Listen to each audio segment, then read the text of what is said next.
What's up? What's up, makeup? What's up?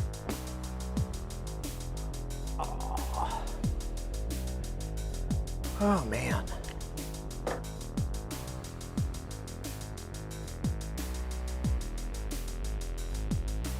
How is everything going, guys? I'm gonna pull up the old RoboViewer. Oh god, I so want you to follow first though, before you do that, so you get banned. You gotta follow first before you spam. Those are the rules. I don't make them. Actually, I do make them. But they are the rules.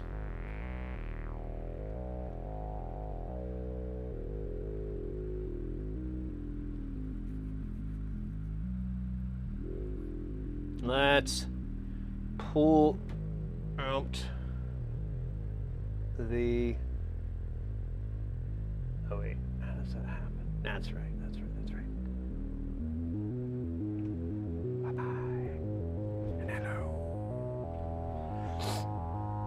Although this is a pretty boring backdrop, this is the top of the case. So I almost feel like while I unscrew it, I should have like a better backdrop. I don't know, I guess it's just, it'd be confusing then, right? How's everybody doing? Hope you're having a good good Tuesday. I am pretty good spirits.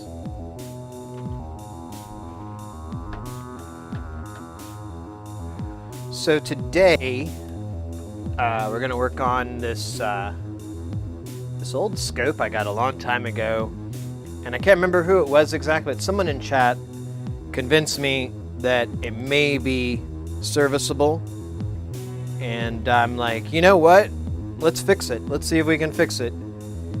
Because I thought more about it, and I'm like, yeah, you know, at the worst, I may need to learn how to do some, I may need to do some research on how to replace how to service cathode ray guns, but that's fine. I'm kind of hyped on that, to be honest. Whoa, did I see a flash or did I have a stroke? Hard to say.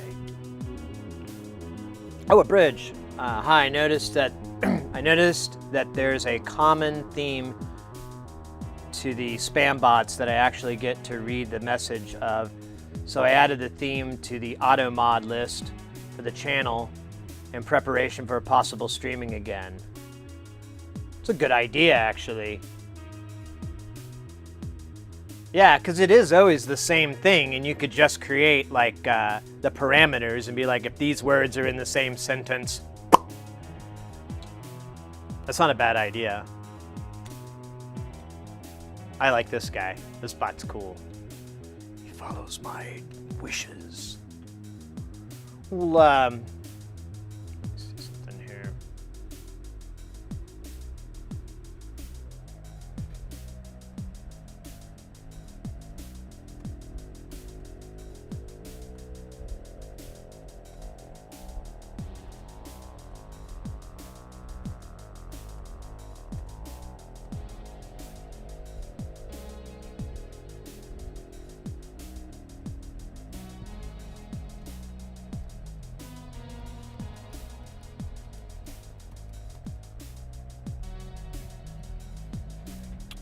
All right, I'm gonna unscrew.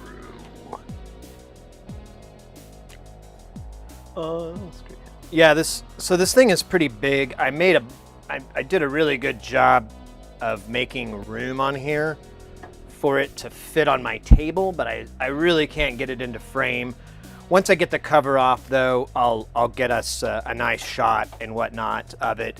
But at the moment, I took like my coffee off and everything because it's so big. I'm waiting for my elbows to just create a sadness machine.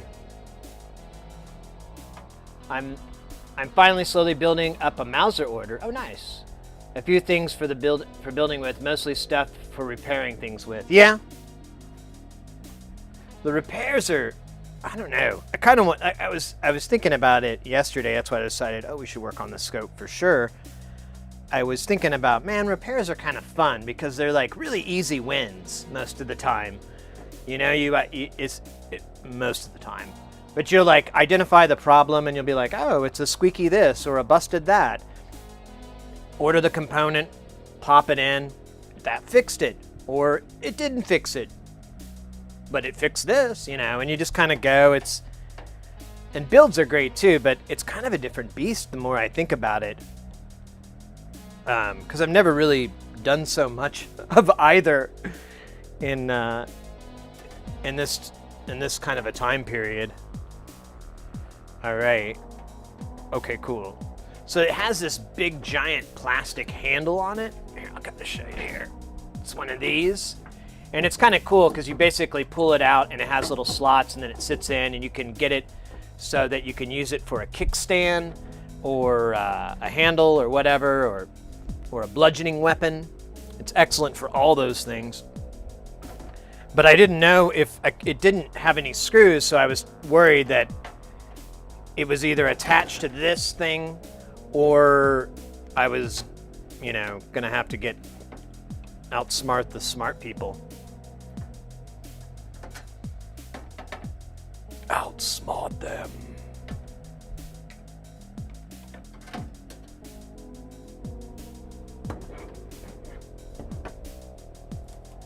Ooh. Oh my gosh, I'm gonna turn around. For something, you know, I should have said this yesterday, I didn't even think about it. For some weird reason, my left elbow has been giving me these weird problems when I put force on it weird or something. And I have no idea what I did. Like, I didn't get in a skateboarding accident or anything like that. I didn't do like a sweet handstand. I don't know why it hurts, but it is no bueno. And I noticed it, I hadn't noticed it for a while, and then I went to go lift this and put it on the table, and I got a couple of like, yow. Almost dropped this stupid thing.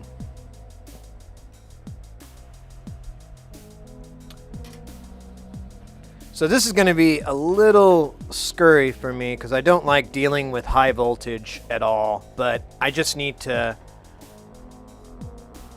learn good procedures and good practices and everything and buckle up. Now the good thing is I haven't turned this thing on in years, so I'm absolutely positive none of these things are charged. I'm still going to run around with me scope, with me probe, and verify that because I just don't know. I don't know a lot about well, the information I know about cathode repair, like stuff like that, and when you're dealing with those, all the stuff I know is like just really scary things. There's nothing like useful, like, oh yes, but if you do this, it won't do anything. Or I don't know. I don't have anything useful. I just have all the stay away from it information. But I'm curious to see what's inside here. We'll pull it open. Hopefully. Oop, I jumped an octave there. Octave jumps. Do I have any service manuals? So, all I could find was this one manual, and it does go into some stuff, but it does not. It didn't give me any real good information. I didn't pour through it, but it's mostly on operation. It's very little on service. And I couldn't find a service manual. The closest thing I could find was some dude selling them on eBay. And I'm like, screw you, buddy.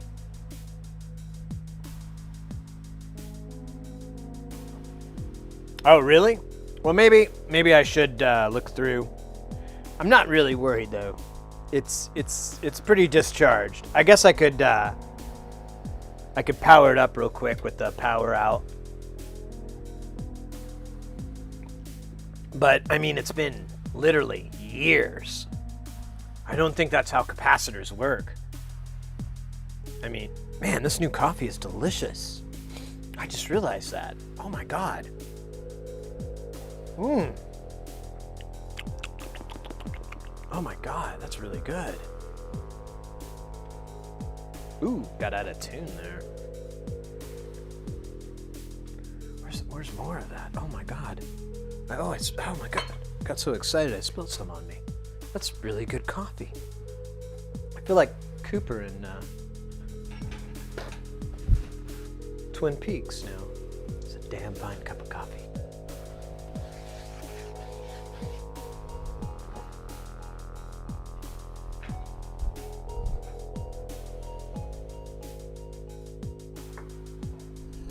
So here, let me pour some more here and I'll.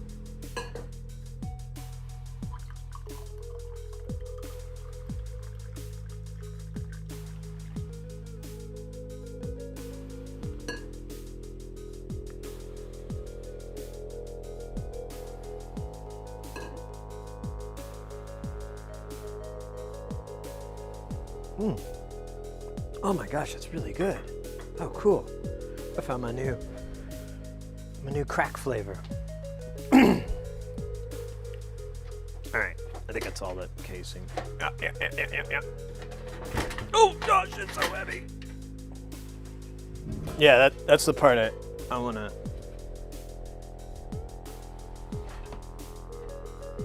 That's.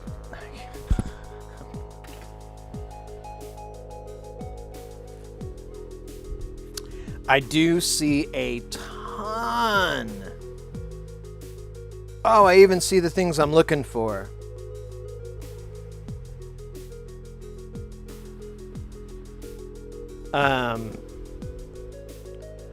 Sorry, I see a ton of trimmers. One right off the bat, my eye spied was X-Y posi. I've only got a few ideas where that goes. Here's one triangle fine. It's kind of interesting.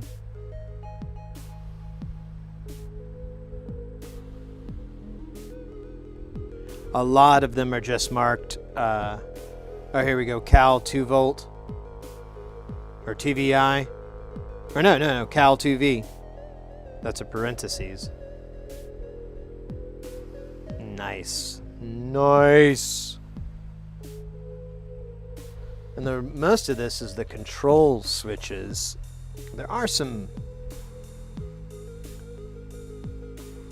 trimmers in here, but I think those relate.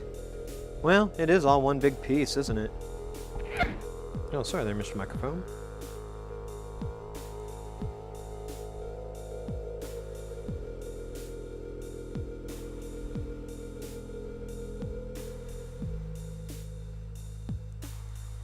Okay. Well, I'm going to look around for just any obvious damage right now. It looks actually way better than I thought. Let me see if I can turn this around for you guys. Kind of see in there too. So you're not just looking at the cathode ray emission. And I'll look over here. This guy doesn't look too... I guess he's alright. He's just not in there very good, I guess. Lame.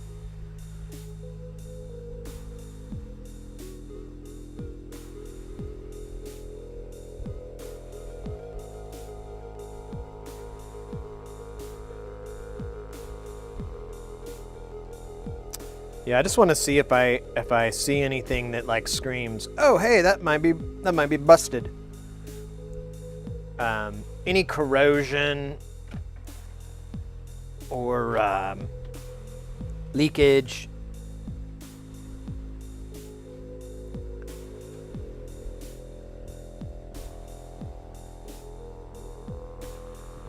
Trying to look under this cathode gun. I think this looks like most of this is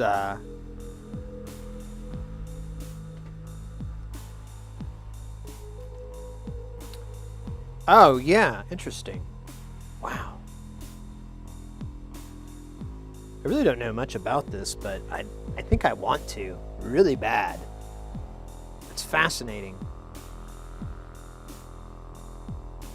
So this might definitely be fixable. I don't see any. I'm still not seeing any damage, you know, that's jumping out at me. It actually looks like it's in really, really good shape. I think this may be far from a loss. This may be a quick day. Well, then we'll do some other stuff. I just got a little excited at the thought of having this thing, because this is a really cool scope. I looked it up. It's still on Mauser's like order parts thing. It showed up on Mauser when I was searching for manuals and service manuals and stuff, and it's in there. It looks just like it. I'm like, okay, so this thing isn't a dinosaur. I wouldn't mind seeing a date on here, though. That would be nice. Or a year. What's the year? No! So recap the entire thing is the first step. Yeah. Yeah, I'm already writing down all these cap numbers right now. We might as well just do them all. You know? Better safe than sorry, right?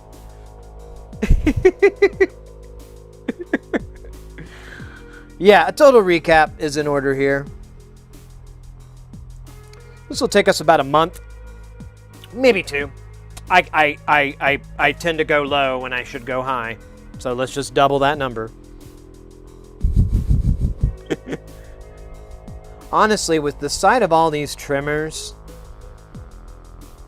I wouldn't be surprised if I don't know, though. It's kind of weird. So here's the history to this. I ordered this off of like eBay, I think, and it came in this giant box. Like I could fit inside of it. A human could fit inside of it.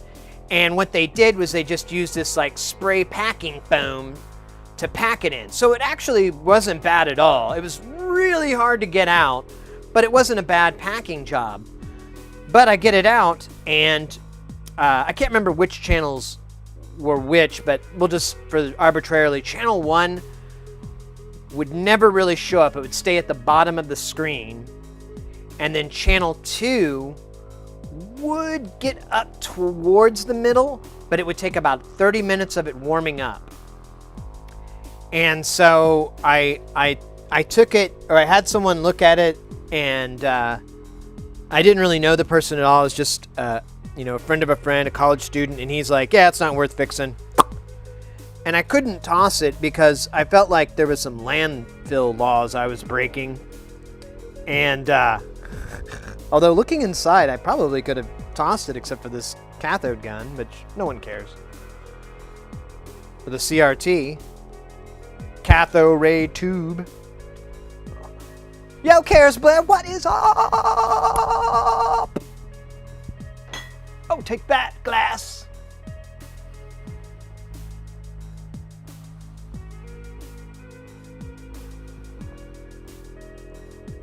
Good thing she watched Channel 0.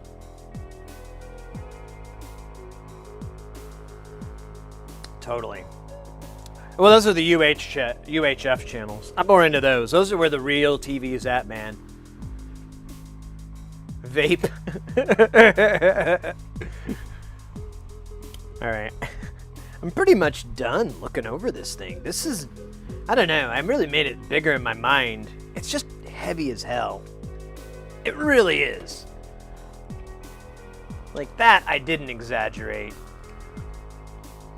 All right, I just want to take a gander here at the back, but I think the next... Oh, what's that? Bar, bar, bar. Can you... Nah, you can't see it. Well...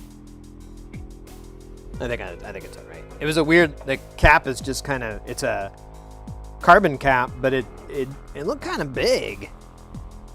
But I think that's just the way that God made him. You know, gotta respect it. Don't try to change the cap. Let the cap change you.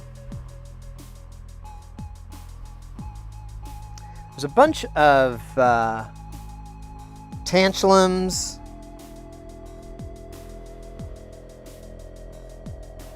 I think that goes to the trigger part, though. Interesting. Wow. This thing is pretty interesting, really. It's way simpler than I thought. I don't know why, but I thought the inside of a scope was going to be like just a sea of circuit boards. And it kind of, it's definitely not light on them, but I don't know. This is just a control board for the, well, it's upside down, but for all the main functions here, and then that other board is the control board for, you know, your levels and shite. And then the little guy off to the side is for your trigger to grab it. That's pretty cool. All right, I might have to do that boring reading thing. Real tank. Well, that's usually how you want them, just like in gaming. A good build. My scope function generator is way lighter. It's a spooky 2-frequency gen scope. Weighs like a pound. Yeah, my digital scope that I have, my Regal that I always use, that thing, I can't juggle, but I'm pretty sure if I got 3 of those, I could maybe... Oh, damn, my elbow. Except this bum elbow I've developed recently. It's really weird. I don't know what I did. I hope it goes away. It better go away, because I don't know how to fix it. But yeah, my Regal's really, really light. And I like that. This guy, if we can get it working, I'm just going to have it live in the studio, because that's all I really want it for, is to measure low frequencies. Because my digital scope is just pissed for that. It can do measurements, but they're not very accurate, because you're basically chopping these giant sample sizes, and it, you know, it tries to figure out the average or whatever. It's just not a very good deal. And this, I should be able to get like a solid measurement with it.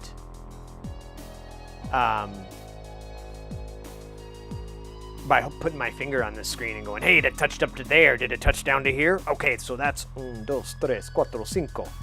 That's 5 units of whatever we're set to.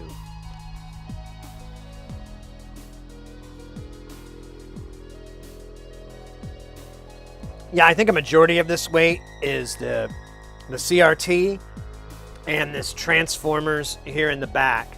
There's 2 big boys here. One's this guy, which I believe is our AC transformer. And then there's this other one.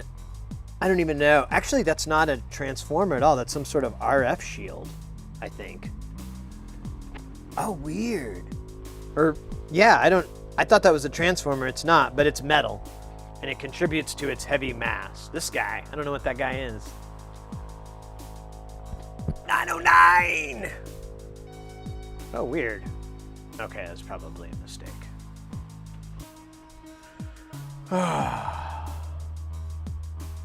right.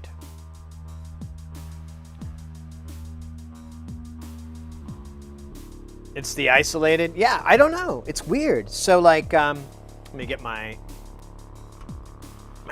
insulated. Well, here, let me use high insulated ones. So I can poke and everything. Oh man, how does this happen? How do they get tangled like this? How does that happen? I don't ask for it. Why do I keep going in the same direction? So this guy right here is what I'm looking at. So this is the big AC transformer for to put it to level. It's an automatic switching one. But this guy, I thought it was a transformer at first, but I'm noticing there's no leads coming off of it or anything, and I think it's got to be some sort of shielding, maybe? I don't know. That's what I assume. I thought you could make them lighter. You didn't have to make it out of like... It's probably a fairly chunky inverter involved to run the electron gun. You know what? That's probably why. And that might be the heat sink, you think? That whole metal casing. There is a bunch of regulators over here. I can't tell.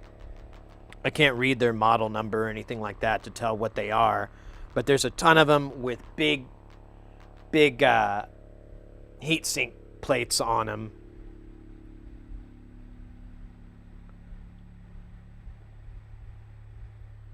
All right.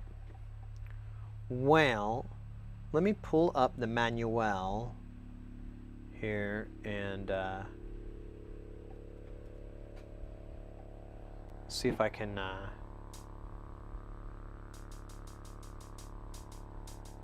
we can find the part that we're looking for.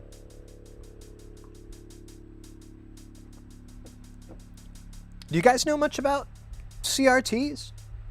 I mean, I know the basic principles of how they work.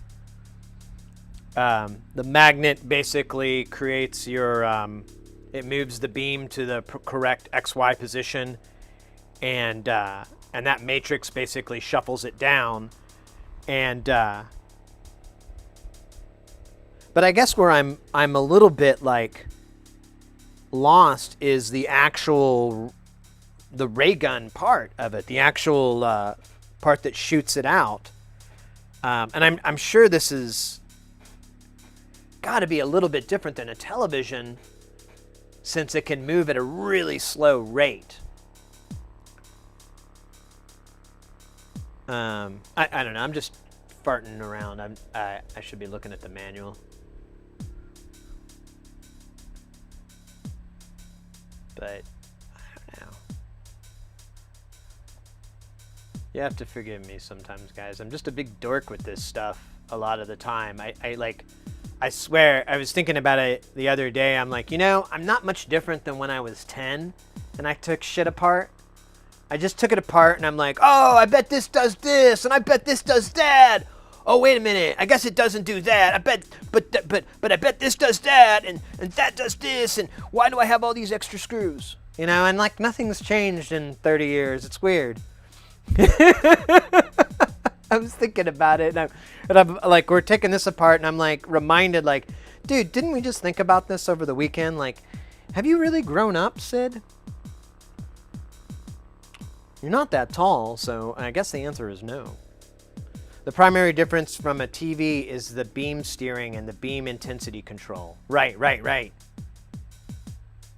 Always an issue getting it all back together. Then, yeah. A TV has an analog intensity control, with the scope might have a TTL Z-axis input, which is rather digital. Interesting.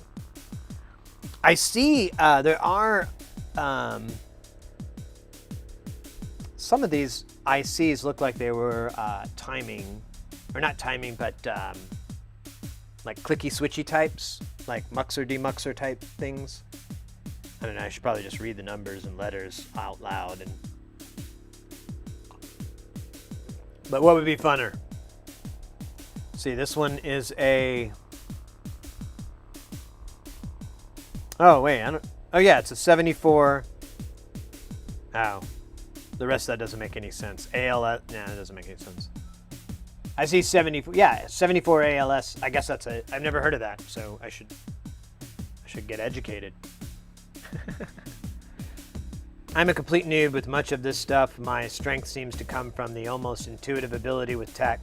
It's weird balance. Yeah, I guess that's my only strong point that I personally have too, is I kind of figure it out. I can suss through, but I don't know if I'd necessarily use the word intuitive, but a lot of it makes sense pretty easily to me.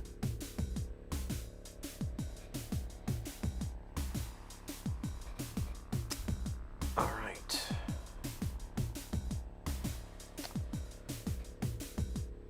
All right. I got the manual here. It's trying to find. Okay, here's the TOC. I don't know. I guess we can look at. Oh, wait a minute. I forgot to bring that channel back in. There we go. And I'm supposed to be on. Bow!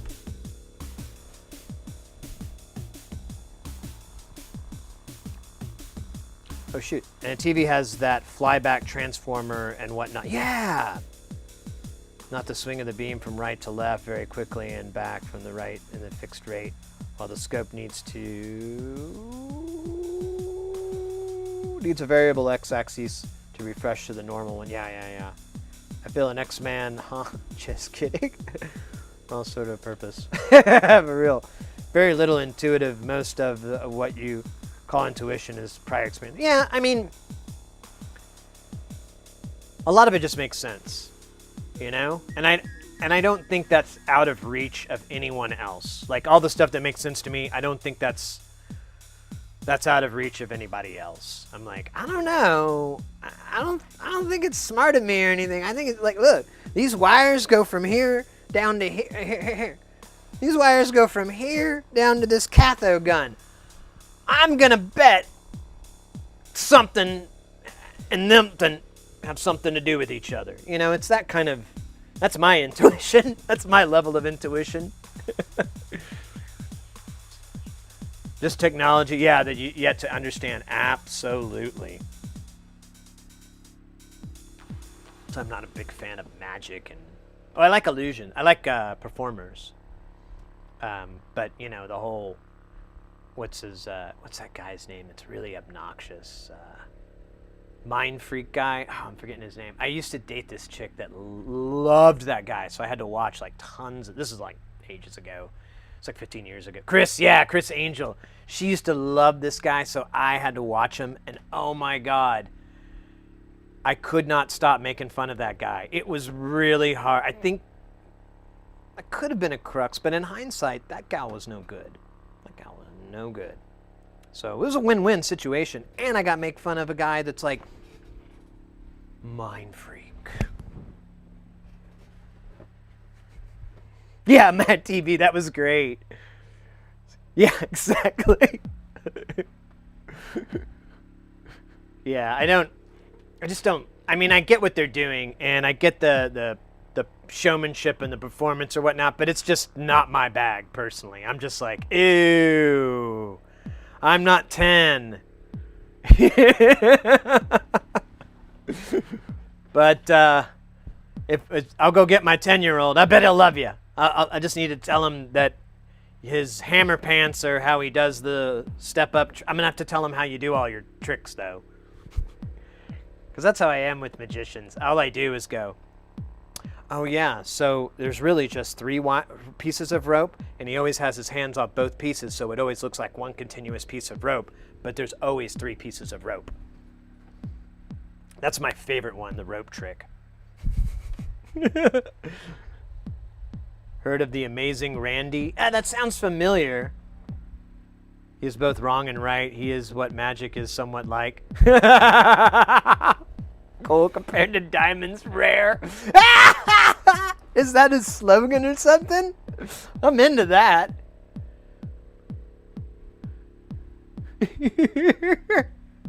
It's mine? Yo, you're a poet.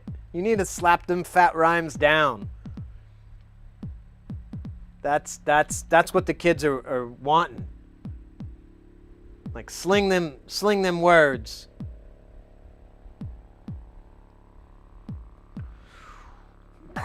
All right. So this is the maintenance section, all 2 pages. But hopefully there's not much maintenance to be done, and that's why it's so short.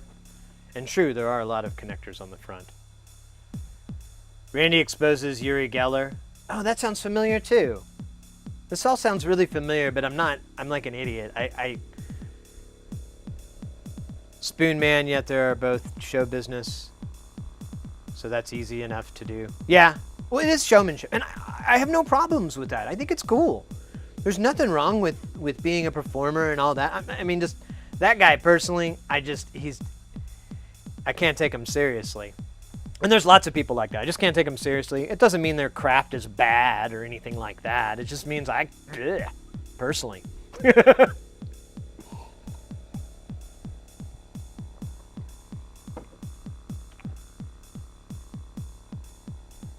And I you know, Penn and Teller, those guys really, I think, are kind of where I am when it comes to, illusionists and magic and all that. That it's all about the performance, it's all about the presentation, it's all about the illusion and everything like that. I like their philosophy and I like their mindset, and I guess that's where I'm at. I don't know why that's a big deal, but that's where I'm at. If you are saying you can read minds, bend spoons, and you get exposed, it's kind of tongue-in-cheek. Yeah.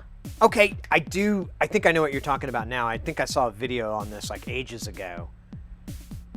Or ages ago, like 3 or 4 years back. I think I know what you're talking about now.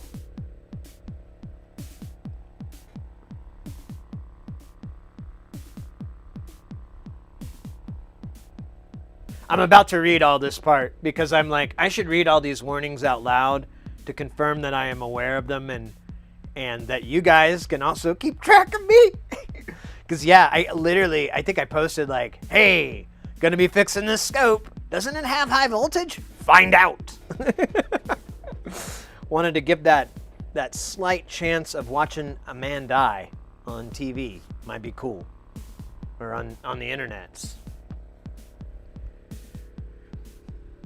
There is more to that merely than that, though. See, magic is taught. It has two sides to also. There's the showman side illusion, and then there's the exoteric side, which is only taught to the secret few. Showman magic involves statistics learned, religion, showmanship, and cold reading. Yeah. No, I agree.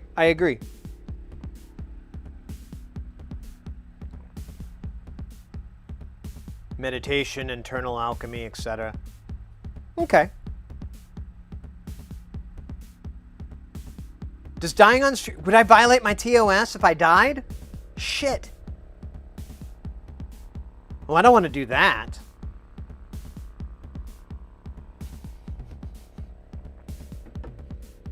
Then I won't be able to stream anymore. I'll have to go to, like, Mixer or something. That's weird. I don't even know if they're around. Different bag of tricks, so to speak. No, they'll put like they'll put streamers I hate. They'll put kind of streamers I hate up on my channel, like check out what Sid would like you to check out, and it's just like garbage. All right, I should. What you want to do is tow it as close to that line as you can. That's the fun part. I'll be like that. Well, there's that YouTube guy he shows y'all what not to do with electronics, basically. Yo, Dax, what is up? What is up? I need to get like a button so I can play some DMX style.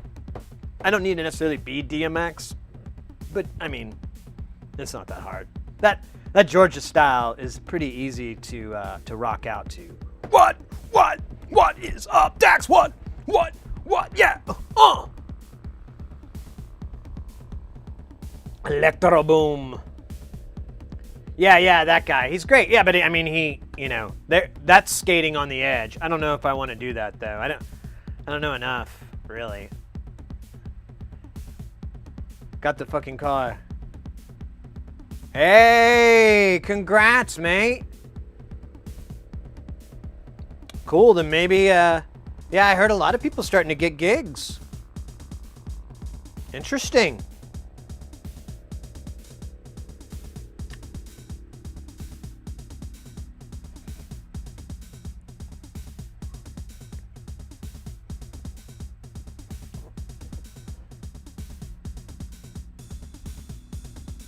Interesting.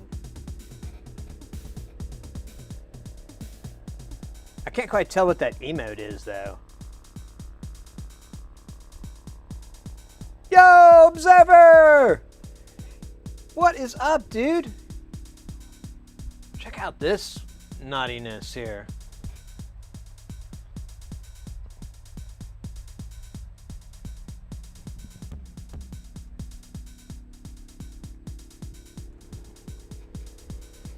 Everybody, check out Observer. He does jam streams. He's got a very nice collection of modules and modulars. And Dax is a good buddy of mine. Definitely check out his stream. Dax does more game-oriented stuff.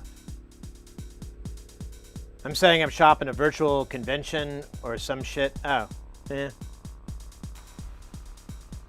What's wrong with the scope? Oh, so like channel 1, well, I can't remember which one it was, but one of the channels, it never really registers. The beam never goes up. And then the other channel, it does after about 30 minutes of warming up. And it's still like not accurate. So I'm wondering if there's any calibration that we need to do. So I'm found the maintenance section of the manual, and I'm gonna go through this, try to see if I can get it, if I can fix it. You can see there's a ton, all those little white guys there with the blue around them. Those are all trimmers. There are tons and tons of trimmers on this thing. And those are all things that can be calibrated or changed. So hopefully, I have a BK model 1471.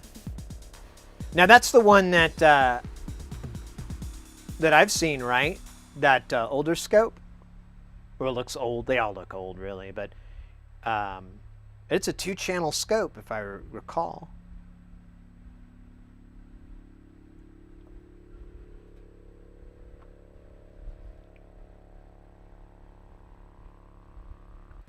This thing is, it's pretty big, but it's not as big as I thought. Like this screen isn't that large. It's probably, it's a 5-inch screen, so it's not very big. Isn't yours elliptical? Isn't yours like a round screen? Takes 25 seconds to warm up. That's not bad. I'm talking minutes. Yeah. So that's the main difference. You used to have the cool round screen, which I would like. I would do all kinds of insane things to get a round screen scope. I don't know what it is, but those are hot. But I'll deal with this rectangle forever till I die. Let me get some more coffee, and then I'm going to definitely try to read this manual.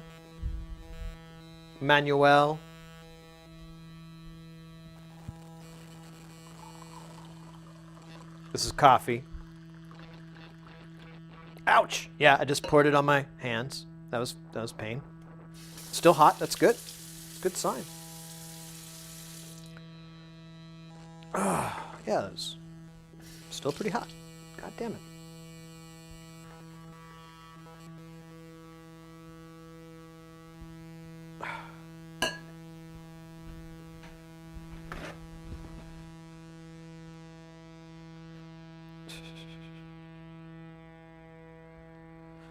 Kind of borderline stupid.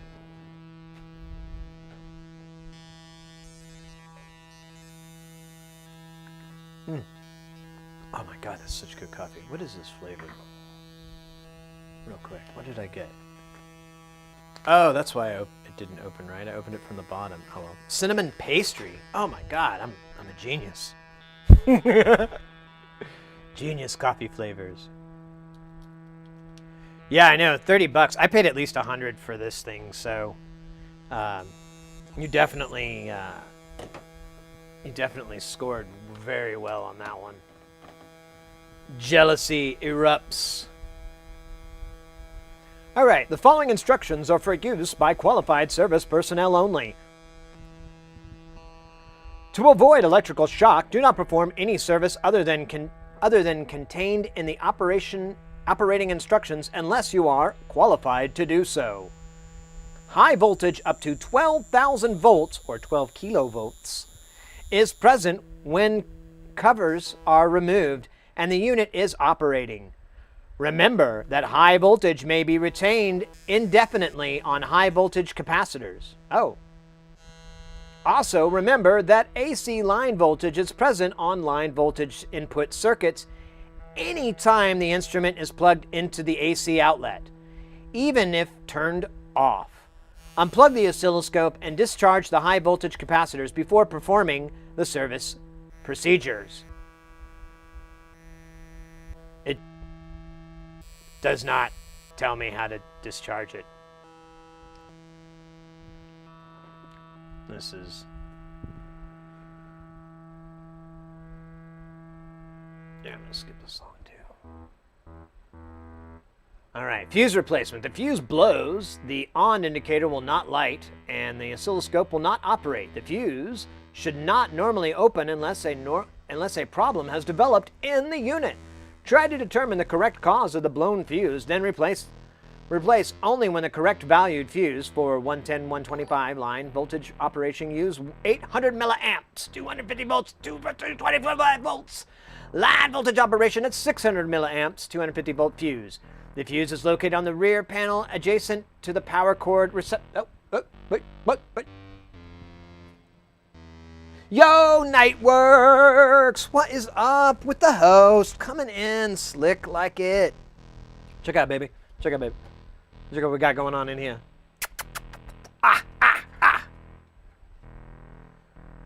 We got the Catho raid mission.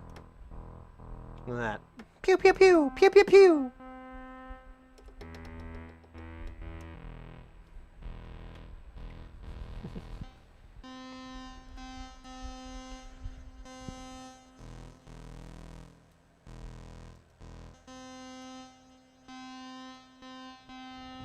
Everybody check out Nightworks. He does builds as well, and has a nice modular synth built from those builds, many of it. It's good stuff. How you doing, mate? Feels like ages since we chilled, but I think it was the day before. Desktop particle accelerator. Let's go. How do I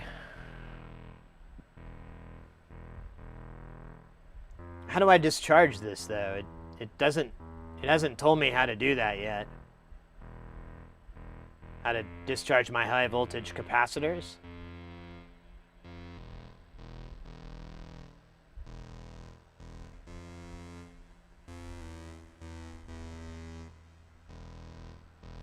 Good old...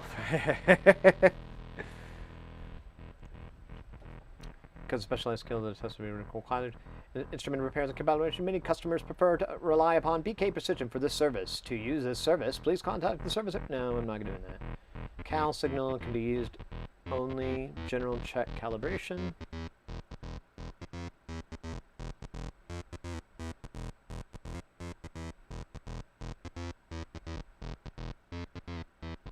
Yeah, and that's it. It never tells you how to discharge this thing.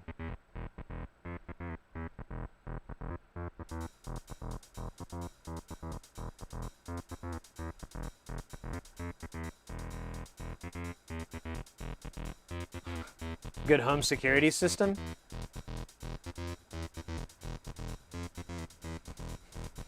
You're Belinda.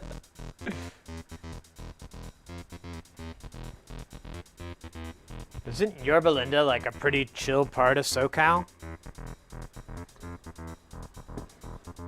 I don't know my geography that well over there. But I've always heard jokes that it's, or I guess the joke was that it was very suburbia or something. I guess that's my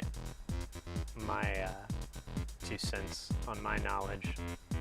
Of course, I don't know what's going on either. I'm just trying to play along.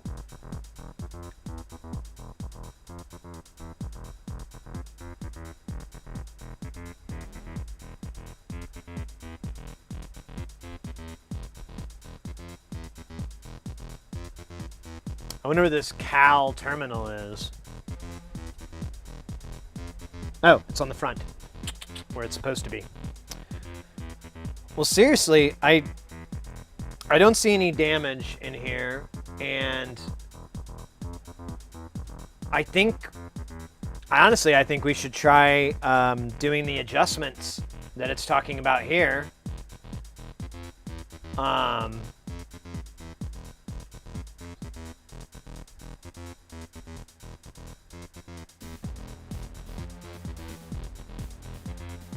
Trying to think here if I can get my other camera down so you guys can see the screen, because I won't be able to do both.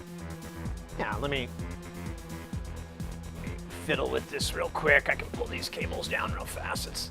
It's no worries.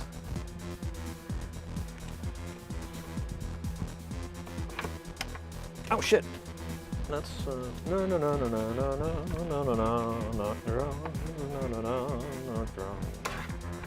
All right.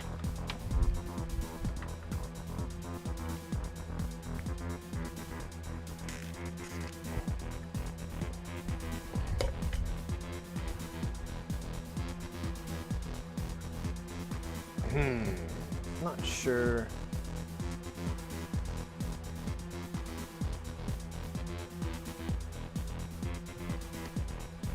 Check something here. Sorry I'm late. What was the issue with the thingy? Yeah, hey, yeah, that's right. Verticals are shot. If I can get this camera off of this stupid clip, I don't know, maybe I could put this on something. Man. GoPro, what are you guys trying to... There we go.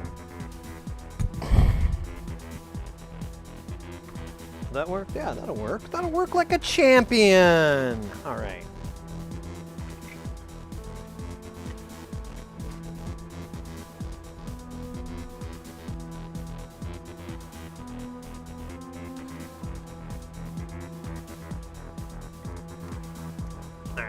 Just a second here, I'm gonna swap some cables.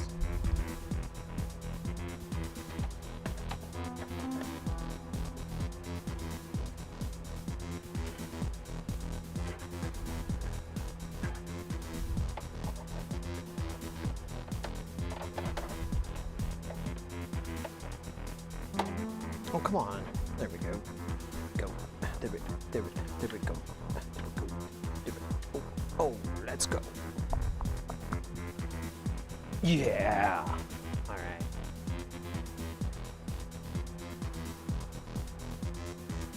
Aw. Is it not gonna stay without...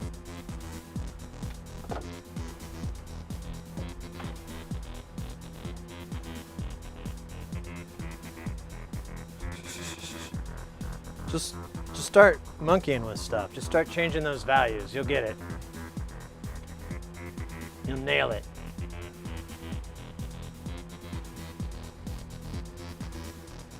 Make sure this is on the right lens. All right, I'm sorry, let me put my stupid face back. Oh, is this upside down? It's right side up. Yeah, okay. All right.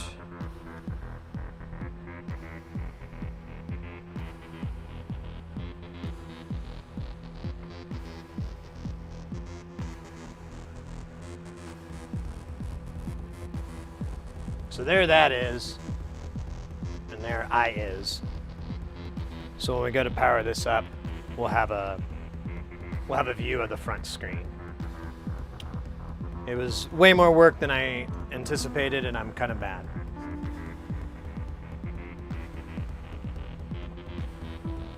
And it's not a great shot either. I don't know. I'm gonna hire a cinematographer. I'm gonna have them come in and do all these. A few jillion times. Yeah, that's my plan. Had stuff in the cart at Thonk, went to pay, and they closed their store till Friday. What the heck?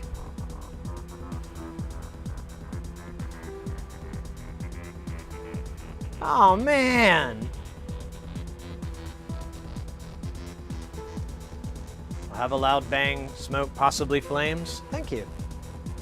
I'm banking on it's not going to happen, but you know.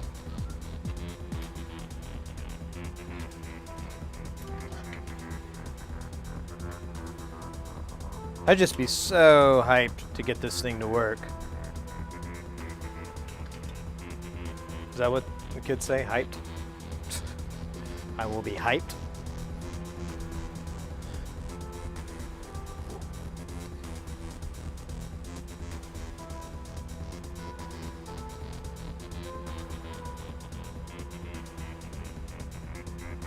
I wonder if I could. I'm trying to get it so I can show the front, but I don't have any way to stabilize this camera because it's literally like.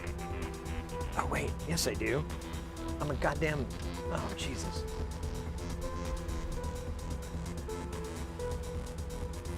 Oh wait, where'd I put all my gaff tape?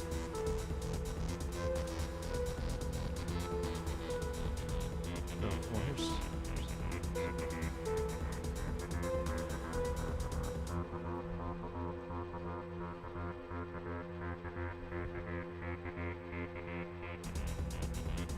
Sure.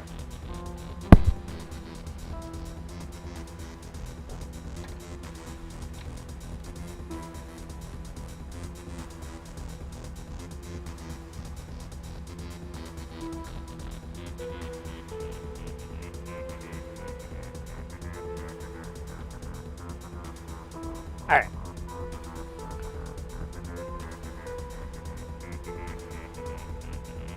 I don't know where that reflection is coming from. Pew, pew, pew, pew, pew, pew. Oh, I bet that's from the, where's that?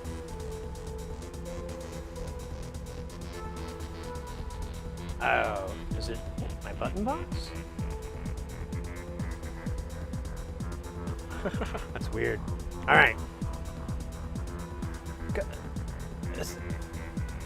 With dinner-ish things. Oh, dinner. I got you, mate.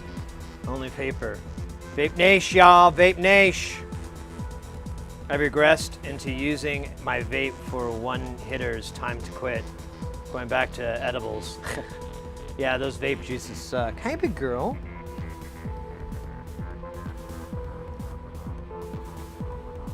Yeah, I used to do the pens. I just did that for traveling. It was not my preferred method. All right, so. Oh yeah, I was gonna plug this on camera here.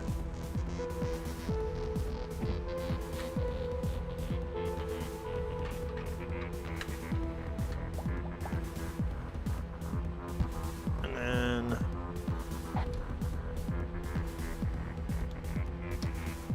Oh, weird,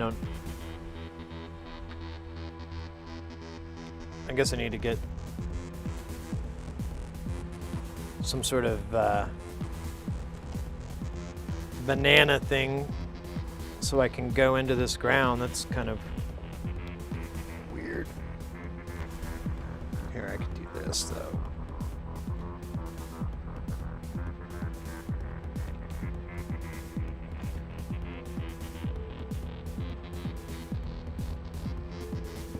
Probably the coolest shots ever. All right, let me try this. There we go. In you go, you little doohickey.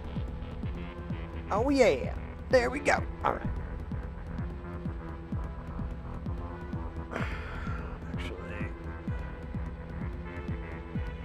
Actually, general check of the calibrations. Oh wait, what are we looking at here? Oh shit, I'm missing important stuff here.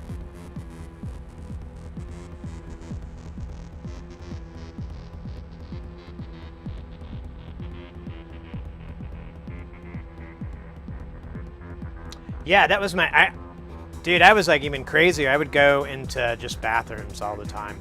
Just going to bathroom stalls. And you know what was funny? Like, I started noticing that's what people were doing all the time.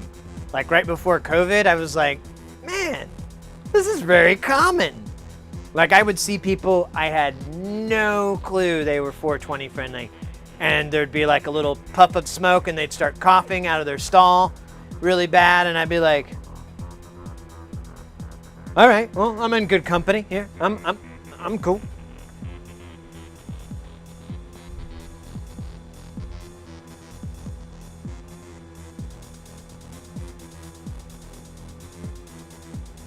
Oh, lethargy.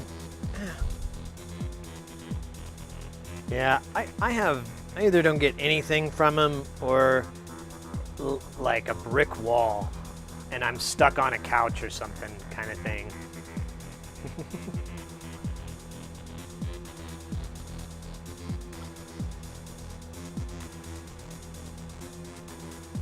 Oh yeah, I didn't really mind, man. My job is super high stress, so it was very nice just to go. Ugh. Here's a good example. Here's my favorite scenario. So this was from last year. I had this gig where I was the audio assist, observer actually. I think this was your show, and I had this new. So I'm backstage. That's my job. Basically, I'm the audio guy for the backstage area. And so I had this wireless comm system I'd never used before. I'd seen it, but I'd never had to use it. Never had to program it. And like the reality hit me that I was like, oh, I guess today's the day I'm going to learn how to program this thing. And so I get up to it, and we got the cap off, and I'm looking at the screens and going through and punching through, and there's this guy who's next to me. He's kind of shadowing me. He's like, oh, I wanted to learn this. And I'm like, me too. Were you going to tell me? Oh, no, I've never used it before. Me too. So I'm like hunting through the manuals. So I have to show someone how to use it too. It's weird. And I was like, hold on, man. I'll be back in 5 minutes. I have to go to the bathroom. When I went to the bathroom,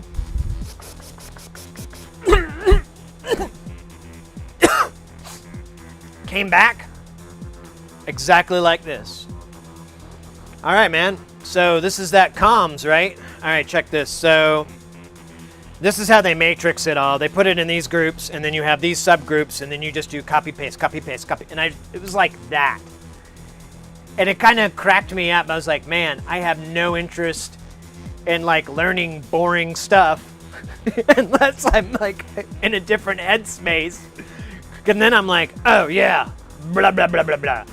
But when I'm not, I'm just like, oh God, this is so meticulous.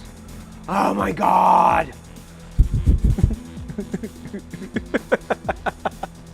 I'm such a whiner though. The bathroom is your zone. Like Superman transfer. Yeah, exactly. It really was like I had no energy or happiness. I was just like, my back was hurting already, and this is the beginning of the year, the season, so I'm just like, you're just not into it yet. And I was very excited really to use this piece of equipment because I'd heard nothing but good stuff about it. So I'm like, yeah, let's make it happen, Captain. But the moment I was having it, we unpack it, and there's this other guy next to me. I'm just like, ugh. I'll be right back. I got it. I'm no fun this way. I'll be right back, guys. And I come back, and I'm like, way more chill, way more like, let's do this. And I was able to get inside of it easier too. That old saying, I'm blobber when I'm high, kind of garbage.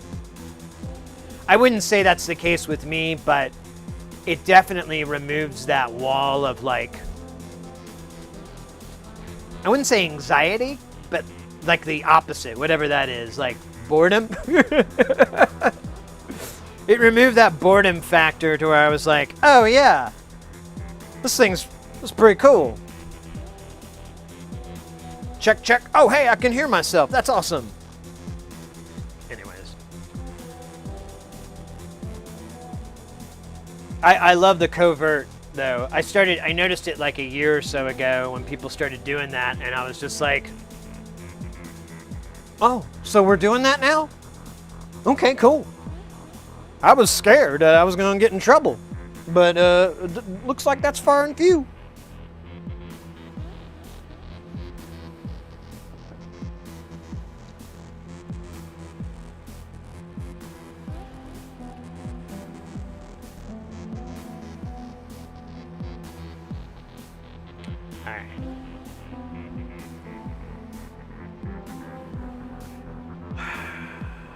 Note, the cal signal should be used only as a general check for calibration, not as a signal source for performing recalibration adjustments. I don't really care about getting this 0.3% accurate. I'd really just like it to work. So I'm gonna ignore this like poopy pants stuff.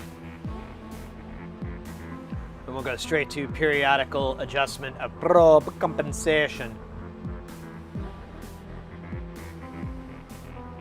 One probe at a time, even though, wow. So that's a contradictory sentence right there. In the beginning, I thought I was going to have to do them at the same time, and then said no. Yeah, I prefer to use the digital scope to be accurate, and then the broad strokes that this thing will take is fine with me. I don't really. I use the digital one because it's way more accurate than this could be, unless I went to all the trouble of calibrating it properly. But then I got to do math and nah. That thing you just punch in like, tell me my peak-to-peak voltage, and it goes, hey, it's this. Sometimes it's this, but now it's this. I'm like, cool. I'd rather just, cheat and do it that way. Well, not cheat, but work smart, not hard. All right, let me set my probe to 10x.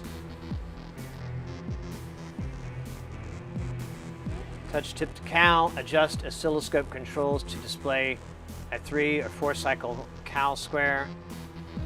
Wave division amplitude, adjust compensation trimmer on the probe for... Oh, no, this isn't for the probe.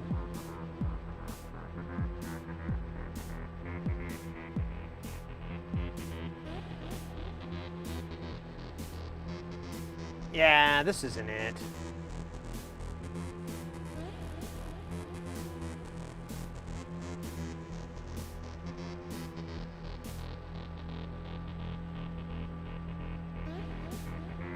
This is to adjust the probe, and that thing is way the hell off.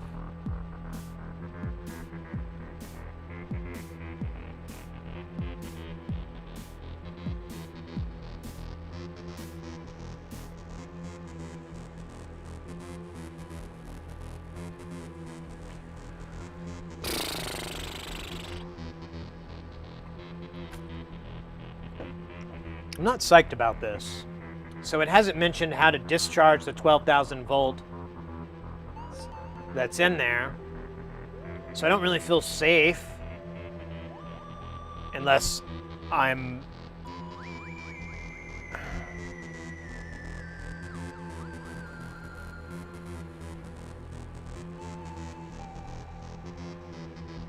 This kind of stinks, to be honest. I don't know, maybe I should try to find a manual for another one of these, like a different variation of this model. Maybe there's a service manual for that. But I'm gonna be honest, guys, I don't really feel safe plugging this in and turning it on. I thought when I was getting here, I thought this stuff here would be like, oh, I just need to adjust a trimmer, and then I can put the case on and we're G to G. But this is to adjust the stupid probe. I don't care about that. And I can't find anything that's talking about adjusting or calibrating the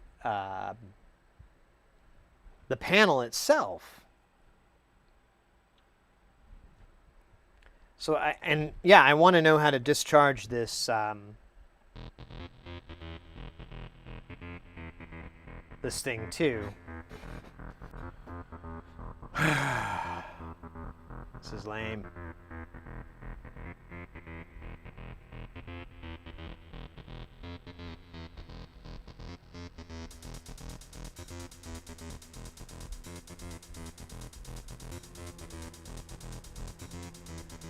Because I mean, I'm kind of psyched that it's discharged at the moment. I'm pretty sure it should be.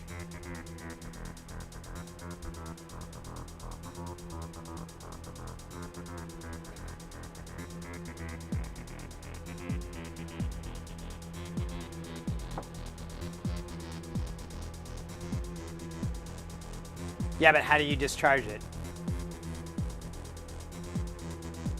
Yeah, how do you...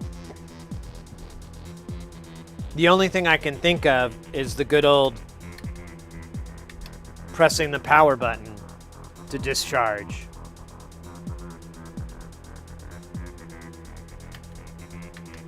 And we did that.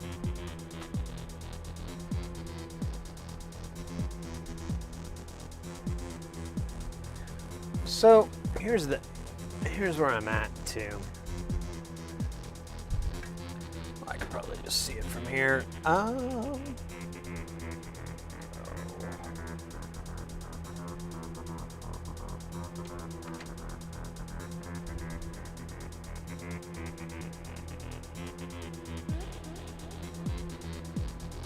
Oops, sorry there, Mr. Microphone. Well, I saw it earlier. Yeah, this says XY pause.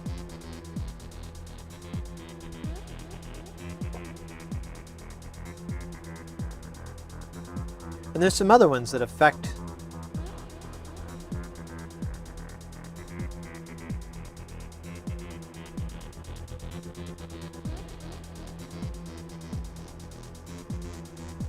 But I think, actually, I don't think that affects. Well, it might. I can't really tell. That's the problem. I need a real manual. I need a real service manual for this. I thought what was in the end of this user manual would suffice. But it, the more I look at it, the more I'm like, oh, this sucks.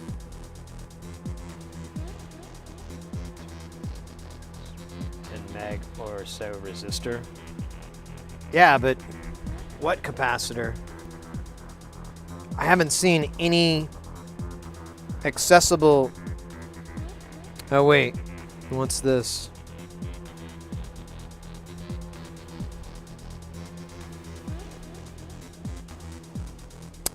Oh, I think I might have found what you're talking about.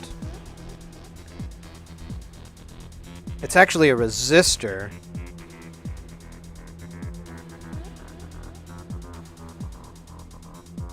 But it has a lot of symbols next to it.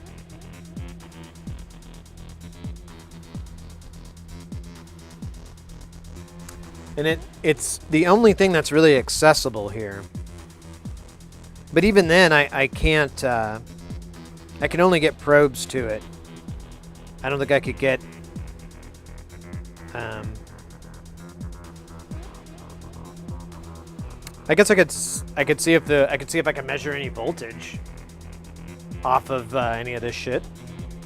I could just tap to ground here on this universal. Yeah, this literally has ground written on it. I could tap to ground and probe these areas and look for voltage. That's probably what I should have done a long time ago. But I really don't think there's any voltage in here. It says indefinitely, but I didn't. I don't think that means what you think it means. I don't think that word means what you think it means. For my Tektronix scope, they set a hole in the shroud on the PSU that you're supposed to measure across to see if you need to discharge it. And you use such a resistor, specs given in the manual, in those same holes to do the discharge. So here's what, let me flip this thing around and I'll show you what I'm looking at. I'm going to take this probe off because it's not necessary at the moment. I'll show you what I'm looking at, Hepcat, and you give me your input here. So that blue cap right there, let me zoom in a little bit. So that's not a cap, I'm sorry, that's a resistor. And there you go, you can kind of see there's these little stars next to it, and it's risen, and it actually goes into like a socket. It's not soldered in, it's a socketed, but it's a really high ohm, and it's a really, or no, it's not a high ohm, what is it? think it's like 1.2, but it's a high voltage. Psych hype.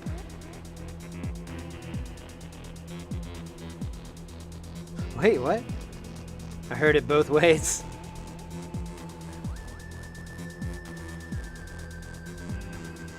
I'm kind of curious, though, if I could get a measurement off of this, you know? Oh my god, my bad elbow. What the I don't know what I did. I don't play tennis. Waiting for my dumbass to get close enough to get shocked on this.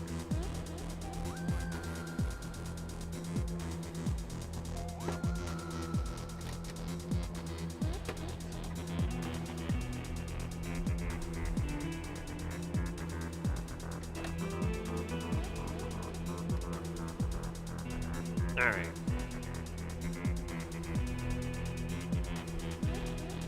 I don't. Oh.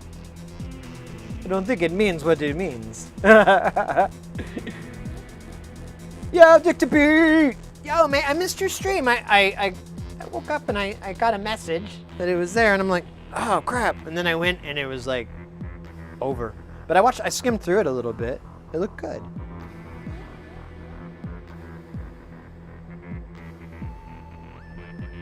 I get confused constantly, mate. Like, I don't know what's going on. He has a YouTube channel that will show you how...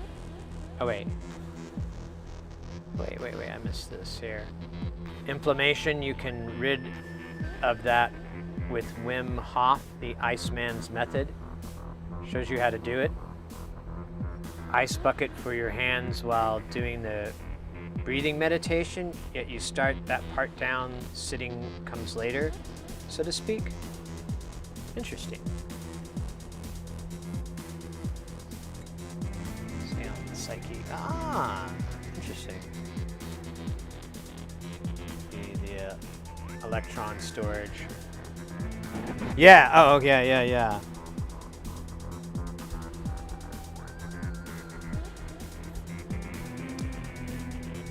I don't... Maybe I should look for markings. But I think I'm gonna take my probe and hit either side of this resistor just to see if there's any voltage there, because it does have symbols that look like they're trying to tell me there's voltage, and I should be careful not to try to impregnate it. But I must get them all pregnant. I'm like ODB with electrical circuits.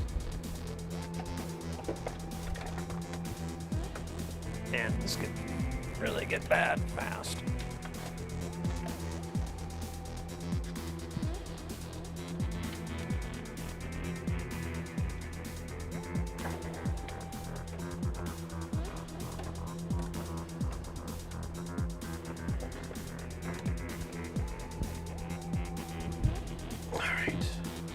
Obscenely annoying.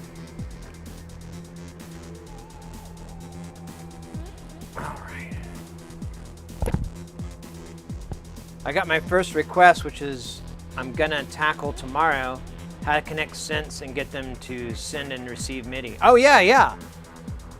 And with the amount of gear you have, that's a good scenario, because that covers a lot of. I feel like that would cover a lot of scenarios, you know.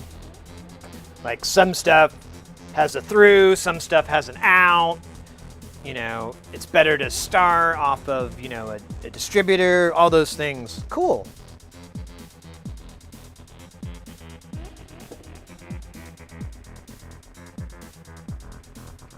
All right.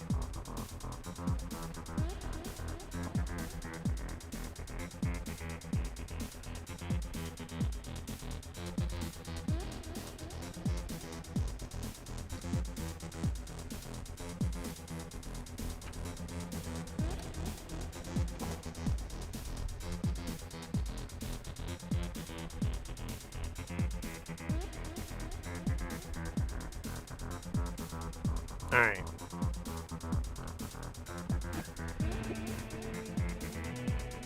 So this is in a weird angle.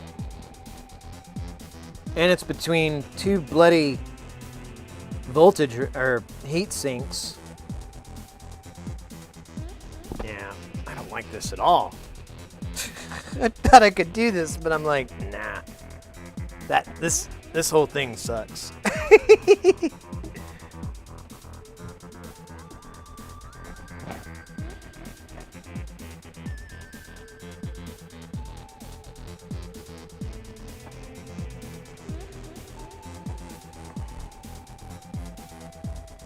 Pull this up.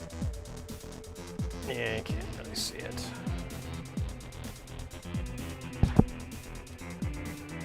Well, I gotta get close, so I may have to.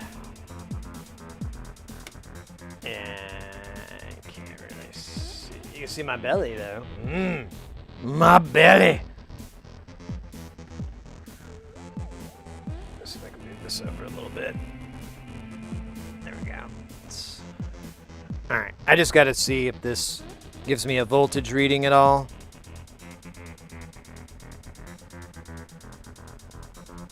Zero volts, and I can't even touch the other side safely, so there's like a big bloody heatsink, so I don't think that it intended me to probe that area and then accidentally touch ground at the same time.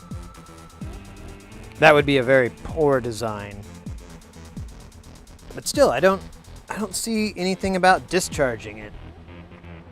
I don't think I have power in this now, but I don't want to find out. I guess I could check. I could probe around.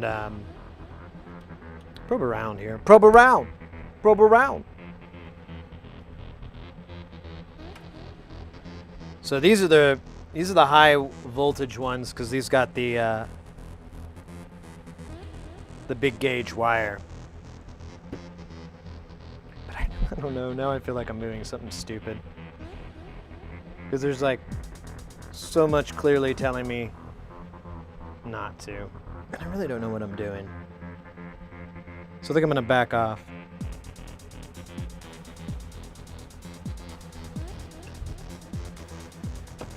Let's look for a discharge instructions.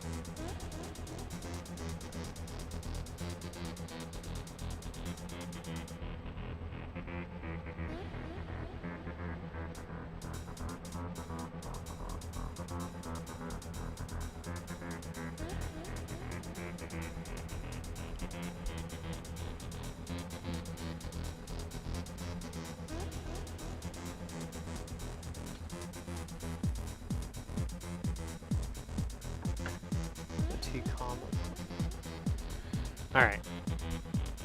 Still looking for anything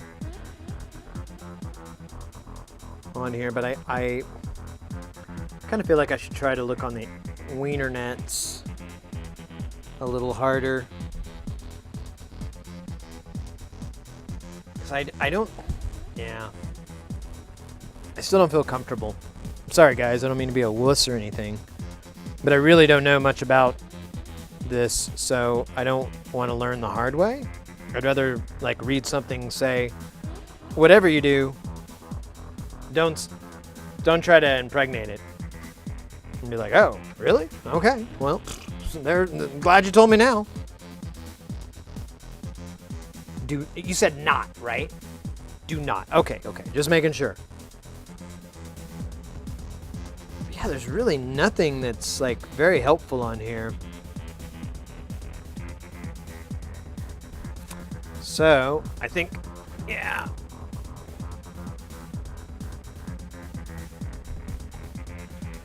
I should scan the Wiener nets.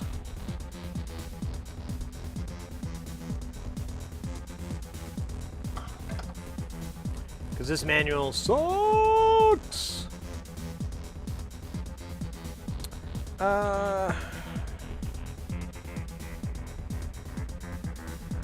Let's see, VK, precision, service manuals, repair manuals, that's what I want. Service, I got the manual.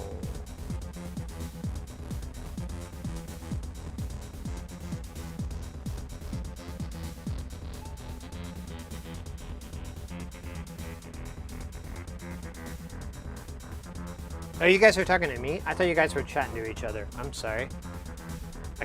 I guess I didn't understand. My bad. All right, let me throw this in the old.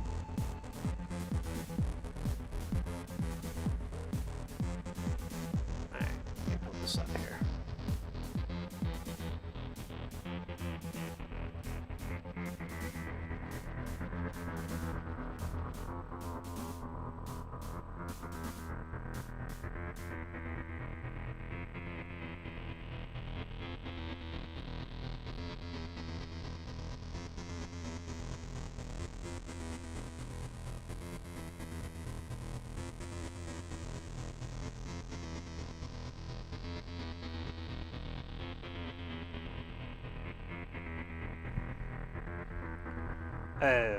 Okay, so that's most likely that metal box is our flyback transformer. All right, let's identify that real quick.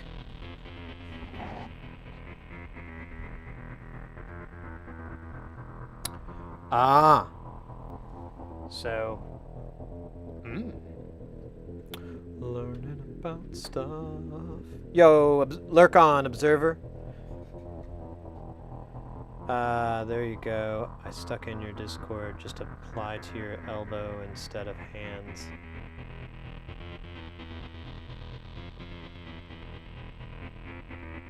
Oh, you're okay. Thank you. I'm sorry, guys. I think I'm missing like half of what you guys are telling me. I feel really shitty. I apologize. I should learn to read.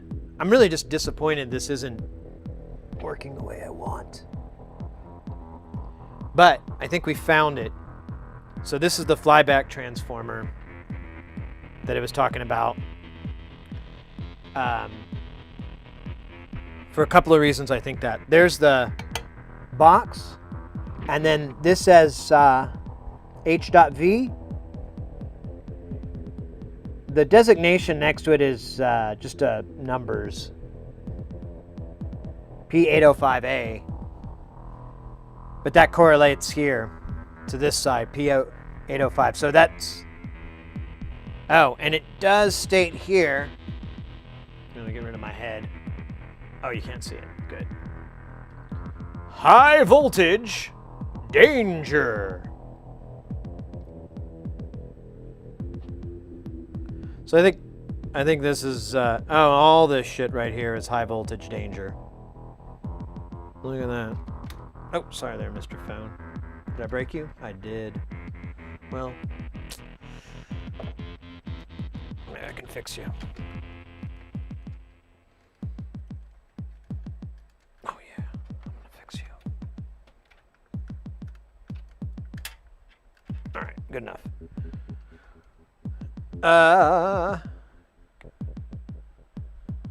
What are you fixing? So we're working on this. I'll show you the front of it. We're working on this oscilloscope here from that I got like a long time ago, and it doesn't. It just like the lines are all, and they never come up. I'm really wondering now if it's possible that these VR819 and VR817 might relate to our X, our problem. Dead battery. Oh man, wouldn't that be sweet? I'd love to fix this if it was just a damn dead battery. I'd be fixing those all day. No, there's cold solder. No, I don't know, to be honest with you. I'm not very knowledgeable on CRT, so I was kind of gung-ho in the beginning, but I'm getting a better appreciation for how quickly I could die or get really, really hurt. And so I'm kind of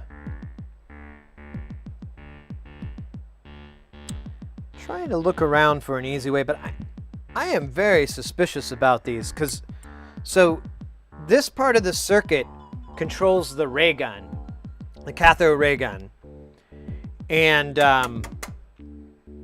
there's two resist. Oh, there. There's two resistors right here, right next to this high voltage circuit. I really feel like if I powered this thing up and I tweaked those, I could fix it maybe. I don't know. Maybe not. I still haven't figured out how to safely discharge the cathode gun because I'm looking at a forum post halfway through. Oh man, and I smashed my phone into this.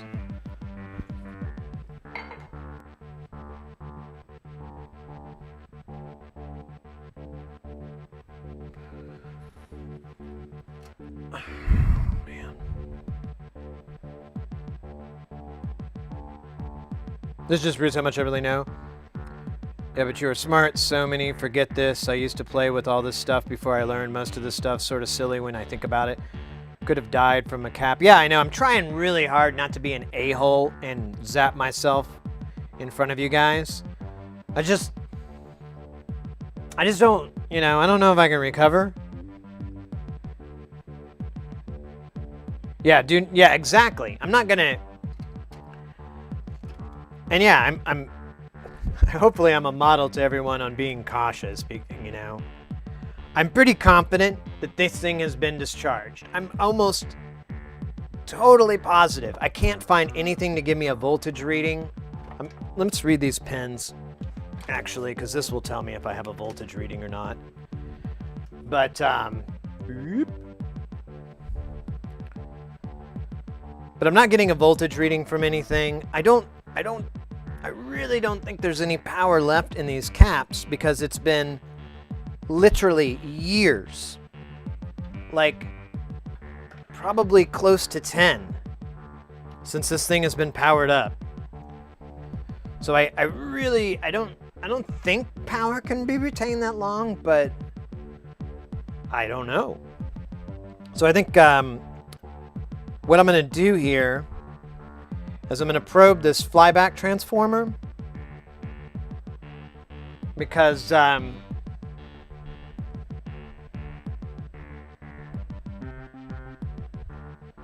it's basically stating, so that goes into here. Oh, whoa.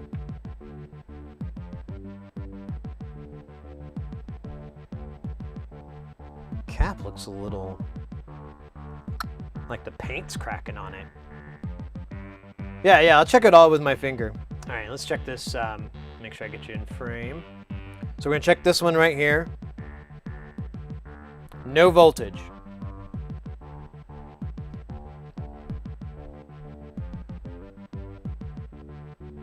So these are all the other high voltage ones.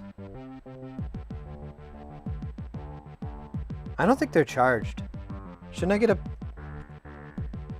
I'm not even getting barely a thing. Let me make sure this thing has... I can't remember how high a volts this goes. This only goes to 600 volts.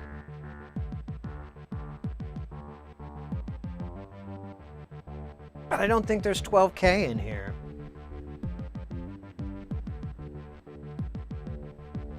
All right. I'm going to start searching for these variable resistors. I want to see if I can correct my problem with this because I don't know if it shows up very well at all. You can kind of see it here. So on the front of this, you've got focus and then you have intensity. And I assume, you know what, that's the initial set for both of these. So I don't, you know what, I take it back. I think that's all it would do is adjust those. Now here's another high voltage.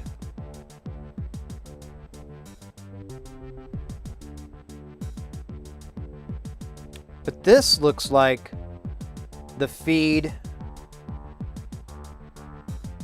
This looks like the XYZ feed. All right, I should probably just read more of the posts that Knight put up. I'm probably missing out on important information there. Yo, 240 DB! What is up, mate? What is up? Hip Skillet. Rocktron 5000.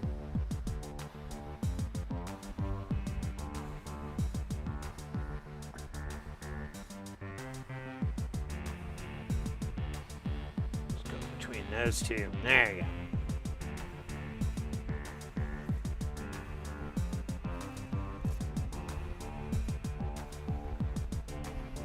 Yeah, you know what, actually, so I need to find what adjusts these, because this was my problem.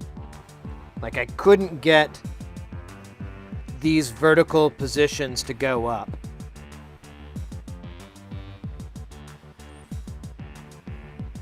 As I recall.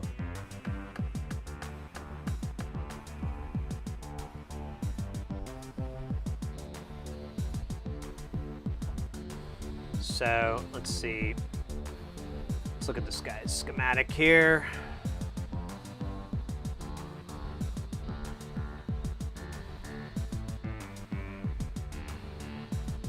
What's the model on this?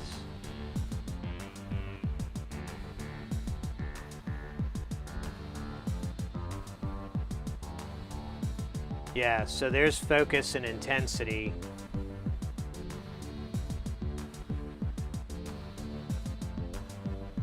That's a 10 volt.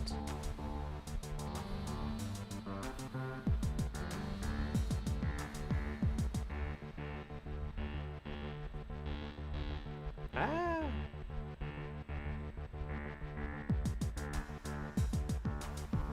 Let me put this up on the bigger screen so I can read it.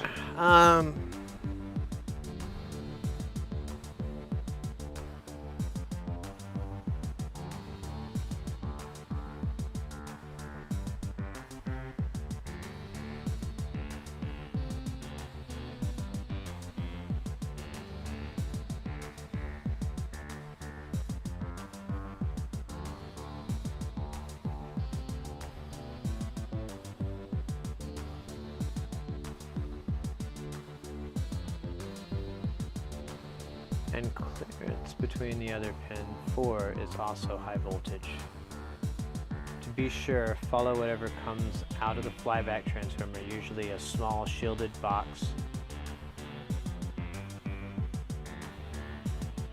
Basically, if grounded, all the connectors coming out of the CRT, I should be fine. If you are 100% sure there's not another anode cable, which I'm 99% sure, practice on your own risk, then yes. Also, short the shorted all pins to chassis, just in case there's anything floating and charged up. So it's talking about discharging it to ground? To the chassis ground? I thought I was... I guess that... I don't know about that.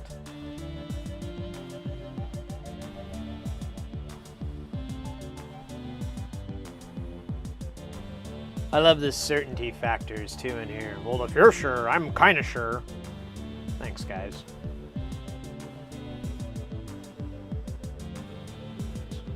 Those connectors.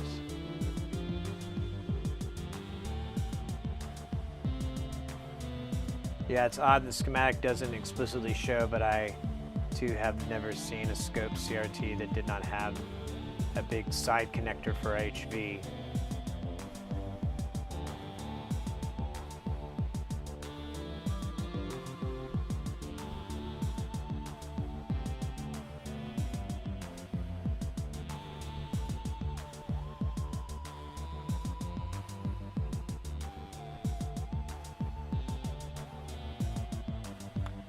Use a 20 megahertz, tend to not even have PDA, so there's nothing to discharge. Interesting.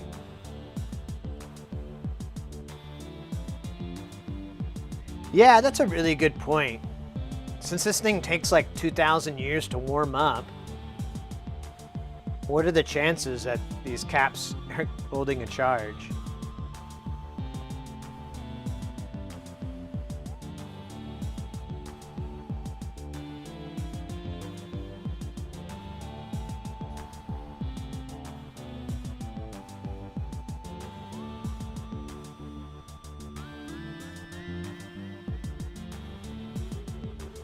Oh, I have to ask them?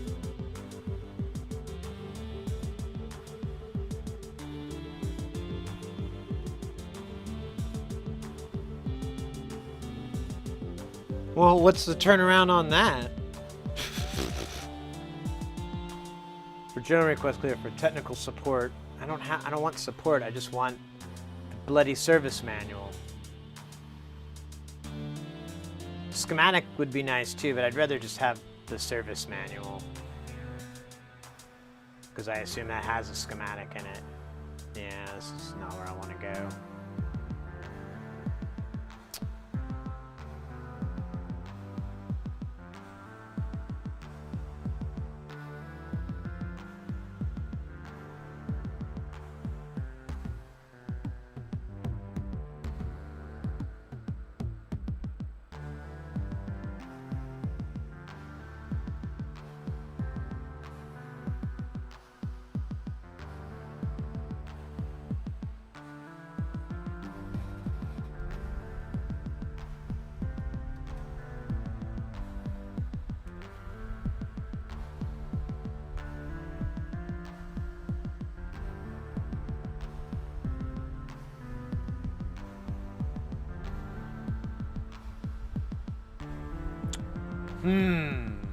I'll look on there, but I think it's a dead end too.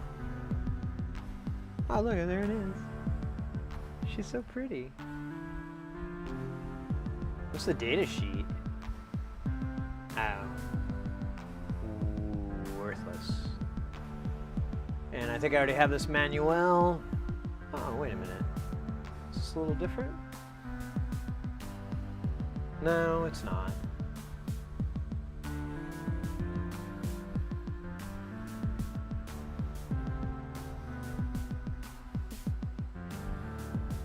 Let me look on 23 real fast.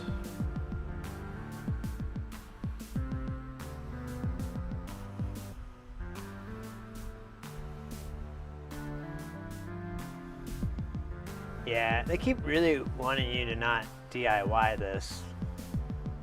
I don't know if they understand who they're selling these things to.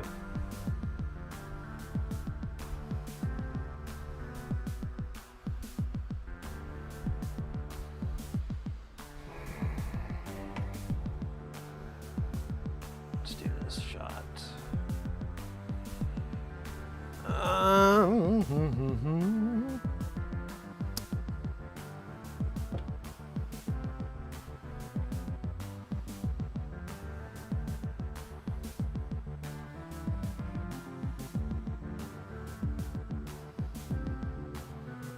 Some weird parts on here too.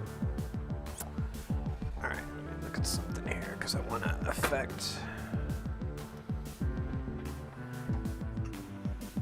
Oh, we'll take that, Mr. Microphone.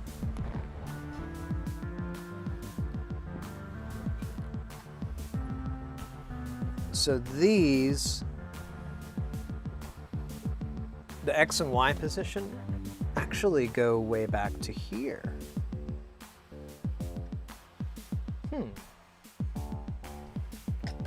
Oh shit, what are you doing? What? Why? Why? Why?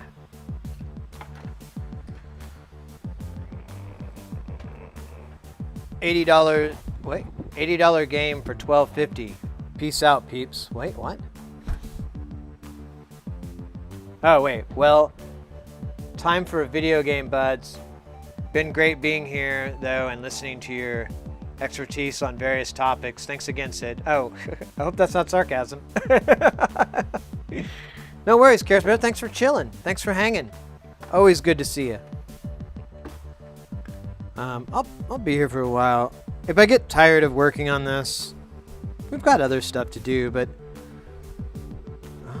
I see words that I want to see.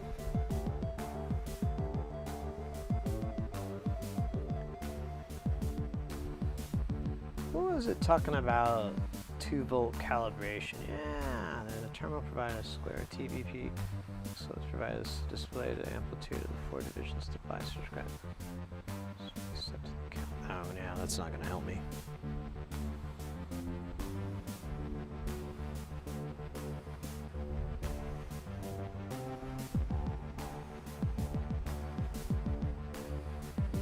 Yeah, I'm gonna go to the restroom real quick, guys, and then yeah, I'm gonna focus on this because so here's the reason I'm thinking. So all the wires that go to the controls that control the channel 1 and 2's position actually all come back to here, to this board, and they communicate with each other with these ribbons here. This top part really doesn't. It's mostly to control that guy, and I think it's working. I assume it's working. I can't find anything wrong with it. So, yeah, let me go. I'm just going to go to the head real fast, and then we'll come back and just kind of keep looking. I see some variable resistors. I just don't want to go in and start. I like to be fairly certain with what we're changing. I like to be super certain with the high voltage, but I don't know. Is there like ganja on that? Looks like it. Oh my god, that is.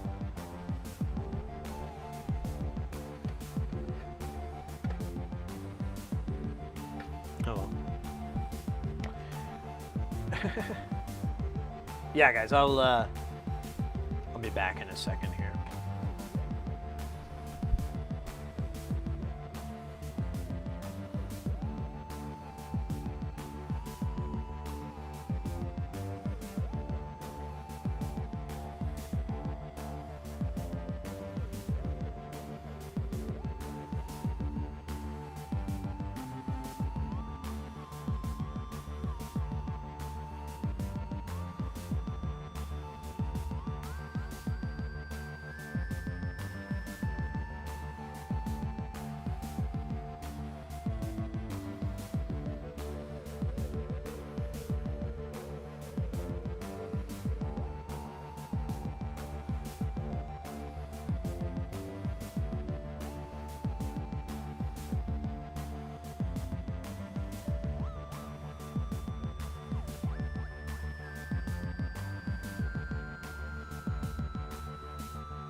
Yo!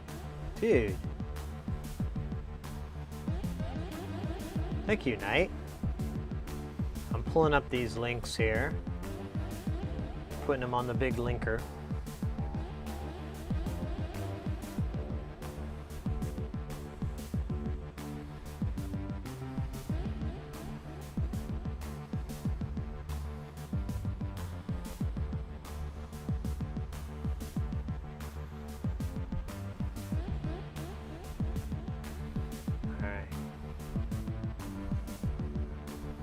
I am not a robot.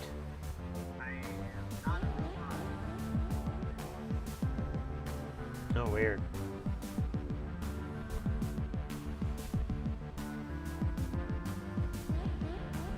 I got an echo somewhere. I like tacos. Okay, I fixed it. I don't know where that's coming. Oh, now I know. Oh, I'm so silly. All right. Let me get rid of this this thing. Bye-bye. And download 5 a day. That's all I get. What is this, communist China? All right. Oh, yo, this is where we're at, baby. All right. All right, let's check out this video here on discharging. Oh man, I got distracted. What and where the tattoo is. Ooh, you guys getting tattoos of each other? That'd be sweet.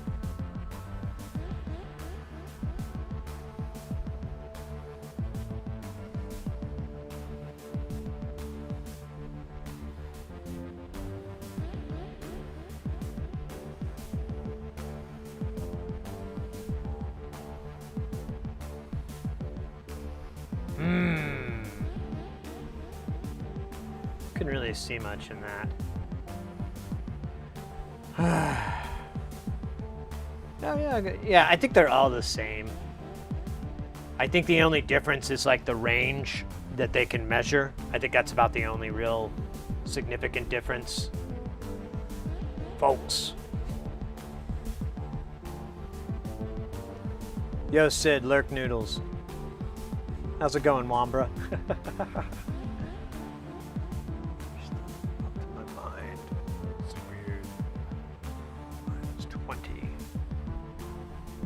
What is this? I think this is like 40? It says it somewhere. 40, yeah, this is a 40 megahertz. Wow, my hair looks really awesome. Alright, well, this is gonna stick. So maybe I missed it. Did that guy... Oh yeah, that's right. The volume isn't gonna come in here. So I have to do this to listen to it. Alright, oh. There's no narration, he just does it in the dark. Fuck.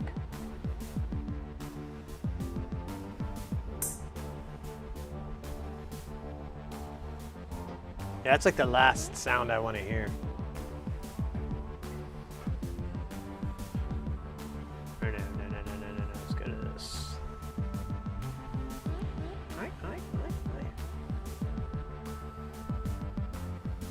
It's just 2 arcs. Yeah, I know, right?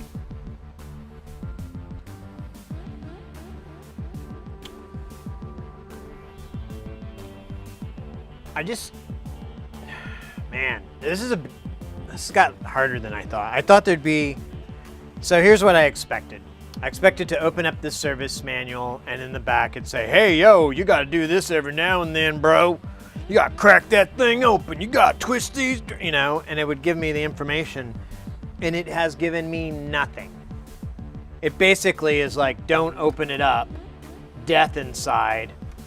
End of life, you know, it's... I feel like I'm on the Nostromos or something.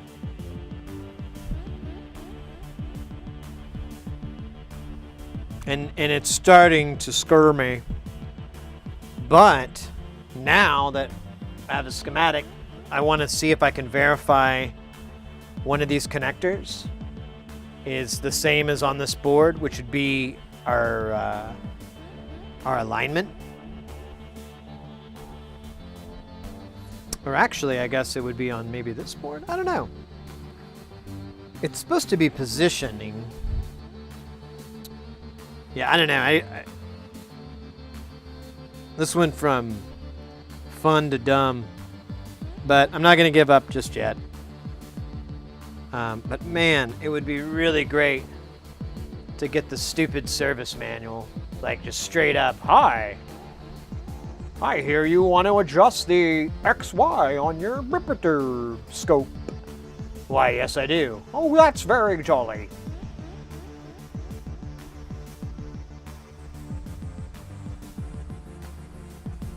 How?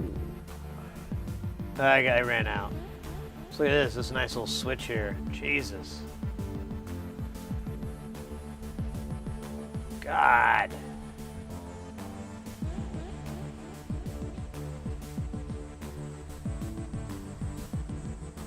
I'm off to bed. Talk to you soon, dude. Yeah, thanks for coming by, Addicted Pete.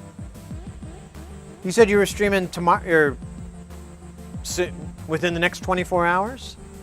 I'll try to catch you again. I felt bad, but I think the problem was I expected, like, I thought it was going to happen the next day, and then I guess I misunderstood because it happened like a couple days later, your stream. So maybe that was where I got off. But anyways, yeah, mate, take it easy.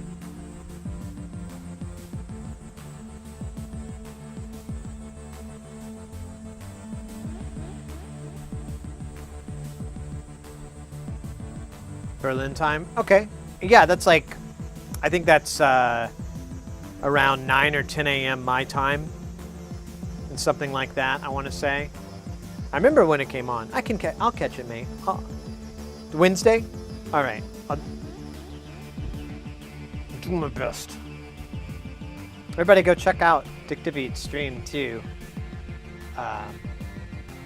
He's got like a ton of drum machines, and it's just like a lot of gear. And it's really well set up. And he was telling me he was gonna do a stream on, you were talking about doing it on MIDI and integrating MIDI and getting everybody to behave and not have lag and all that crap, which is super, super useful.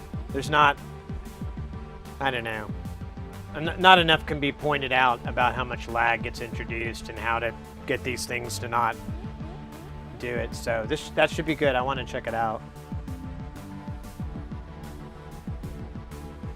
Right. Yeah. Getting them all to talk and be sweet on each other. Sweet. Yeah, mate. I'm looking forward to it. I'll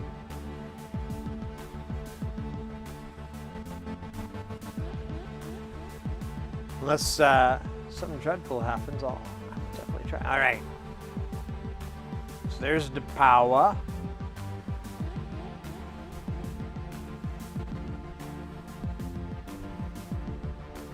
Is that 1.40 or 140?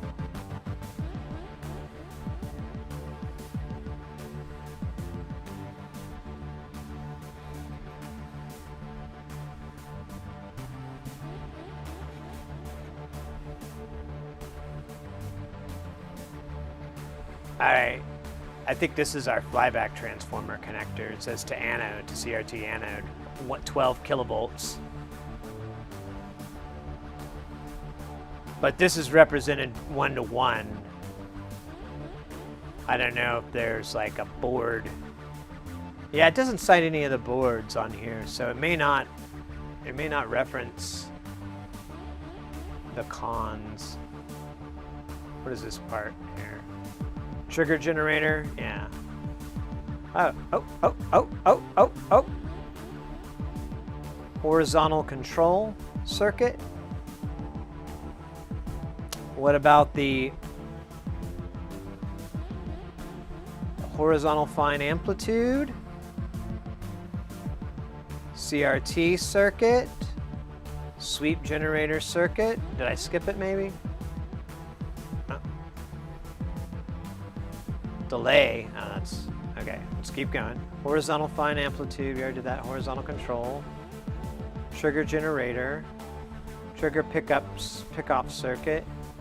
Power supply, vertical fine amplitude, vertical mid amplitude, vertical mid amplitude,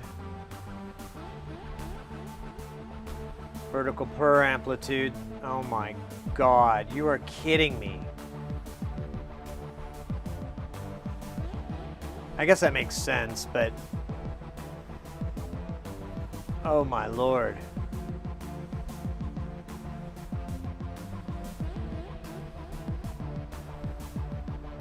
All right.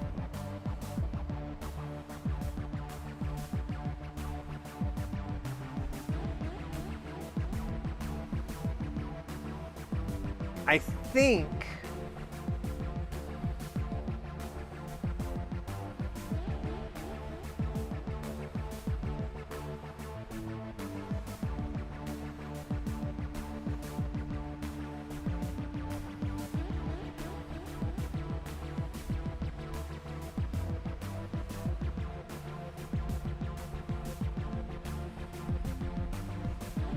final amplitude circuit. Let's look here. Let's look here, guys, because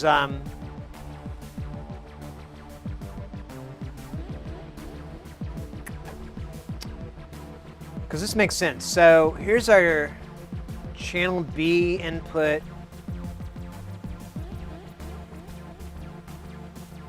I guess.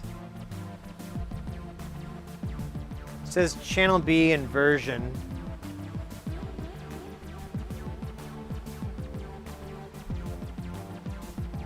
Third high frequency compression, or comp, I guess? I don't know.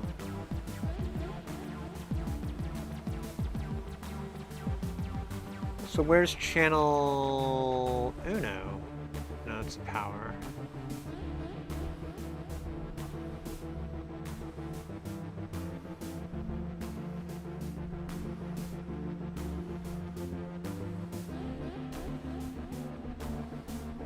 Ah, okay.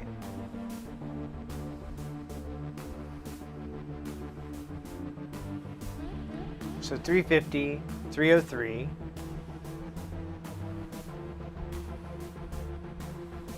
Oh, fudge. I thought that would correlate here.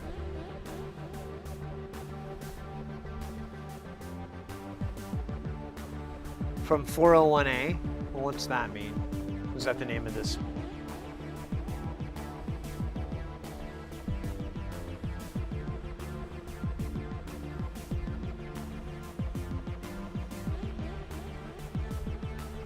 So this is from 401.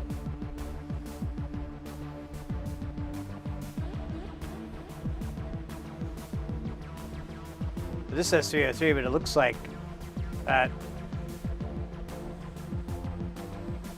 Yeah, and then this says 303.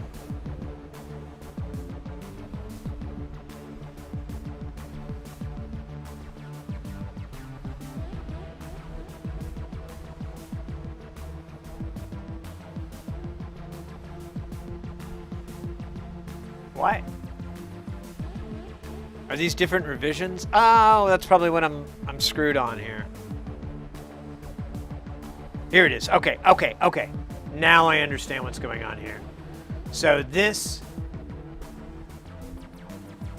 goes out to the vertical amplitude, and it's this board.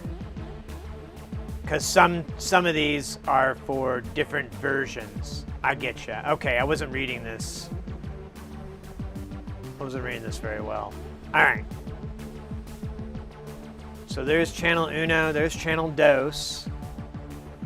Okay. This is making. Okay, this makes way more. I didn't know why there's so many damn pages, and they look like the same thing over and over. Okay, so this is way less complicated now. Kind of. Well, 10%. 10% less complicated. So we have our signals coming in here.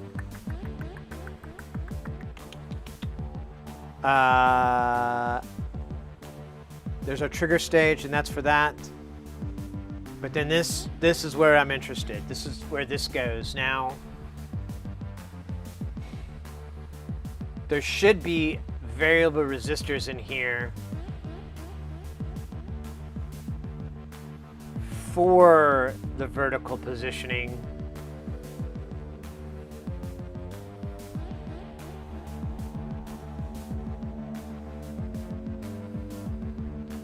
Now I saw on that one deal it said channel B had an inverted setting, so maybe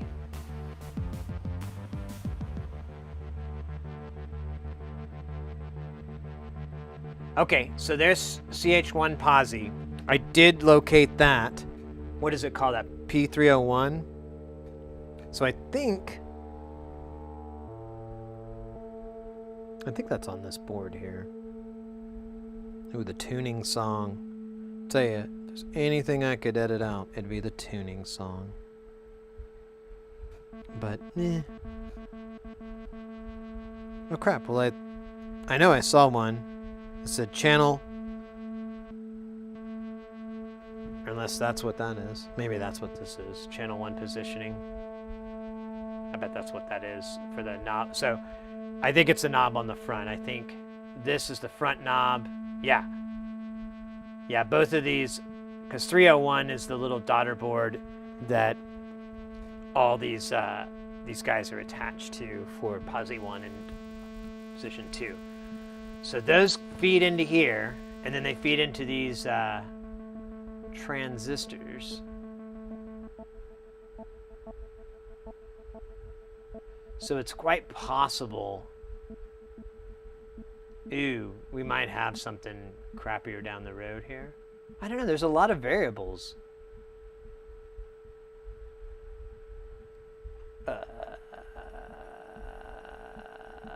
Let's skip to the next track. Maybe.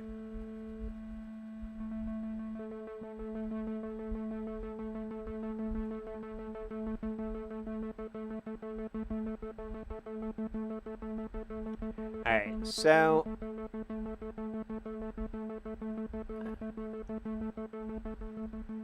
this is VR343, and that's right on the connection prior to 201, so I think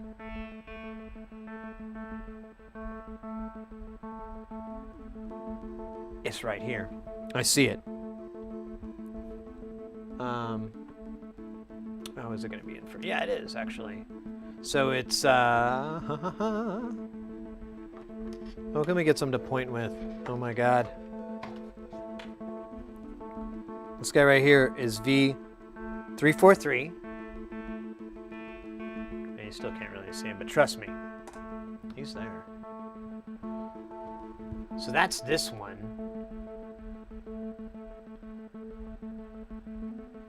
And that is the, I think that controls the variance between the mixture of the two voltages of these two inputs. That kind of makes sense. So I believe this is channel 2 and this is channel 1. I believe is how it works. I could be wrong. Let's look at the input side here. So it comes in here. There's really no variables. So there's the channel B invert adjust, which is VR441, which is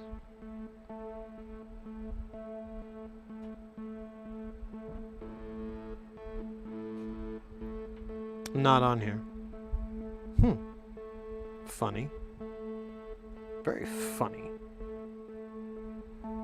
Yeah, it's not on here. Weird. Okay. Well, it's not where I can see it. How's that? That's probably more accurate.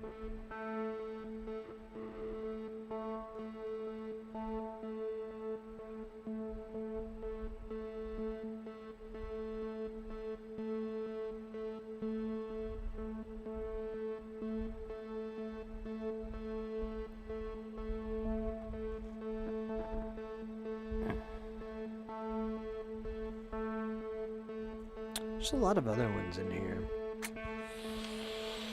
Alright. Well, I don't really care about that right now.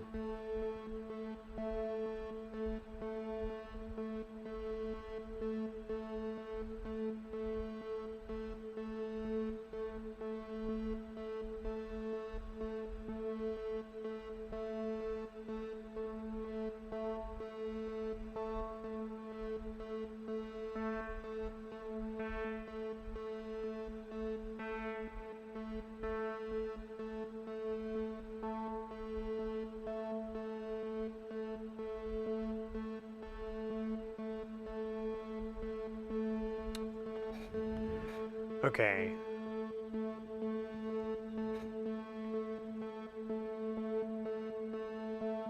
So other than really the channel B invert adjust, because I think maybe that might be its offset. I'm trying to figure out how they're offset, how that is supposed to work. There's got to be some sort of thing to line them both to 0, you know?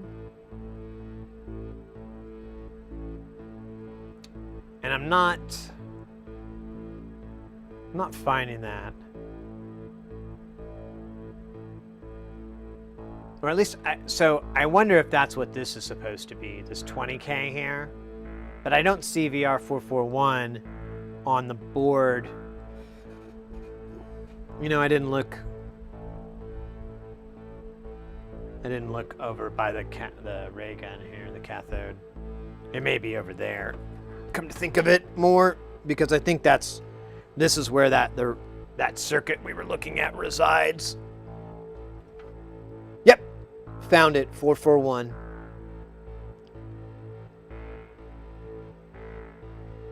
Shit, it's in a crappy spot. It's like, so maybe you can see it. Yeah, there it is. It's that guy right there.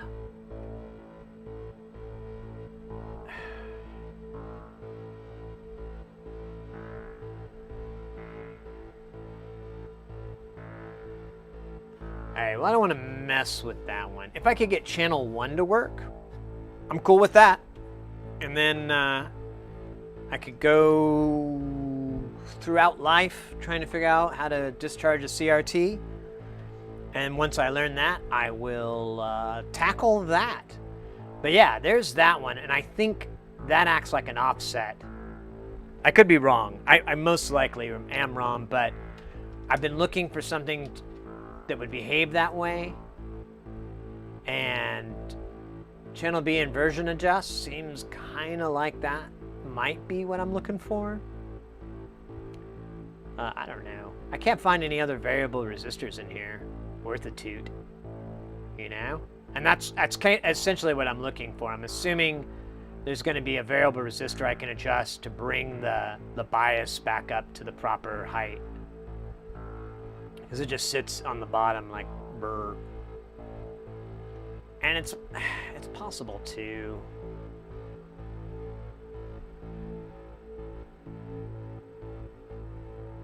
I could have, so this right here, I believe, is all of this is what we were just looking at, where the ray gun is, the cathode, the CRT is, and all that good stuff. So I'm gonna stay away, and not this one, it's this one.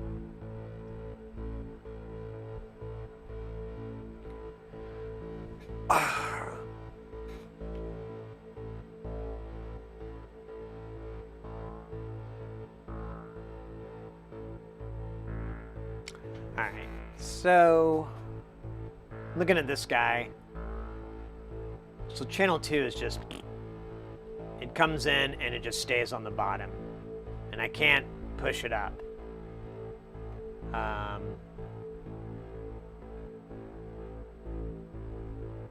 So let's ignore it for right now. Now channel 1 does, but it takes a long time to warm up. Now there is, what's this?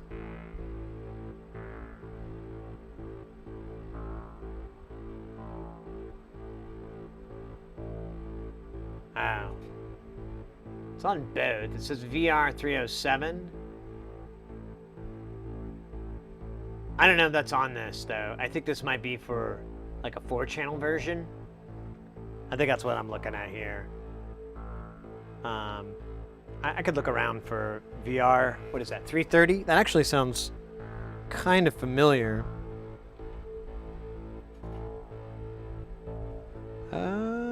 Yes, I see VR 330 and VR 334. Let's see, is that what the other one's called? No, it's 303. Oh, that's cool. So 303, let me see if I can find that one.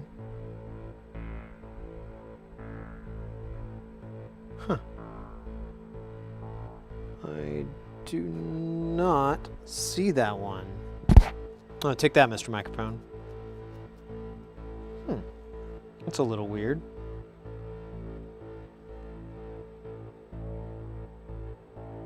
I see 307 though. Oh, that's what I'm supposed to be looking for. Okay, so I found this. So I found this and this. They're both present on the board. I don't know what the hell they're for, though, to be honest with you. It doesn't make sense to me. So let me keep moving. So we're on this part, the channel position. So this, you know, sweeps it over there. This one sweeps over here, and then syncs from the center. It's kind of this loop-de-loop. That's scientific, guys, by the way.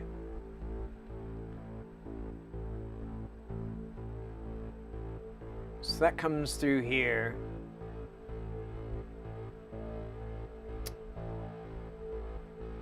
All right.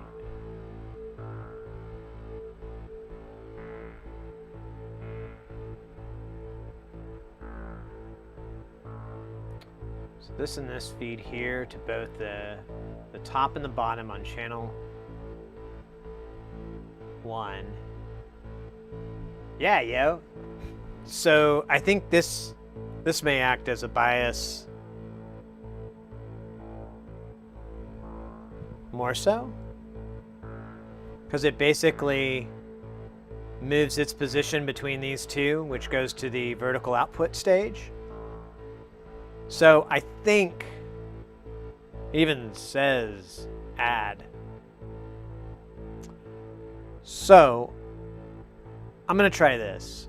I'm going to adjust 300R, and I'm just going to give it a good sexy turn. Now, to save myself from the tears of 1,000 minutes, I am going to take a picture of its current position, maybe even try to Sharpie it down. But I think this is going to be really my only thing to try, to be honest with you guys, because once I charge this up, I don't really want to go back inside until I figured out how to discharge this fucker. And I still haven't found like a reasonable instructions on how to do that, to where I feel competent anyways. I saw that video, but I can't see what the guy is doing, and maybe I need to read the description. Maybe it's in there. But I just need to take a little bit of time to do a little bit of that boring old research stuff. Oh, damn it. I'm looking at the wrong number. VR343. That's what I was looking for. Okay. And it's right at noon o'clock. That's what I have it at here. Wait, let me see here.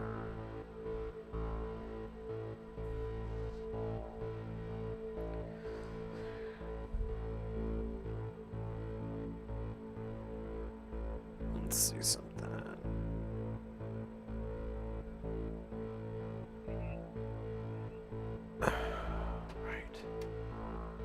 All right.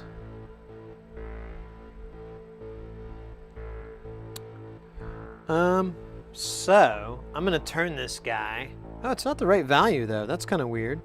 Oh no, it is. Never mind. I misread it. I read it backwards. Wait, how do you make 3s? Yeah, that is 100K. Or a 10K, I mean. It says, I don't know. I don't know. But I know I'm gonna change this value.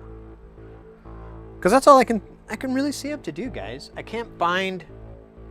So just to be clear, just so we're here. So there's this, but I don't. You know, 334 here may actually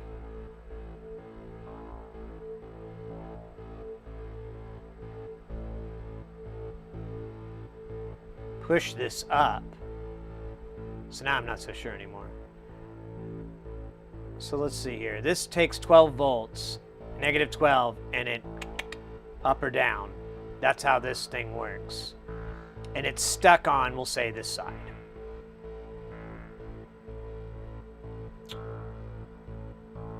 This would increase or decrease the resistance in this loop, which would pull this to even gain.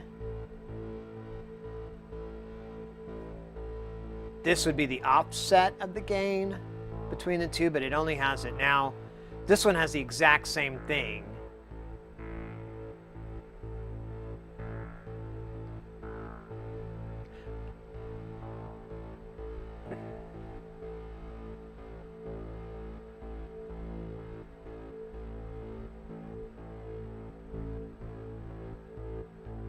Has this extra part, which I don't understand. It looks like it just keeps it balanced in the other direction. I guess that's what it's supposed to do. But they both have this this 500 ohm between these two. So 334, 311. All right, let me look for that one real fast. 334.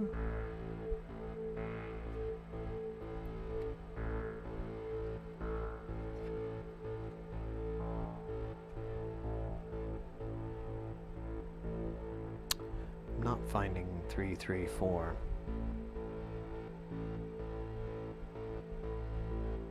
Or 311. Oh, okay, I found 311. Right, that was this guy up here, right? 311? Yeah, so it's 311. So I need to find 334.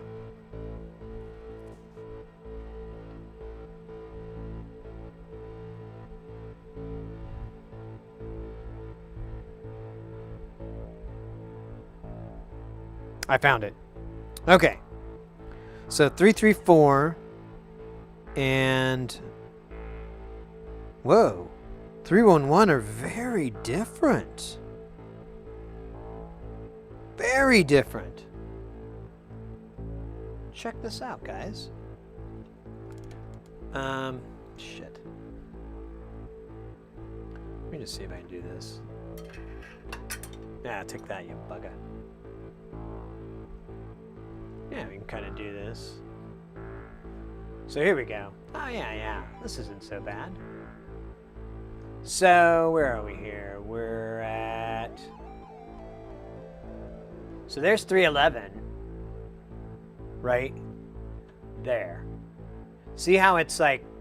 So, unity, center, is supposed to be this way. And look how it's turned almost like... I guess 3 o'clock it would be roughly, almost 3 o'clock. So that, what the hell's that about, huh? And then here's 334. I think that was the one we were supposed to be looking for, but here, this is the other one. And it is at, it's turned really sharply too. Okay, never mind. I thought they were really far off from each other. But there's still a pretty big difference.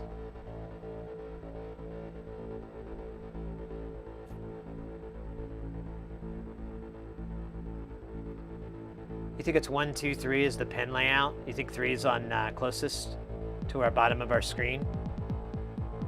I think it is. Oh, shit.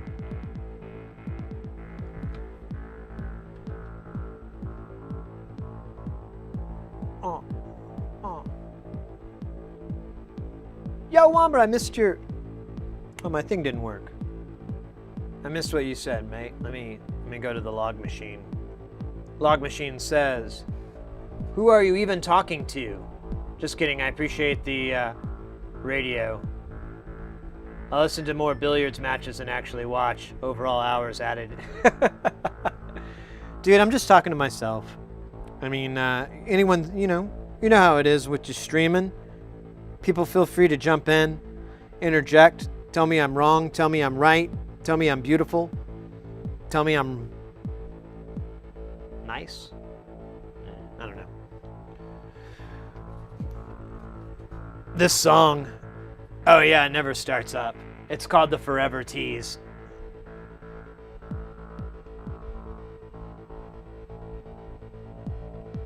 Oh, my foot itched. Oh, I appreciate the lurk, mate. It's all good in the hood. I just want to adjust one thing. Oops, it's the wrong picture. I just want to adjust one thing and then be done with it.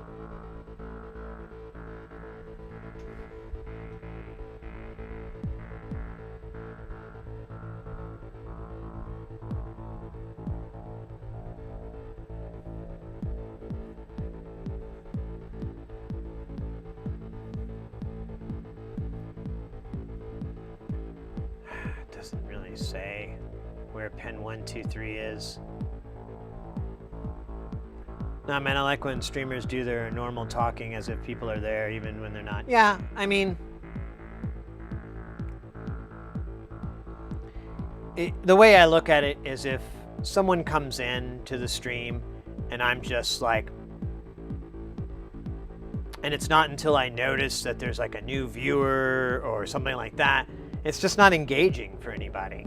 But if I if I'm chatting out what I'm doing, at the very least, people could go back and watch the VODs or VODs. I keep forgetting to pronounce it phonetically. People could go back and watch the VODs, and they'll have like a running narration of my poor troubleshooting. But they can be like screaming, "Oh no, you're wrong," and at least they'll hear me.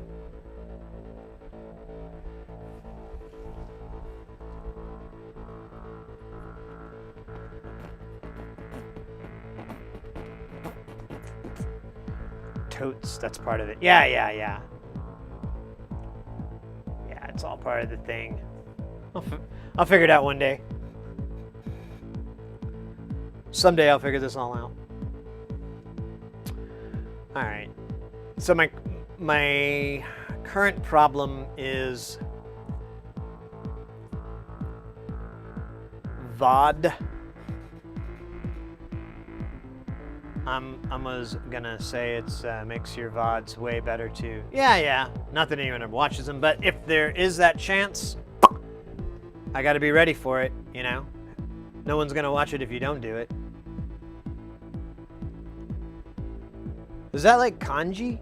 After that, a bridge? It looks like Japanese.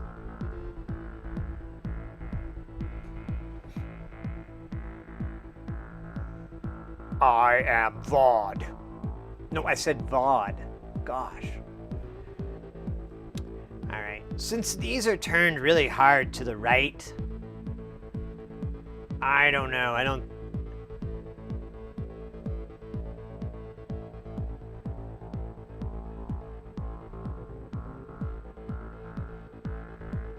Do you think I'm supposed to measure 12 volts? On both of these when this knob's at noon o'clock? That's my problem. I want some fucking procedures to do.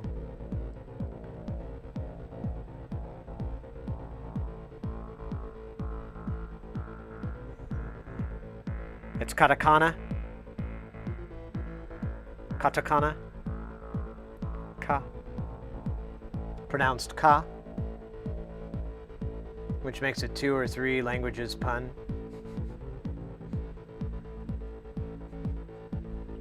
Kudos.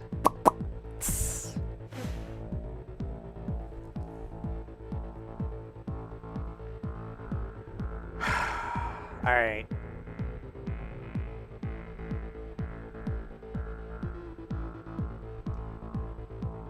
Wait, I'm on the wrong page, aren't I?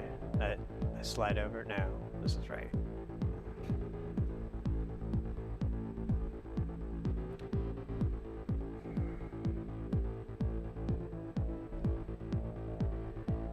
You know what? I think I'm going to stick with my original plan. I think I'm going to adjust VR343. I'm just going to give it a good quarter turn. And then put the case back on. Power it up and see if that did anything. I mean, I'm pretty much at this spot, guys. Unless you, I mean, I'm welcome to anyone throwing out some suggestions on what would be better. If you guys think I'm going the wrong path, feel free. But I don't think adjusting these is what's going to fix it. And as I look down, it's almost as if one of the sides isn't getting enough of the voltage, like it's not biasing properly, it's not getting it even. And it looks like even I could measure these, like there's these measurement points listed here. But I really don't want to power this thing on hot. I don't want to. I know I'm a wuss, call me what you want. But until I can find out exactly, I need to research how to discharge the gun. I don't want to open it back up after this until I'm confident I know how.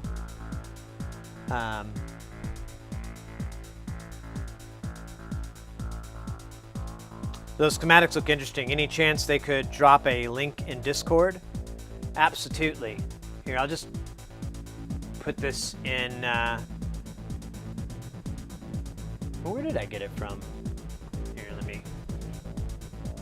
I think I got it from links.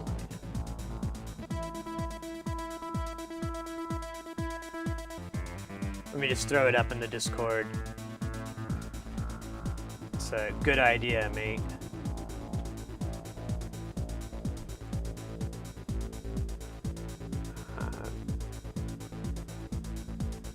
BK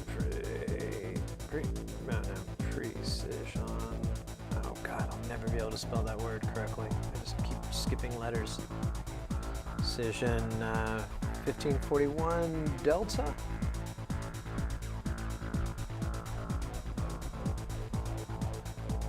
Download. Oh no. Well, there. Wait, cancel. Fix this.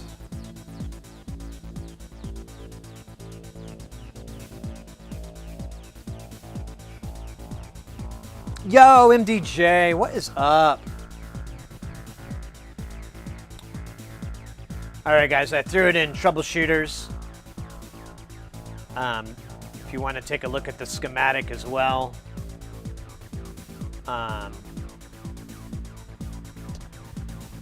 So go ahead, MDJ. We're working on the scope here, but I kind of misprepared for this. I thought the manual would have instructions on how to discharge the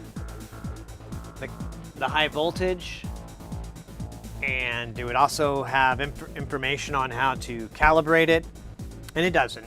It doesn't have anything really. So I've resorted to the schematics that Knight found, Killer Be Kill, and I'm trying to find out a way to fix. Oh, so the problem is that the channel 1. Oh yeah, that's true. I don't even know which channel is the bad one, honestly. But channel 1 and 2 both sit at the bottom of the screen. One will eventually, I think it's one of them will eventually warm up enough to kind of be there, but it's still useless. It doesn't get a proper reading. It's just whack. And I thought it was garbage, but it's been brought to my attention that it possibly could be repaired. And so I went ahead and pulled it out for today because I'm like, yeah, let's get this thing honking. Is that an analog scope? It is. It is a cathode ray tube. And so I pulled it out, and I'm immediately not so positive that my that this is discharged, even though it's been sitting for years and years and years. Now I've taken some readings and I can't see anything, but I'm also, my probe can only do 600 volts. So I don't know if I'm safe to check for 12K. So I'm kind of at like the standstill on getting on this side of it and trying to check those parts, because I can't find anything that tells me how to discharge this one, like 5-year-old instructions. You know, I'm afraid I need it 5-year-old. We did find some people on explaining how to do it, but I need direct instructions, honestly. I don't feel safe like hoping I'm right or whatever. And there's no way to be for certain, because I don't know if it's charged up. I don't know. It's just a whole my fault that I didn't research. So I'll fix that. But I have been poking around and looking at the schematic, which really helps. And so here, you tell me what you think, mate. Here's where we're at right now. So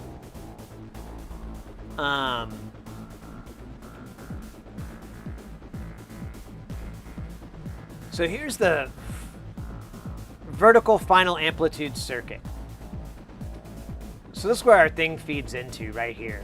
And this is Y plus, and this is Y negative. That goes into here. There's not a lot to change in it. Now there is this channel B inversion adjustment, but it's next to the cathode gun. So I just don't think it's what I'm looking for. And then eventually it feeds out to here. And effectively this side, we'll say Y positive is the upper part, is weaker. And it's not biasing properly. But if we go up to here, now this is the mid amplitude circuit. Here's our feed to that. Here's our channel input sides. I've identified these. These are both turned to the same amount. And this is your vertical position knobs that are on the front. So I'm kind of like, I don't know, should I turn this up? This will give it some extra juice. Because I feel like it's a bias thing, but I'm not certain of it.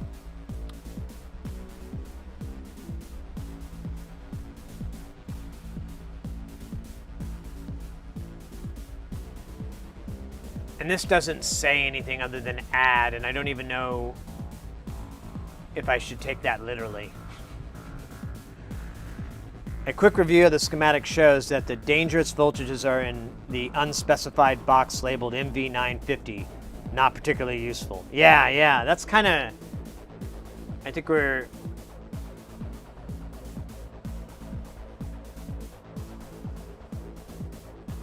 on these power supply areas. Yeah. So here's your MV950, which I believe is our flyback transformer. Or is this the flyback transformer? Yeah, see, I get really confused. So I think this is the metal box. Oh.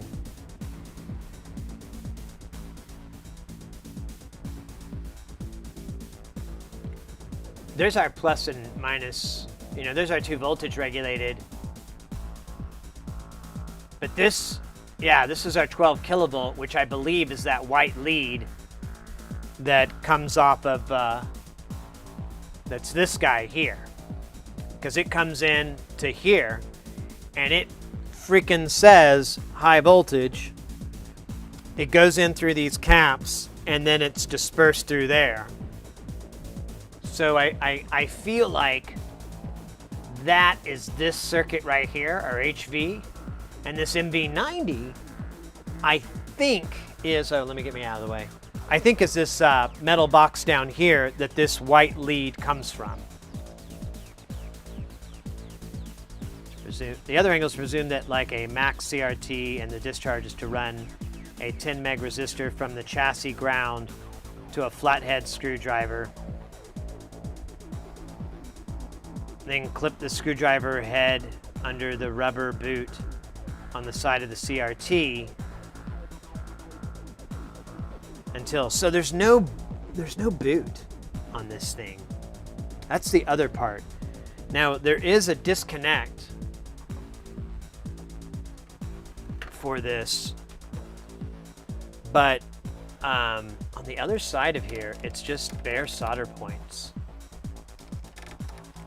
So there's no, yeah, I as I saw that one dude's picture, he had a boot, and I really wished I had a boot, you know, because that's what I'm a boot.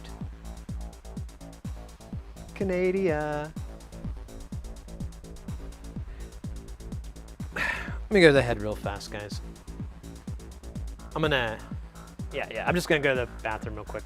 I'll be right back. I'll be back.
Big log with it. I'll tell you what, guys. I think I'm gonna stick with my original plan and go into the restroom. You know, and I think I'll take a little mini break here since I didn't turn my camera on just yet. I think I'm gonna stick with my original idea, guys. Let's adjust 343 here because I feel like this is a biasing. Look how it operates. It basically feeds this leg, and it feeds this leg and this leg. It looks to me 100% like some sort of biasing. These other ones do too back here. And I think if I ever get one, I think this is how you can get channels 1 and 2 calibrated to read the same thing though, so that they're both, you know, accurate. Yeah, I mean, I can't fuck it up. And the,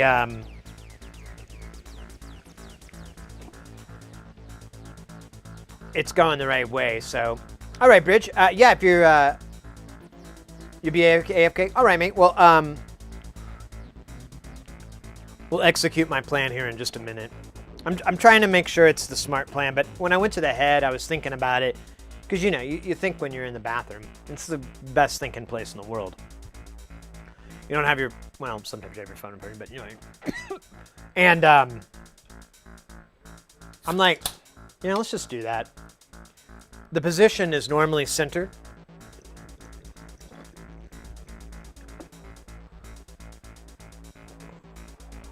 So if I need to adjust it back, I'll just put it back. I have a picture of it to try to get it as close as I can.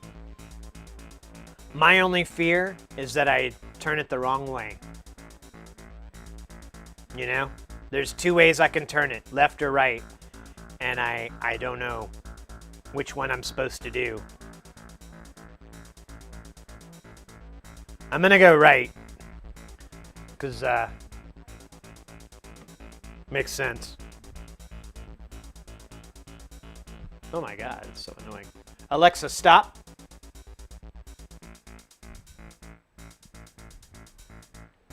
Alright, Alexa started reading the news to me or something.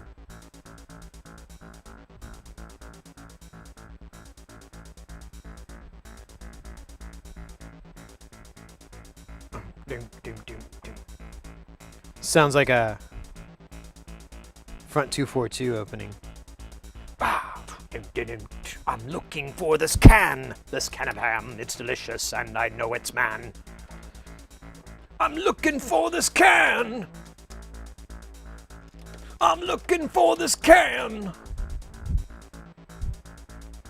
Can, yummy food, let's go. All right, 50-50 shot. I'm gonna go right. It was 343, right? Yeah. 343, not 242. Whoa, lots of levels of cool going on right here.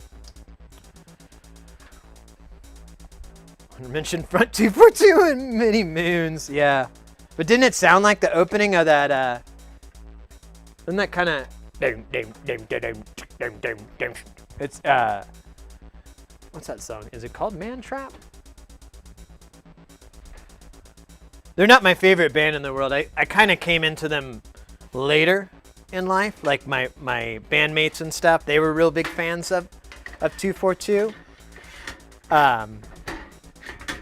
But, you know, straight up, some great dance floor music, for sure.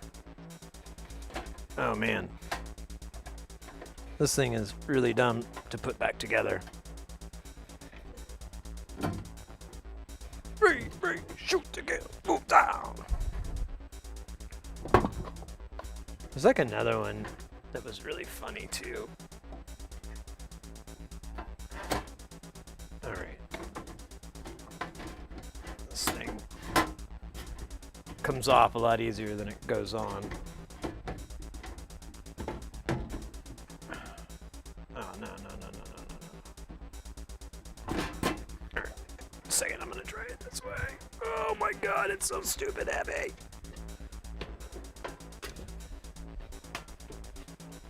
I think that's it. I wasn't getting into the edges. Yeah, there we go.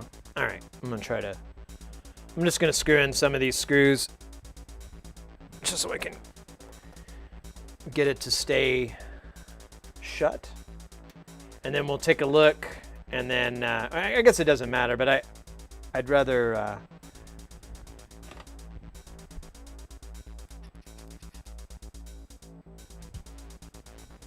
yeah, let's just split up that horrible screwing things part. It's so boring. God, man, this thing does not want to sit in its little... Oh my god. See, they should have mentioned this if they wanted to thwart people taking it apart. Be like, it's really, really hard to get the thing back on. Like, really seriously, guys, don't take this apart. You're gonna thank me. That would have been more effective than electrical shock fears.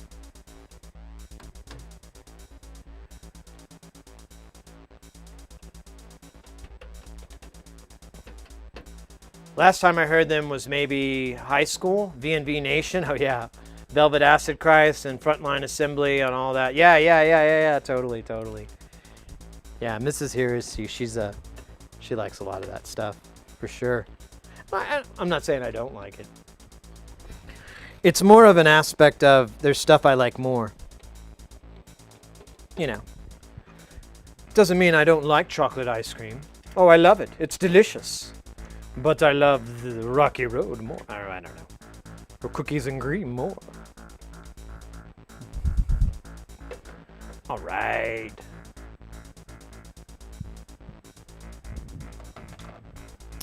Oh my god, it's so fucking heavy still.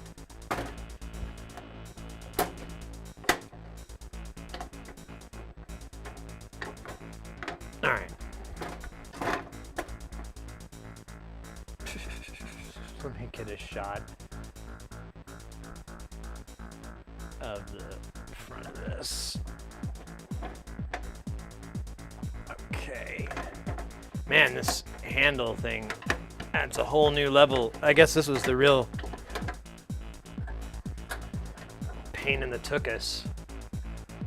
There we go, that looks good.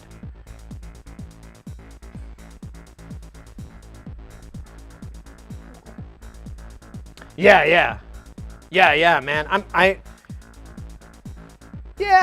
think that was my progression too, you know? You know, in the mid 90s, that's kind of when I came of age to an extent. And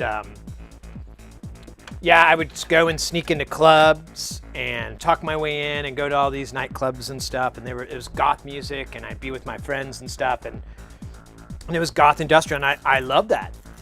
And then, and it's never really gone away or anything like that.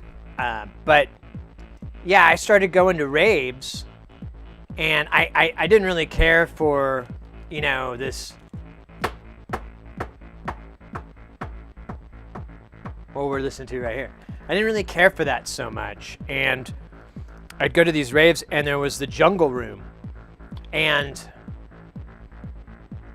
that whole culture, that whole vibe, everything about it changed my life. You know, it's one of those things where I remember distinctly multiple instances of me like rocking out in some jungle room at a rave, and just like, you know, just insane emotion at like how awesome this music is, how awesome it is to see white people, black people, Hispanics, you know, everybody all like bobbing our heads to the same dope music, you know? And I grew up in the Midwest, and you just didn't see that. And as much as I like the industrial music scene, it's very white. It's a very white scene, and so it's especially in the Midwest, and I mean, it's not intentionally that way. It's just kind of what it is, and so for a style of dance music to cross that cultural and generational and all that all at the same time, oh, that's what I was all about, man. And it's just sick music, so fun. Yeah, techno does. Yeah, I'm better now, but when I was a kid, when I was younger, I almost like revolted against the 4 on the floor. All right, let me power this off. All right, guys, we're gonna go hot here. This scope. Let me give you the front view here. That is actually, that's so weird. That's the reflection of, I can't figure out. I think it's the lights. Yeah, it's like the lights off of my trackball. Or no, I don't even know. It's too weird. It's dark magic. All right, let me plug this guy in. Please no sparks. Okay. I never forget when I discovered D&B had the same experience. Raves, the original safe space. Yeah, exactly, right? Oh, it was so cool, right? Oh, man. I love any music that even comes close to that or tries to recapture that. I don't know. It's pretty cool. It's very, you know, like I'm saying, music has there's very cultural ties and whatnot, and sometimes they're good. Sometimes I think they slow they slow things down, they hurt the genre, or they hurt the music, but it is what it is. And but man, jungle drum and bass, and then like all the stuff that kind of grew from that, from the Amen break, really is just fascinating. It's so crazy to me. I'm trying to line up this sweet, sweet shot of the screen and not get like a light into the lens. Try not to pull that, oh, what's that guy? J.J. Abrams stuff. All right. Power on. Let's see if we can see some smoke. No smoke.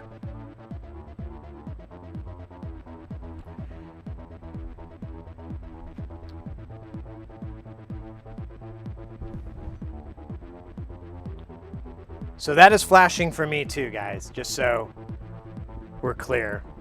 So I turned the intensity all the way up, and I've turned the focus all the way up.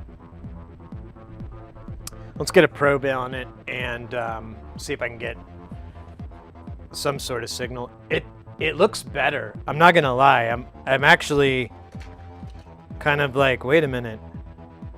That they didn't. I don't think it did that before.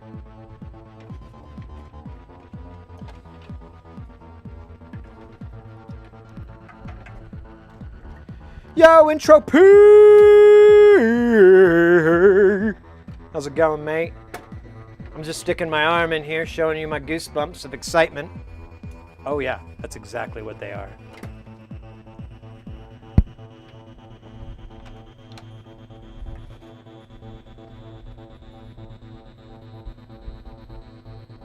Where's my little ground thing I made? Oh no, where'd that... I need that. I need that.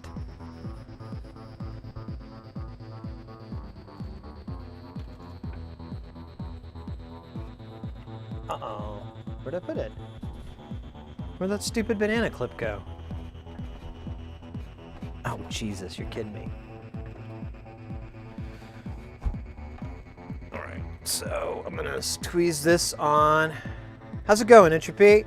Great, just turned to see this power on. You picked the right time. A lot of it was indecisiveness and...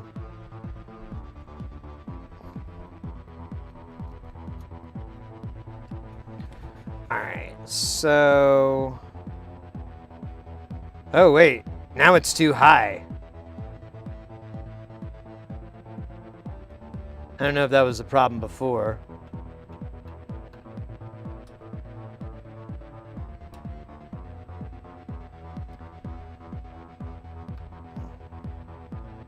Oh wait, let me get my time divisions.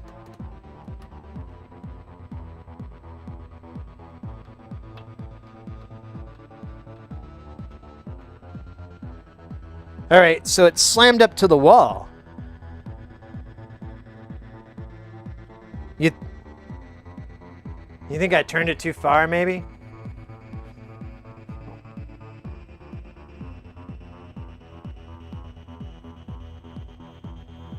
I can't get the trigger to grab it.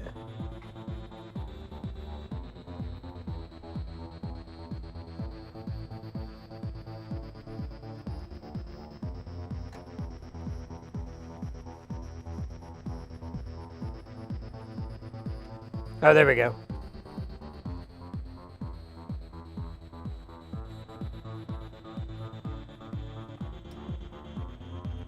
That's the little adjust.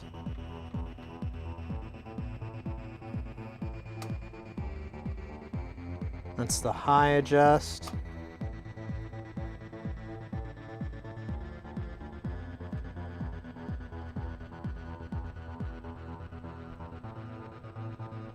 Oh.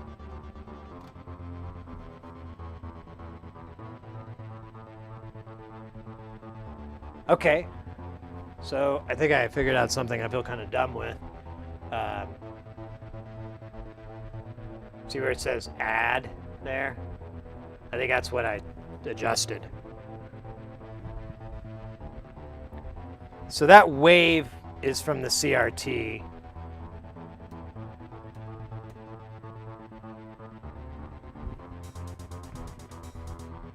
We can give it some time to warm up.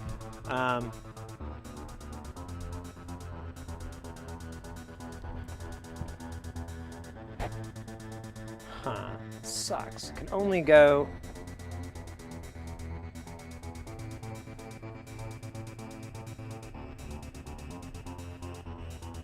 So, really weird question. You mentioned Goosebumps. Besides myself, I only know of one other person that can give themselves goosebumps on command. Do you know anyone that can do this? That's a good question. I can't do it on command, and I've never met anyone that claimed they could.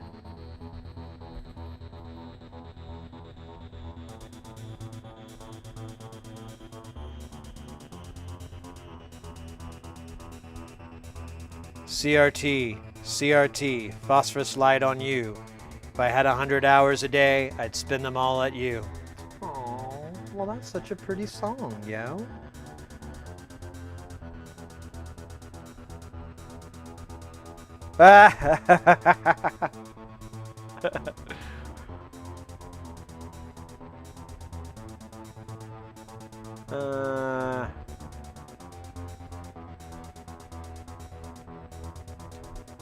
Yeah, oh yeah, right. There we go.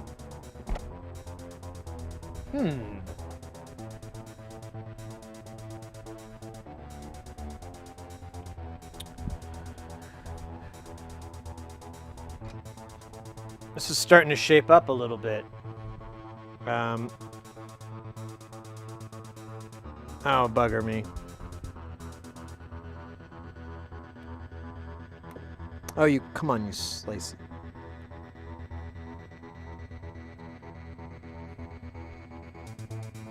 This is too big.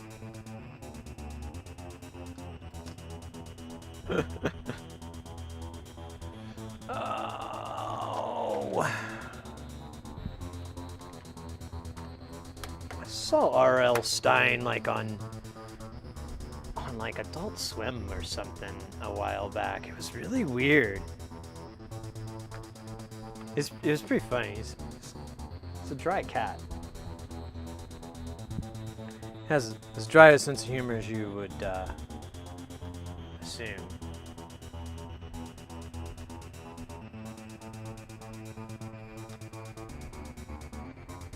That's weird.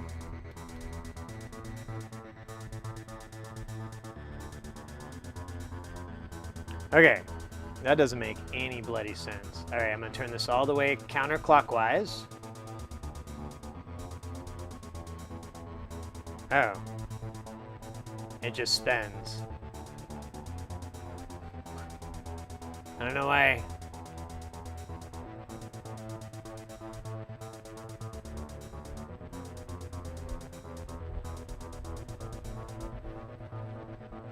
I don't think that's good.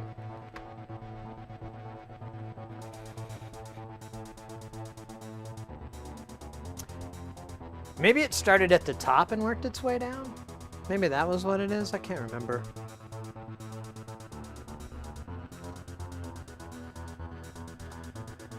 Hey, there's that ad. Yeah. Huh. Maybe if I adjust it in the opposite direction? I don't know.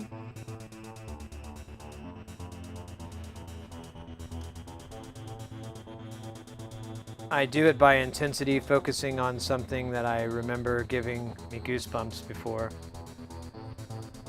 Yeah, oh, well, I guess I could do it through recollection, sure. I can definitely do it with music. Like if I listen to a certain passage, it pretty much gives me goosebumps every time. There's certain songs like that.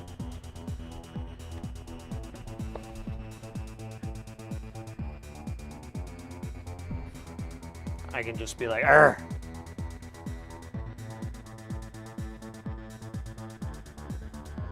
You guys know what this stands for? Here, I'm sorry. This DSL.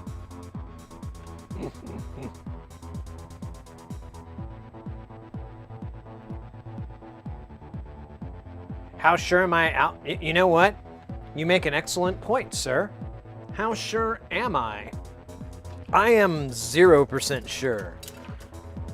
But I do have another scope in which I am 100% sure on its accuracy. So why not take a reading from there? So the only thing is, I mean, well, we'll see, but I don't have that. I took that camera away, so. Oh man, there's no room for this. I gotta get like, I don't have anything with a banana clip. Is that weird?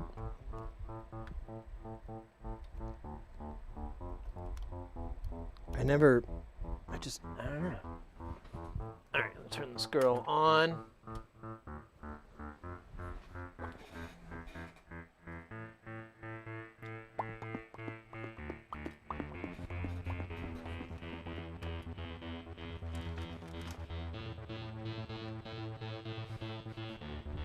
Yeah, it don't look so good either.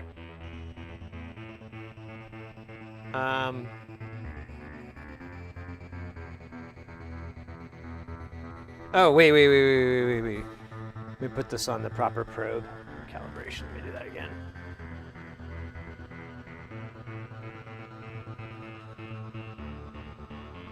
Okay, yo, that's weird as hell. So, it's coming out misshapen too. It's basically an inverse. Here, well, so you guys don't get sick.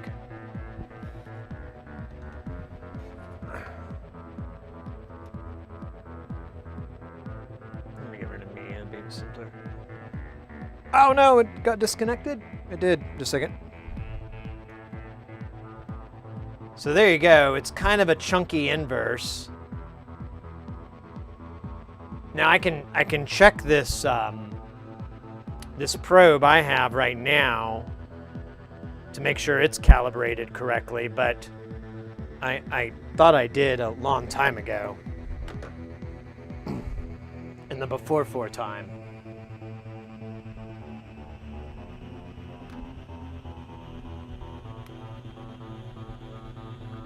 Yo, Hayes, what is up? How's it going there? Full bridge recollections. Something like that. Something's getting bridged.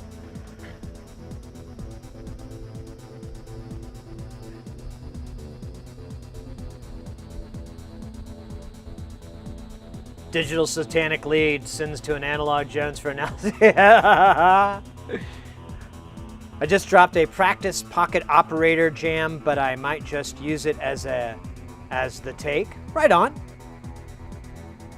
Nah, that looks fine except for possibly the time base. That's what the cal output is for, to let you adjust the tuning of the probe. Yeah, I'm just saying that when I came off of this, let me get my hand out of the way. That's gross. So when I came off of this point, this probe point, this probe could probably use some tuning. I can put it off of my digital one and check its calibration. But yeah, it's a little off. But yeah, this is way the shit off. This is terrible. I wouldn't take this to the fair. And yeah, there we go. Let me make a big screen. I was trying to show the damn settings and everything that we have, but I mean, this is the only setting I would like to get fixed first.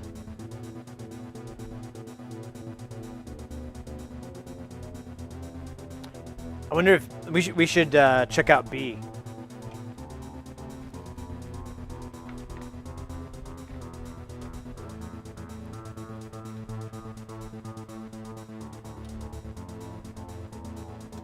Yeah, that one's not even coming in.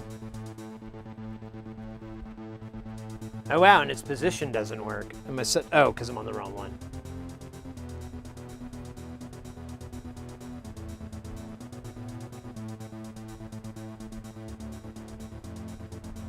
That's even worse. Sync on. Oh, shoot.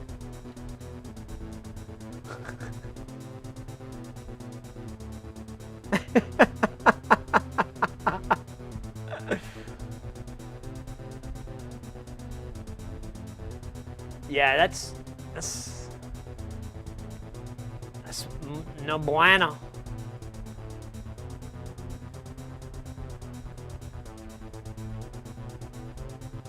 Where'd I put that little screwdriver? Here, let me see if I can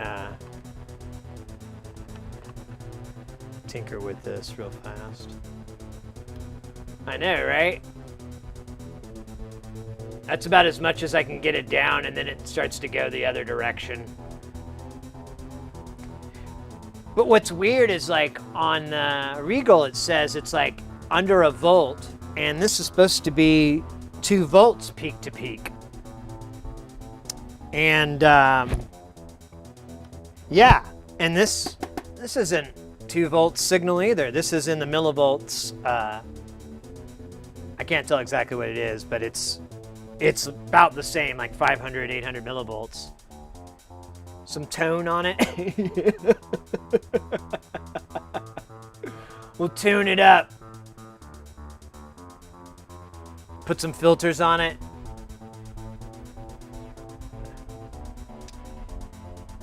All right, well. Let me check something real fast. So that's channel 2. And here's channel uno. And see.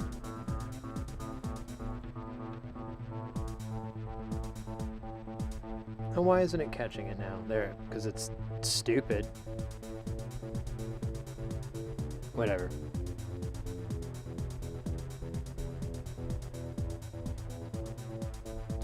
Tony's Ton of Tone. Come on down to Tony's Ton of Tones. We've got tones for every type.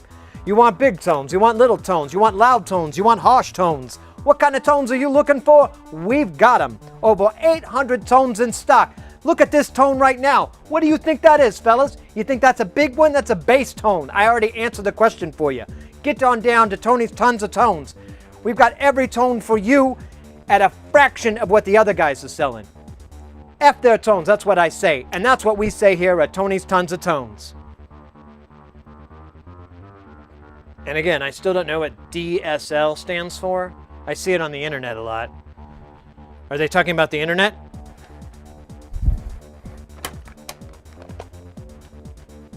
Four-year-old jokes. All right. Well, I'm going to let this guy continue to warm up, and I'll throw the screws in. Bravo. Yeah, right. Tony's Tons. Come on down to Tony's Tons of Tones.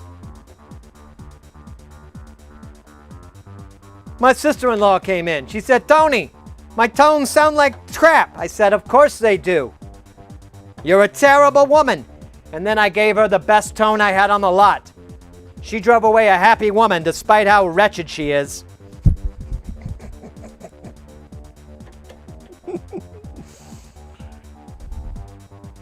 She should have, my brother could have done better. So much better. But hey, nobody can be as good as Tony. They all want to. Got a landscape stereo field yesterday. I haven't had time to play with it. Gonna lurk for a bit. What do you mean? That sounds really freaking cool.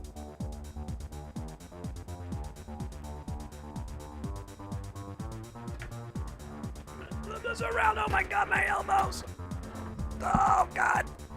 There is not. He hates me.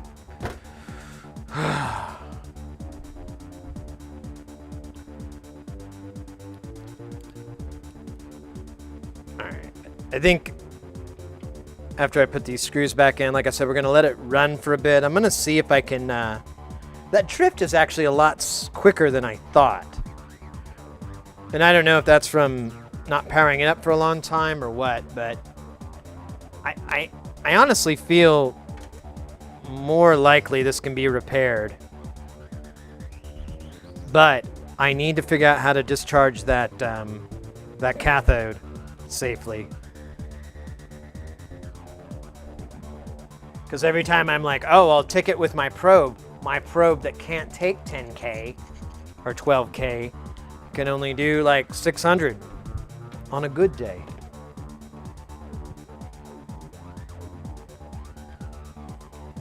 All right. So, Hayes, you said you did something. You said it was like a, what was it again? It was a, oh shit. I want to say it was an OP1. Somebody banned me from Reverb. I can't stop buying pedals. Oh, and the landscape stereo field is a CV interface, I believe. Really? Very deceptive titling, I'm going to tell you right now. I don't feel too stupid that I didn't know that. I don't feel good, but I don't feel too stupid that I didn't know that.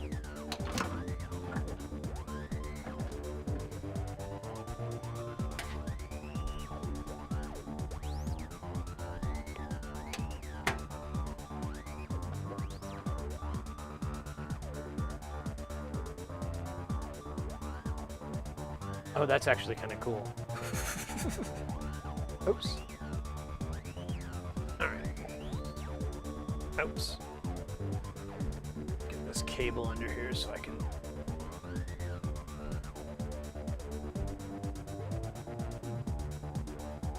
All right.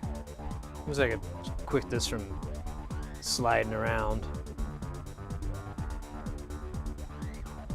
There we go.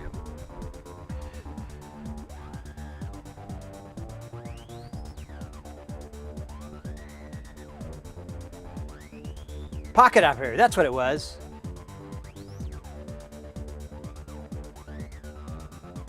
I've never used those before.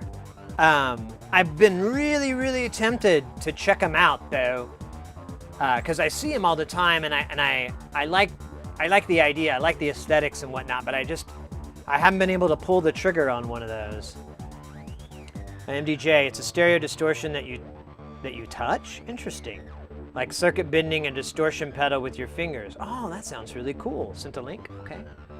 Let me check that out. That sounds cool. Oh yeah, you're down here in the button.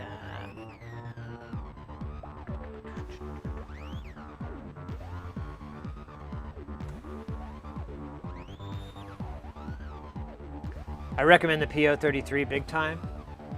I'll have to see which one. I can't remember model numbers on those. Hands down, the best one. Next to that, I really love the PO12 rhythm drum machine. Okay. Well, I'll take a look at those because I want to refresh my brain on those. Dude, you serious?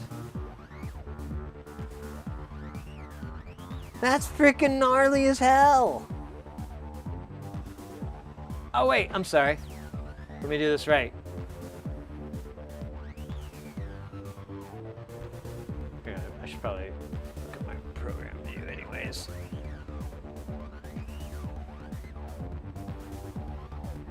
Oh, sick, you've got CV points to rip it from right to left. I like it so much.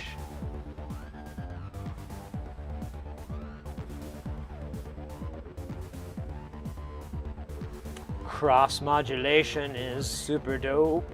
So those act as push point pulls. Nice. Or ins and outs, I guess I should say.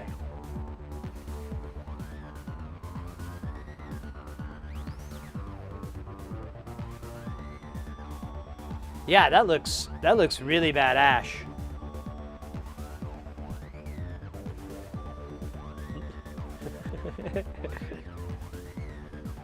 Rama doesn't want to make any commitments. PO33.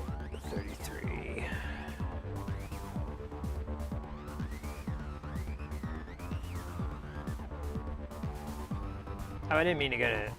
Thought it, let's see. Page engineering. Oh, I can't hit the letters. There we go, that's what I'm looking for. Oh wait, that was a 12. We're talking about the 33, right? Yeah.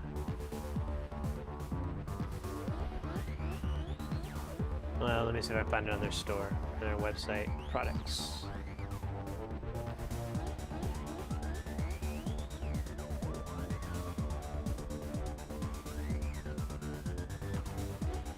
It doesn't give them their model number?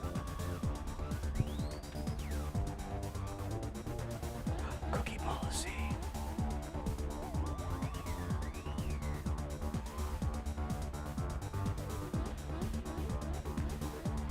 Okay, this is all the same link. I get it now. I'm not that smart. Okay, here's the one we're talking about.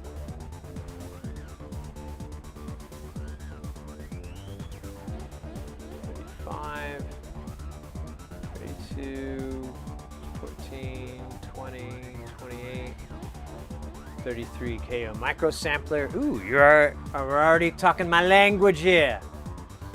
Micro sampler with 40-second sampling memory and built-in recording microphones. Microphone sampling, 8 melodic sample slots, 8 drum slots, 40-second sample memory, 16 effect stereos.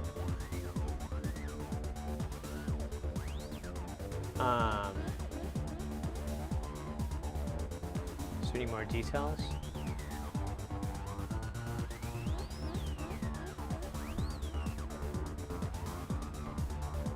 Accessories.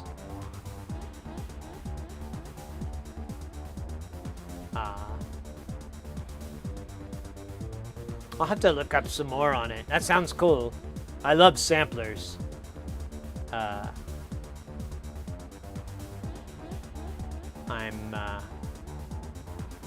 wait, maybe I passed it. There it is.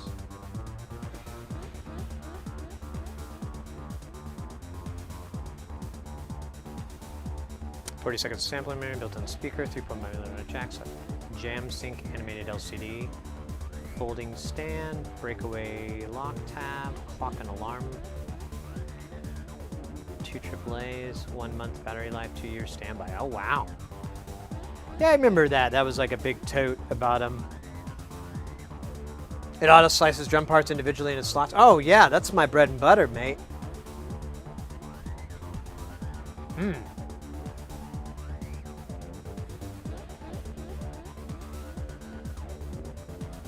Yeah, sample slicing is kind of what I did for like 12, 15, 20 years.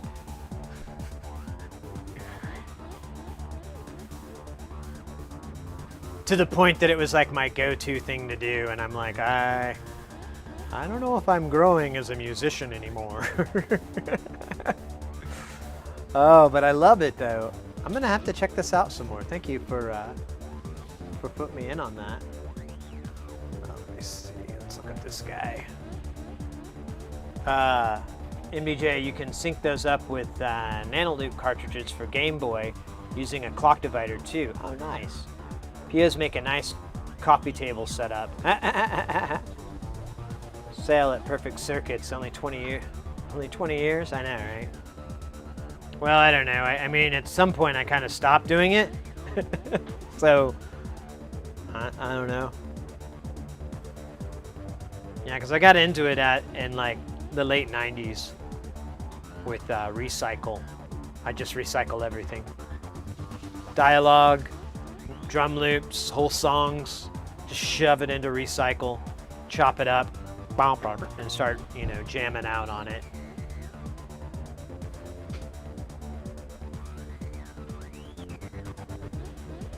Oh, I know what that is. That's my video switcher. That's what that is. Oh, that's trippy. You started in the late 80s? Nice, nice.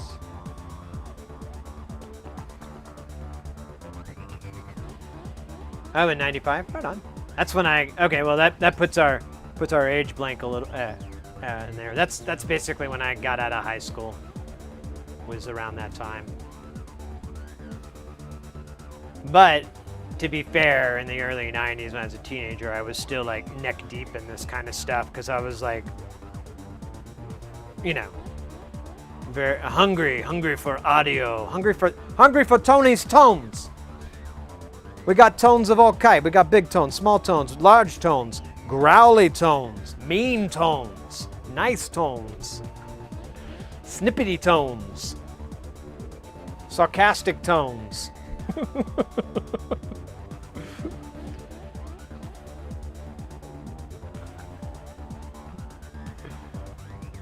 Overly familiar tones.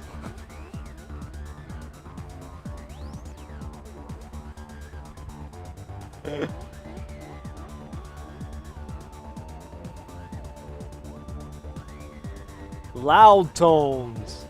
We're full of tones over here at Tony's Tones. All right. Let's see. So I did figure out this model shares with all the variations in that schematic, the 2120. So maybe I can look up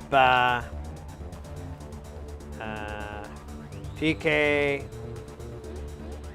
or BK, I mean, BK precision. Let's see, 2120B discharge capacitor.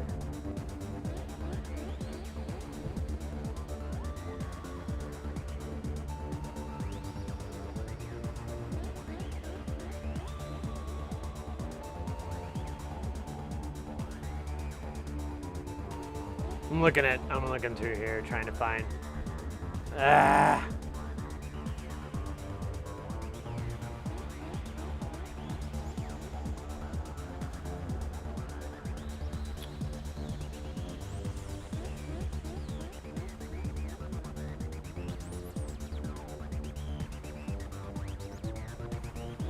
None of this is what I want to know.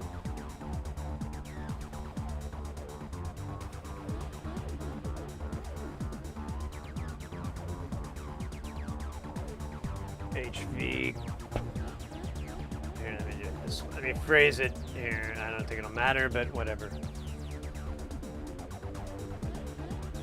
Yeah, here's these things. And I know about these. Oh, wow. I don't need that. But yeah, you can get these. But I guess you can just do it with lurking and laughing in the background. Fair enough. Fair enough.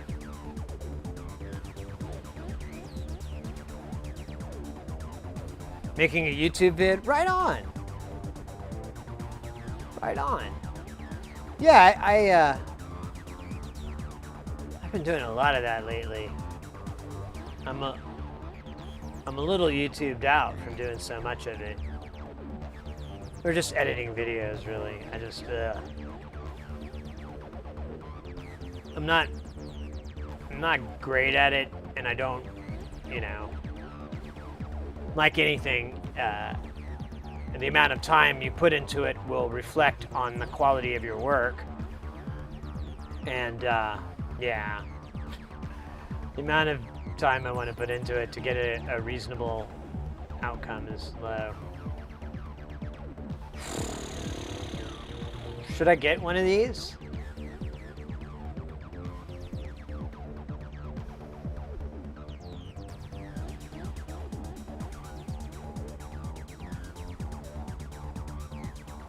Oh.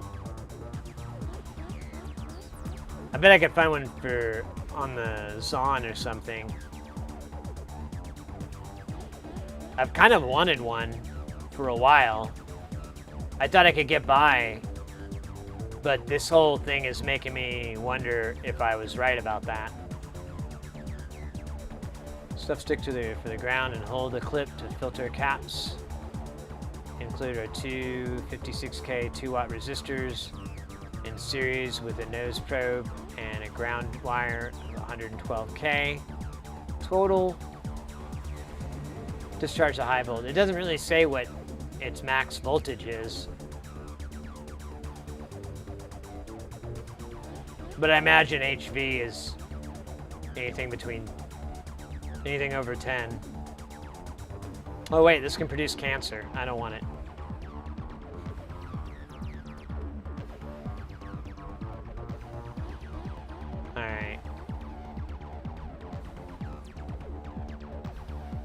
I'm gonna buy one of these. I mean, if it's... I'll see if I can find one cheaper. I know it's silly. I feel dumb, but whatever, you know? Bloosh! What's up, mate? Hello, research have recently found dihydrogen monoxide in large percentages of the United States water supply. Oh my God! Dihydrogen monoxide? That's the most dangerous of the dihydrogen monoxides. I once... Well, except a fish. Interesting fact. Fish are immune to this. They actually thrive. Get that. Maybe we should get the fish's technology, huh? And then we'll get better. Hopefully. Oh, hey, there's my sleeve. Hey,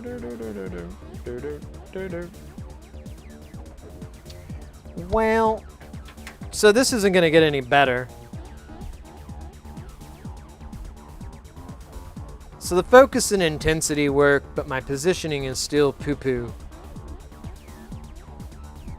Yeah, it even hits the top wall. Yo, check that out, guys. So I just realized that. You can kind of see that glow? I believe, so it goes a little bit further off screen, but I look at how it smashes that. I seriously think the issue is further up, like I was talking earlier, but I don't want to, you know. So this was a bad move for me, but that's fine. That just adjusts the add input, and that didn't affect anything because we're not using the add function on it. It's got to be in here, but I'm not going to monkey with these. And I guess I need to go negative, not positive. So, all right, fair enough, fair enough. I think that's it, the chief ingredient in acid rain and athletic performance enhancers. We need to become gill people. Set phasers to stun. Gill people? How dare they trespass my dominion? I told them long ago.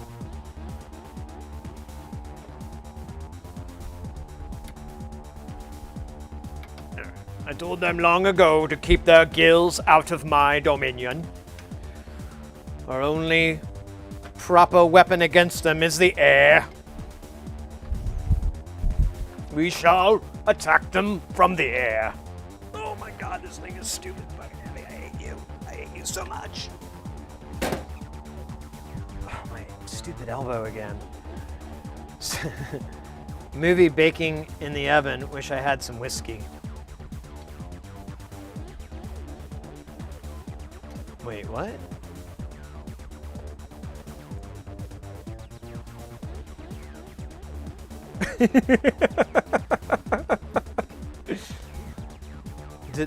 Did that get auto-corrected there?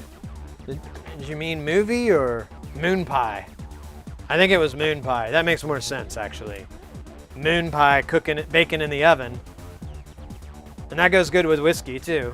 God knows, I ate like 12 moon pies and drank like a whole fifth of whiskey. Oh, wait. I'm watching a John Wayne movie other day. I saw a scene I liked, so I put my PO3 over my little mono speaker and sampled a few bits of it. Oh, yeah, that's a good point. Kind of automatically filters it, too, I would imagine. Makes it all crispy.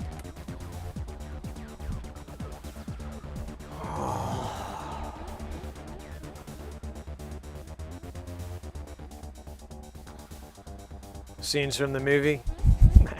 Nice, mate. I dig it. All right. Let me kind of clean up here. Oh no.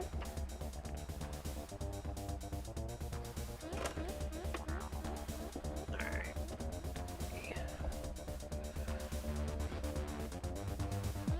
Here, let's just put this guy up. I'm gonna kill this camera for a second. I'm gonna switch my wires back here. Get my wires right. My words are all wrong. And then, I might as well take a chance to take a little stretch break here.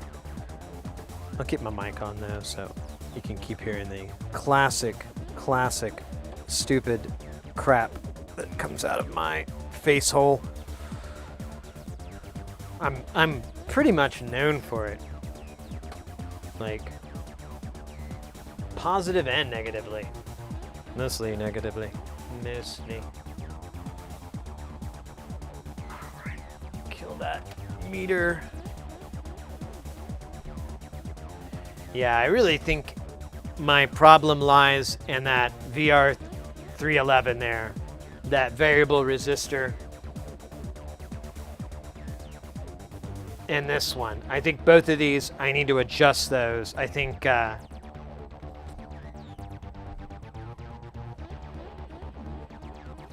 least now I know what this is. So this goes to that switch.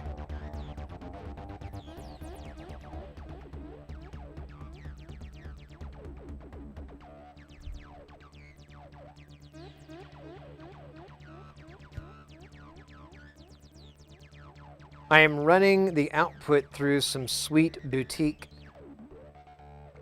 Nice. Pedals so that the sound is most definitely crisp. Nice. Hand-on overdrive. Oh, cool. Cool. Klon Centaur. Nice.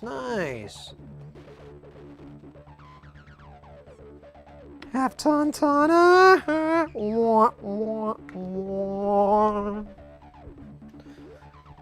Sounds like you've been waiting to crack that chestnut out for a while.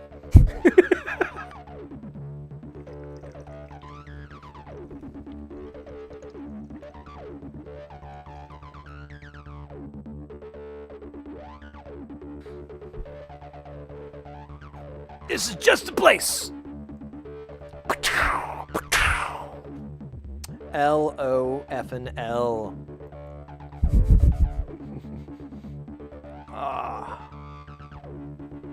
Oh, I think I... Oh, yeah, this just started, so this should break into something else. Or it's 3 hours of this, I don't know. Oh, I can't wait for Thursday. I'm going to stop streaming to YouTube and just doing Twitch. And then we'll just listen to whatever music we bloody want, because I'm just tired of trying to play their stupid, awful game of garbage music. I had to fight Acclaim on my own effing music.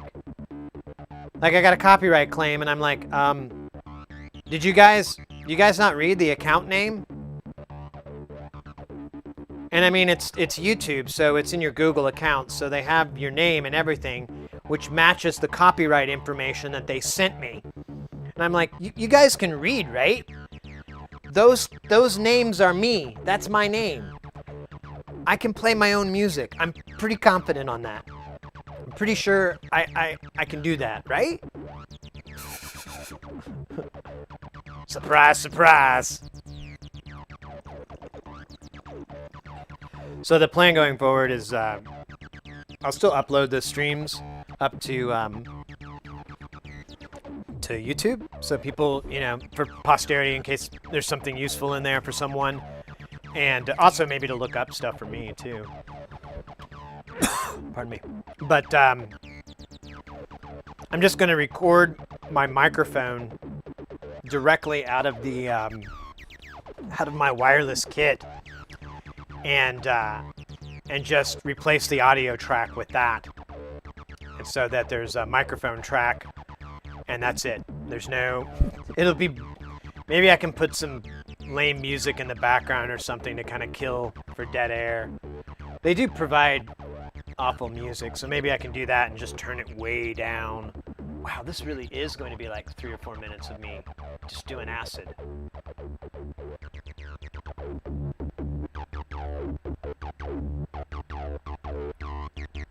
I'm okay with that.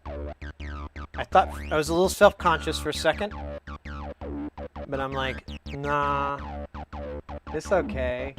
You crazy. That acid crazy.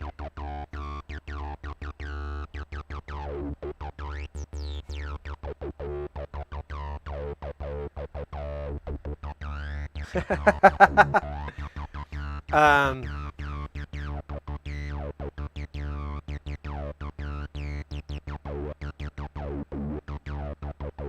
second here.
Check.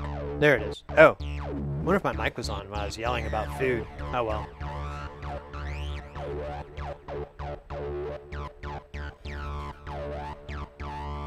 Oh well.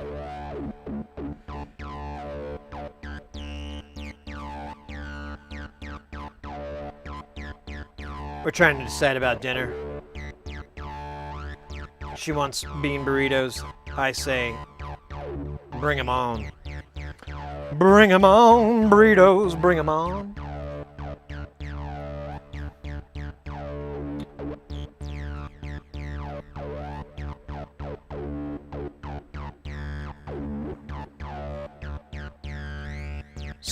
Literally, that's all they wrote. Scope, LOL. For this. Good job, brah. Ugh. Thumbs down. And I never do that, but that one, like, literally was a waste of YouTube space. All right, I'm gonna get that for next week, and we can take a look at this thing again, maybe.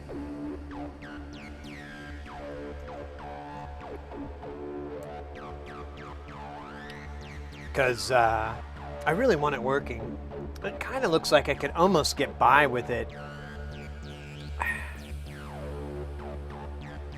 Yeah, it's got to be this.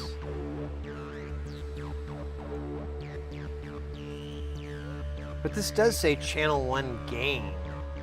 But maybe the gain needs to be reduced. Maybe it's overhyped, that's why it's getting to the top. Overhyped. It's overbiased, overhyped, whatever. It's kind of the same thing. Voltage hype! Let's get some voltage hype in the chat. Oh, there's an emote I could work on. Some V hype.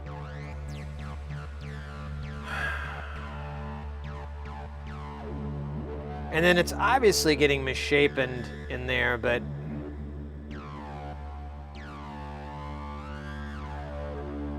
that could be further calibrated, I think. Yeah, but I can't. That's what my thought was too, is that a cap is bad. But going through these schematics, I kind of threw that theory to the ground.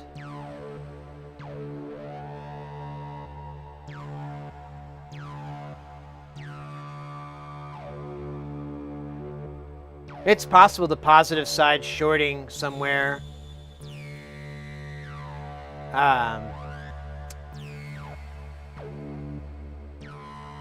But I'm wondering if I can just recoup it by adjusting the trimmers, you know?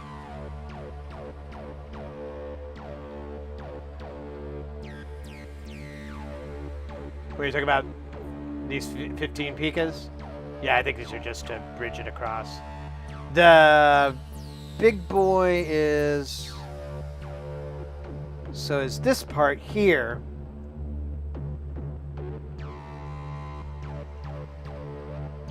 And you do have, we've got this 100 volt cap, but I'm looking for the high volt cap for the, or I guess it wouldn't be part of the cathode, would it? C302. Oh wait, you're still talking about this earlier one. Oh no, 352. Look for a variable cap, okay. So I'm at the last stage here, and I'll work my way back to the channels. But I really couldn't find any variables like trimmers or anything. I was looking back here.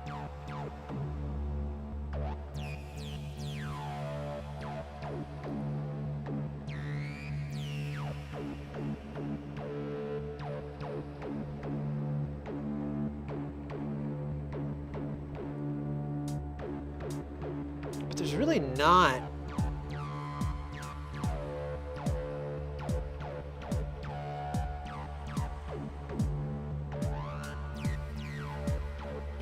Okay, let me, I don't think this stage is really where the issue is, because both channels 1 and 2 behave the same way.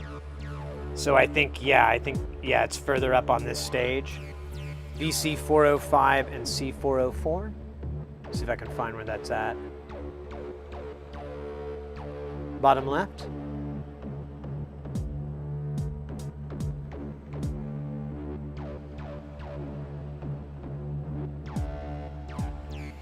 Control 405, C404. Let me see if I can. Bottom left.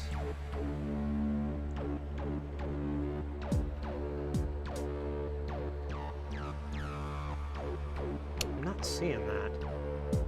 I wonder if I'm in the right spot.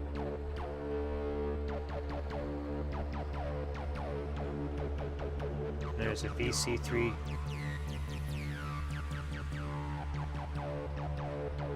VC.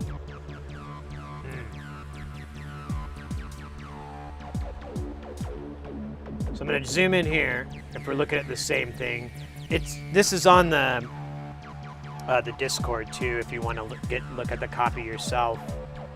Let me see if I can find these components you're talking about, because I'm probably just staring right at them. If they're a snake, they would have bit me. I see VC332 here. Was that the one you mentioned? There we go.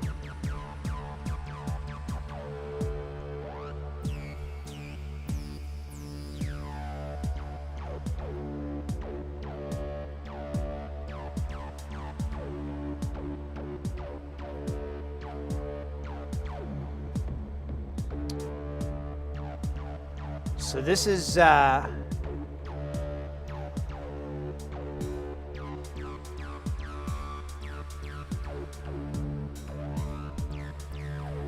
this is VR330.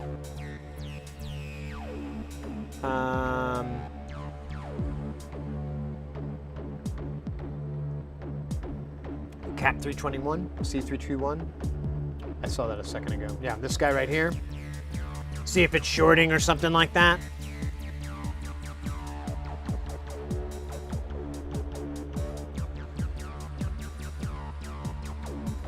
Okay. Yeah, I agree. I think it's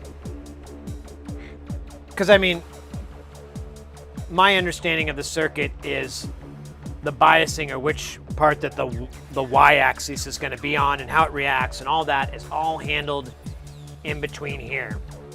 And for some reason, it's stuck really, really high. And either something's shorting out or something's misadjusted. And this is my general, I think we're thinking the same thing here.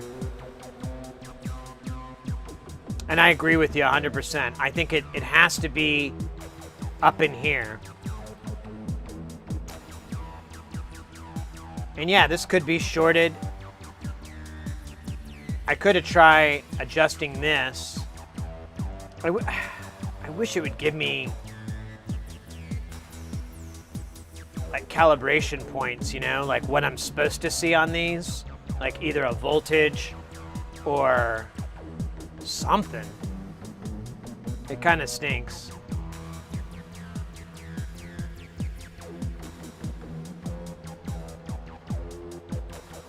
So this is the input channel gain, but that's handled independently from the other one.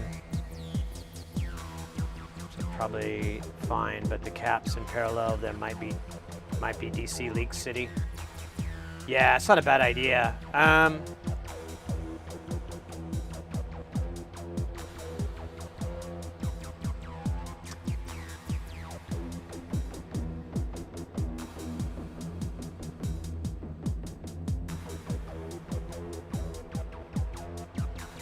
Yeah, I agree. I'm trying to debate if I want to open that thing back up.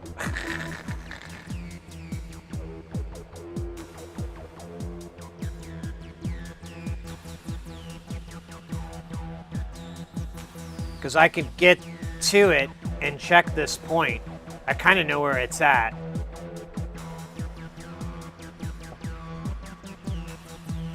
This one had a box over it. Actually, I have a picture of it. Let me look at my picture. Oh, I took it upside down though, like an a-hole.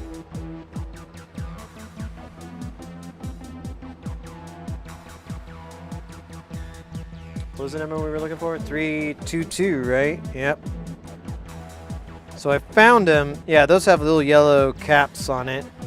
See 321, I do see. I see 22, 323. Ah, bugger me. I didn't get.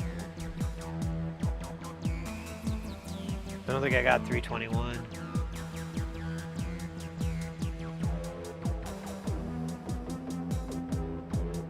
But I do.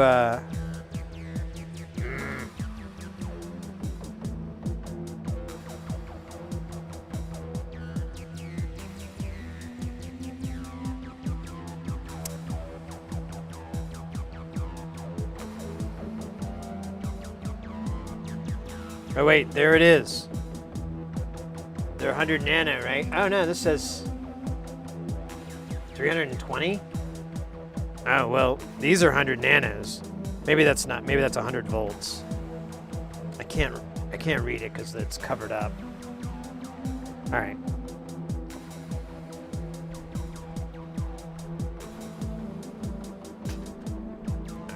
Well, you know though, they're both stuck high, though.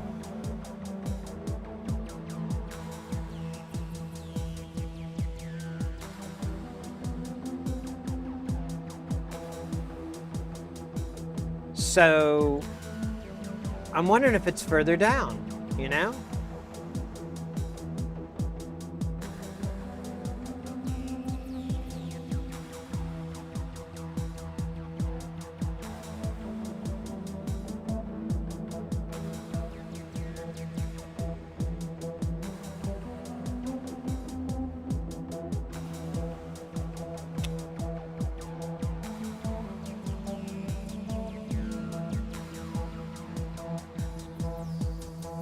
Yeah. You know, Hayes, actually, when I think about it, I mean, it's possible they both ate it, I guess, and it's still a valid thing to check. But I'm wondering if it's further up the line, you know, since they both are stuck up there. But I think you're on the right. I think you've got me on the right path here, that it is probably something shorting out or leaking, and it's pulling it up, and it's probably on the vert positive. Well, it's definitely on the vert positive. And that's why the waveforms are kind of funky looking and crap like that. Because they both looked the same bad.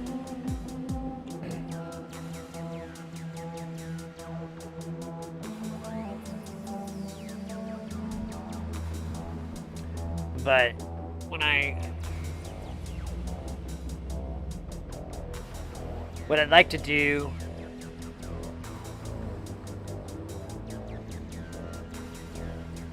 I'd like to find out if there's a way for me to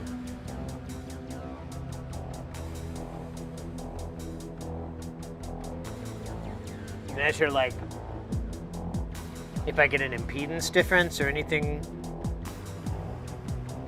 you know, like if I get a different resistance between JA and JB.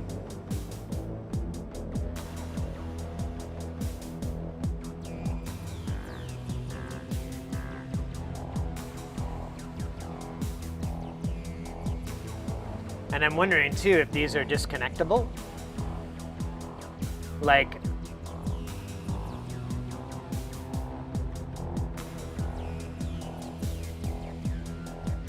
and wouldn't that cause the cathode to fall to the middle here? And if it didn't, when I disconnected JA and JB, then the problem isn't at the input stage, it's further down.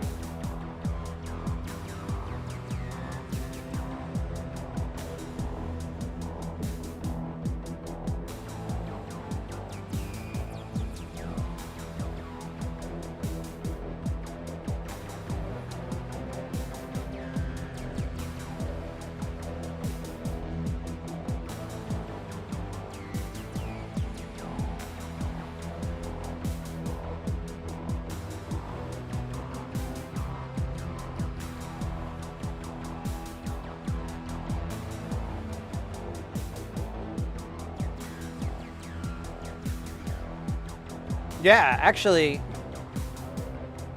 the invert knobs, that should flip it on the other side. It should 180 it at the, and I don't think they worked at all.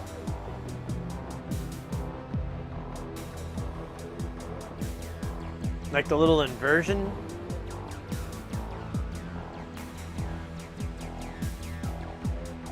I'll look again. Maybe I'm not doing it right. I don't know. Oh yeah, you know what? I think I'm thinking of something else. Let me look on this thing real fast so I quit being an idiot.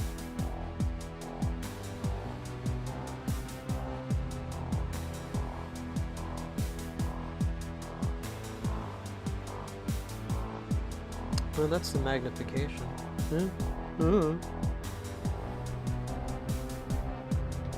Whatever. Doesn't matter.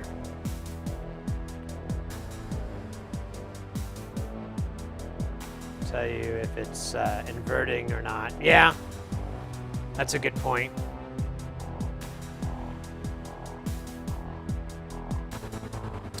Well, I was looking at this and I don't see how you're supposed to invert it. Oh.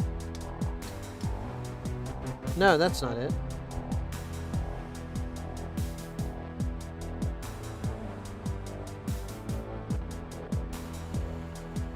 Yeah, I can't really find where this inversion switch is, to be honest with you. Oh wait, now okay, I did. All right, so I can try that. I don't know if I want to do it right now, because it probably does work. I didn't test that. I thought it was something else. So, oh my God, I almost sounded like analog for a second. I can't do that.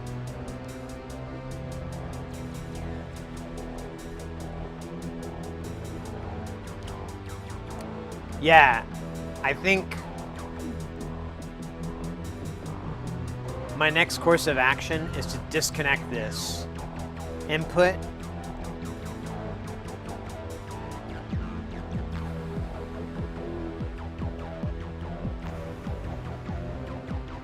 and see what it does. Because if it, well, actually, well, yeah, it should just hang out in the center, right? I don't know, or it may just not display anything for all I know. But I gotta find out where this thing went south at. If it's like Hayes is saying, like it's up here and like, which is very, very likely, you know, it is possible that these things failed at the same time or failed in a similar fashion. It wouldn't be the first time I've seen that. You know, maybe C304 or 323 might have failed. And that would mess up the voltage and mess up that scope reading drastically. But my only thing is they're both on the top.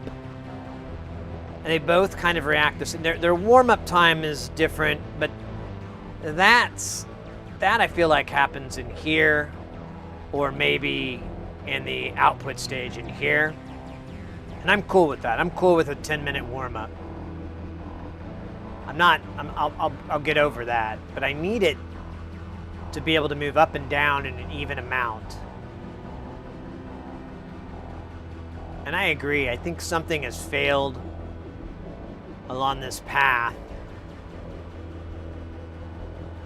but I don't know where. But Hayes gave me some good points. These variable caps are a point of failure.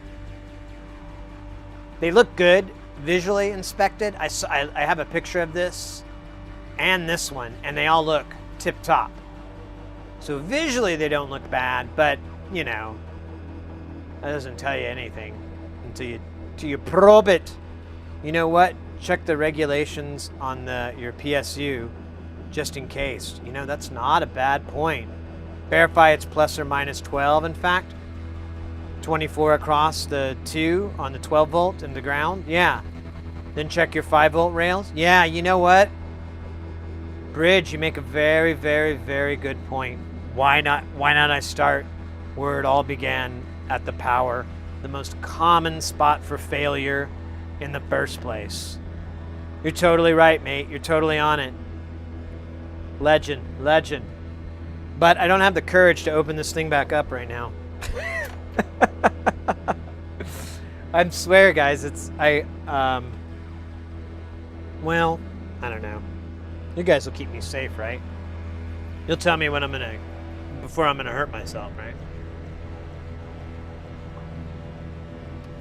All this shit is plastic, so I'm not worried about it arcing. I'll pull this stuff away.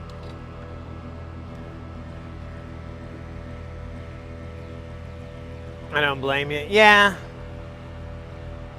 I just hate measuring live stuff like that. I don't like high voltage to begin with. I'm a big sissy pants with them. You know, whatever. I'll take it. I'm overcautious. How's that? Maybe too cautious. But as I told my buddy ages and ages ago when I got my first AC transformer, it's like, hey man, so before I test this, I'm gonna shoot you a text or a call and let you know, and then you need to contact me like an hour later. Cause dude, I don't want my cat to eat my dead body, okay? I need you to come in for me so my cat won't eat my dead body. I don't want to die in the kitchen and like the cat ate half my arm or some shit. I don't mind tapping, but that's different. That's a little different. This is an open board with an unshielded anode on the ray on the ray gun on the CRT or whatever the hell it's called. That's kind of scary, right? And it does say it's 12 kilovolts. But I would like to see what the power is on this thing. I'll tell you what, guys. Let me just let me play it safe. Let me get that tool to discharge it. I know I could make it myself, but I'd rather just get a tool.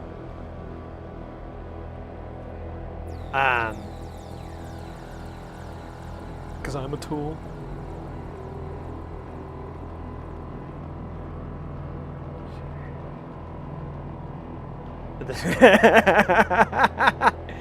You wild man! Wild man! Alright. Well, I'm not going to let your peer pressure affect me. No, here's what I kind of want to do. I want to open it back up, learn how to discharge the caps properly, learn how to do that right, and then I want to go through and probe this stuff up in here with it not live or anything to see what kind of readings I'm getting. Since I have a better comprehension of the circuit than I did an hour ago, I feel like I might have a better idea of what to look for. Then we'll go live and I'll check these PowerPoints. But I want it to be discharged so that I can probe for those PowerPoints and find out where I'm supposed to tap in first. If you get me? Like, I want to alleviate the high voltage risk so that when I tap in, I'm not scared, you know. It looks super bloody safe. Inside, there's what I believe is the flyback transformer, the high voltage one, and there's a wire and it's clearly marked and it goes into the board, and then there's a section is all marked. It says, "Hey dude, be careful, yo." And then it goes out. And so yeah, I want to learn how to discharge that properly. And then or have the tool to do it. And then I'll find the tap points for the 12, positive, negative, and the 5 volt. I'll power it up with those points already attached. That way I don't risk, you know, something arcing over or any danger to me. You know, if something happens, it pops a fuse and whatever. And we throw the board in the trash. But if I'm near there, danger. So I want to kind of see if I can get away with doing it that way. You know, if I melt my voltmeter or something, I want it to not be in my hand. So that's kind of what I want to do. I don't think I'm being overly cautious in that mindset. I think that's probably the proper safe steps to take. I'm probably could get away without doing it, but like I said, I want to feel confident that I can discharge that thing and know that there's no high voltage in there. And then I can go and probe around and whatever, maybe even disconnect the flyback transformer. Or disconnect those high voltage sources and be able to get a reading without it. Maybe, I don't know, that may not be smart. But either way, I want to play it safe. I'm sorry, Hayes, I missed your statement there. I was kind of thinking out loud really hard. They're way over there and pointing in different directions.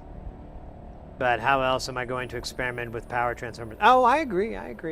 No. But I think you concurred with my thought process there. I want to be safe distance from these readings just in case I'm wrong, and just in case I'm off. I just want to be sure, guys. I'm a big sissy with high voltage. I'm a scary guy. It scares me. Plus, I've seen 3-phase, and I've seen what it can do. It is, I know I'm not working with 400 volts or anything like that, or 400 amps or anything, but I've seen exactly what high voltage does, and it's fucking amazing. A bridge. So here's another idea: find service manual for other scope from manufacturers. So I am looking for that currently, Bridge. I found that, so these models here, all these models are effectively going to be the same scope. It's just like the range and the speed, or the range and the number of channels, I think, is what's the difference between these. There may be some other stuff, like one might be the European version, one might be the American, or one might be for, different parts of the regions in the world. But I think you're on the right path there too, and I think that's what I'm going to do is spend a little bit of time trying to find the service manual by looking under these names. I'm not going to waste our time on stream looking for it because I did a cursory search. I couldn't find squat, so I'm not gonna waste our time doing that. But I could do that while I'm chilling on the couch or something, or waiting for a video to process is more like it. Yo, what is?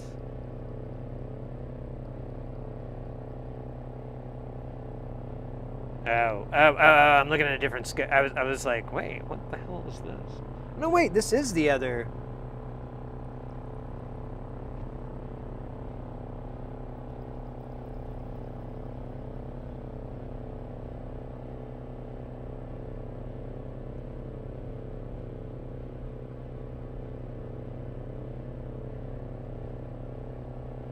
Oh, so there's even more.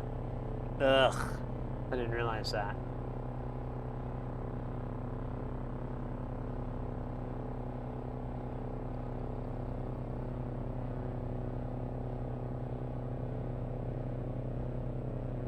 Oh my god. It never ends. Okay, but this is like that control panel board, which, I mean, could feasibly be messed up.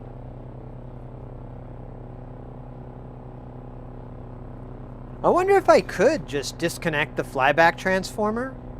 Would that be effective in stopping the high voltage from escaping beyond that little enclosure? Or does it have to be discharged? Is it like a required thing that it has to, I mean, I don't see why, but I don't really know a lot about transformers. I think I do, and then I find out I don't know dig. So, but I'm wondering if I can get away with just disconnecting that, and that would basically remove the high voltage risk. The screen wouldn't work, but I just want to measure levels inside the machine without risk of high voltage. I might do that.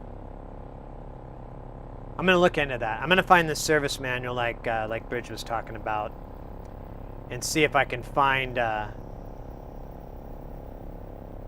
any of them that mention like, hey, this and this are supposed to you know, like there should be something that tells you like, you know, there's probe points, and there's literally points on that board I can see that are probe points, and you take a reading and you basically, oh, it's supposed to be 4 volts or it's supposed to be 9 volts or whatever, you know, it's supposed to be this voltage, and you take those and you go through and you get it calibrated.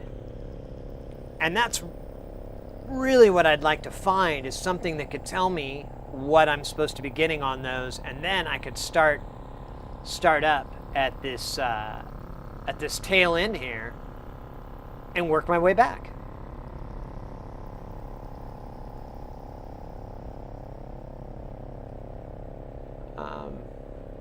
Not much really to learn about transformers other than winding them. Yeah. I guess what I mean is I've never made any transformers. I just, you know, get them and go off the information that someone told me or I read. The primary voltage regulator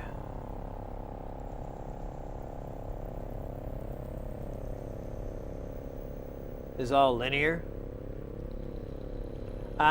Here's the voltage.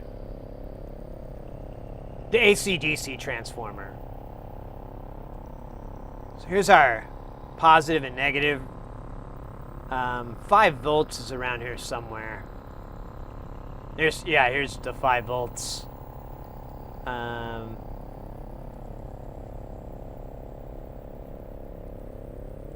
no, that's not 5 volt generator. That's just the lead for it.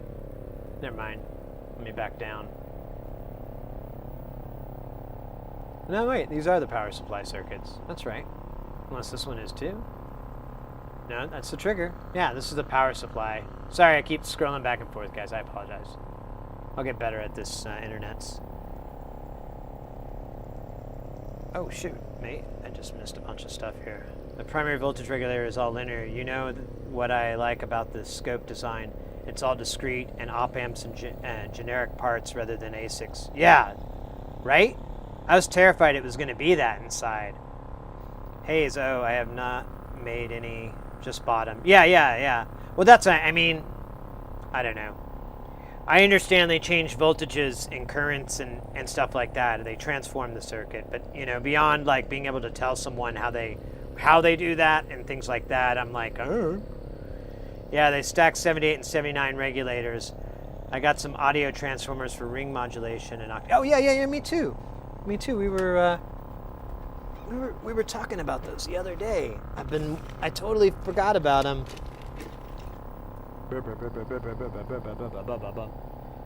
I got these from Ken Stone like a bajillion years ago. They're passive, even, but I got little Germanians in there. We are German. I know. Not that kind. Yes, I know you're small. Uber half, just right of the middle, page 5. Upper, Uber half. I'm still in German land.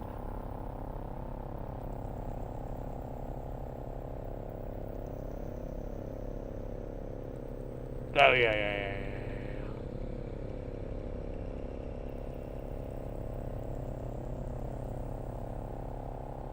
So there's our main power.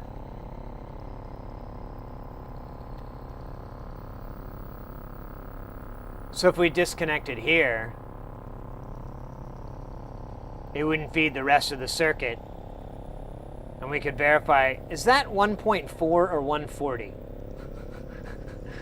It looks like 140, and it kind of looks like 1.4, but I keep seeing it in that exact same way too, 1.40.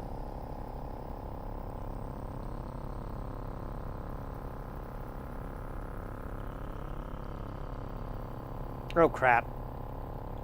I missed a bunch of stuff.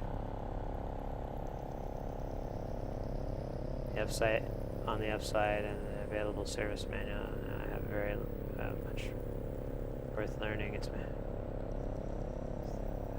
Oh, the how is very yeah, exactly, right? Talk to you guys this whole time. Must focus. Good listening. Yep, I am making 5 of those using my proof board designs. Oh, nice. This time using split. Cheers, Womber. Yeah, cheers, mate. I'll salute. Wondering if we're looking at 1.2 kilovolts rather than 12 kilovolts. My god, a shitty work laptop. Remembering how typos lethal, just decimal order. The manual said 12 kilovolts. So I think it's still 12 kV. But I think this is, I don't know what this is. It's so weird. Why does it say 1 volt? Yo, ill! What is up? Semi-lurkin. Hope you're having a great day. Thank you. I am. I'm a little bummed that I haven't figured this problem out, but I think I've got a better way to attack it. See, there it is again. Like, maybe that's 40 volt? Looks like a T there. It doesn't even look like a frickin' 1.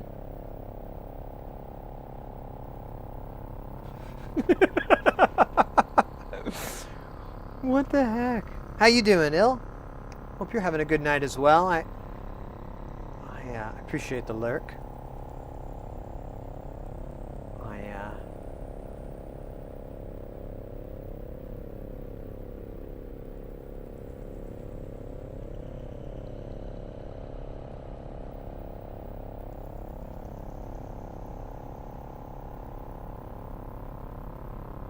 It's a weird way to write fuse, right? Clues. Is stream audio intermittent for anyone else? Oh, I hope not.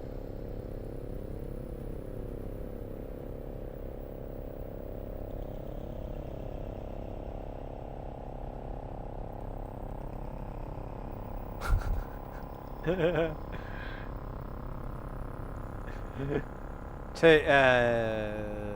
low latency mode off?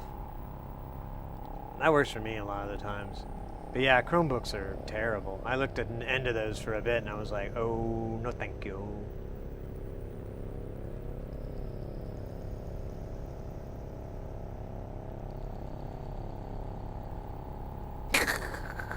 I got ruffled.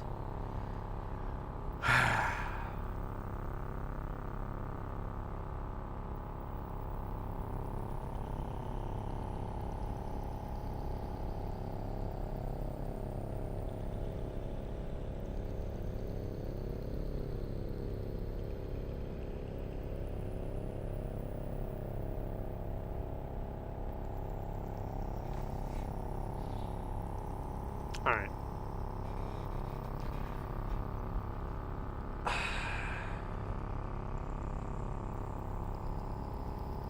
I'll order that part.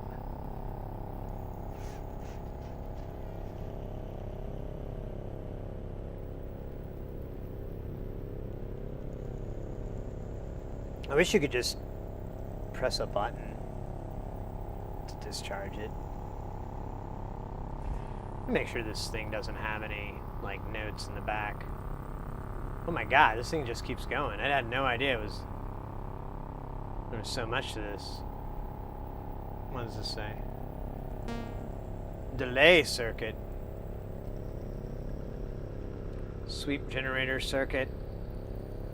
I don't think I have these parts in here. No, it says 1541. Okay, I don't know.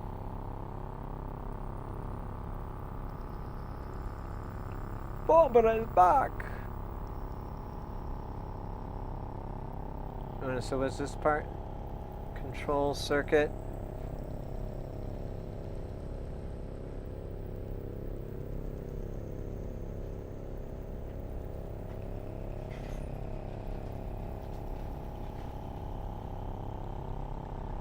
Oh.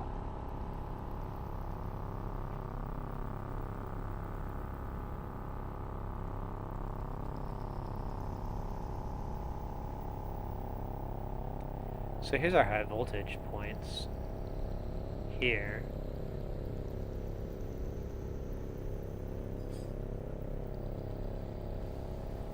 So this looks like this says 1.9 K? Like kV?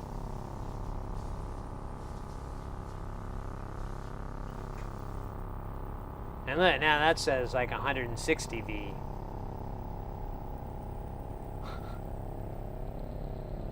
Oh yeah, look at that. 18666 negative. 186, yeah, we're in nearly 19. That can't be. Oh, no. Yeah, it's still 1,000 volts, a couple thousand volts. I believe that's what that reading is.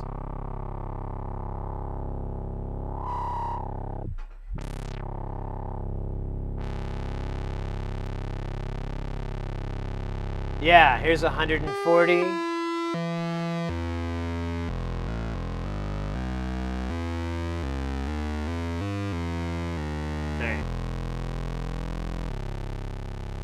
Turn that down just a little bit.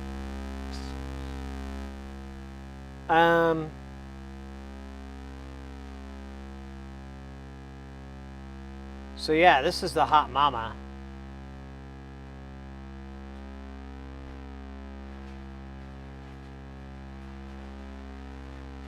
But it says it connects here.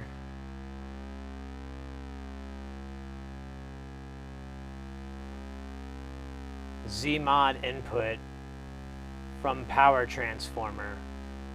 31 volt, 6.3 volt.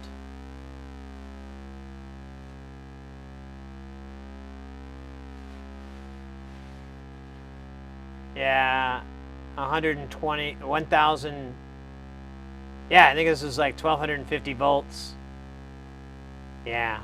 Yeah. Yeah. I don't have anything that can handle that high voltage yet.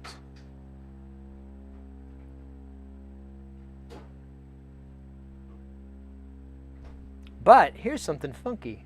So, oh my gosh. Where was the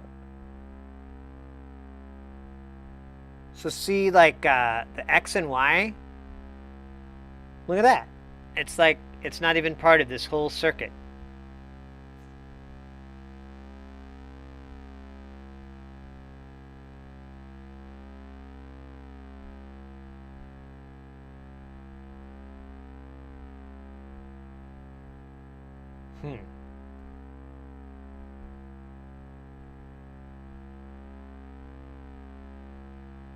That's really it's odd.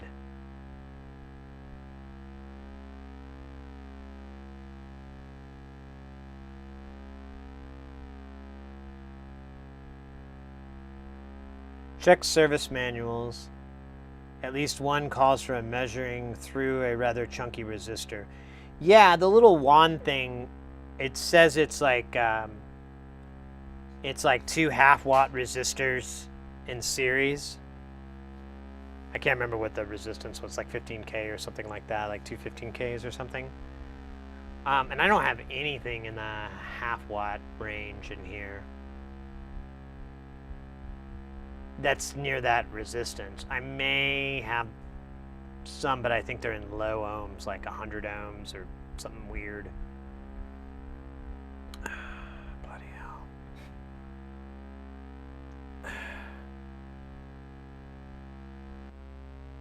Yeah, I really want to discharge it. I feel a little bit better, but I don't have...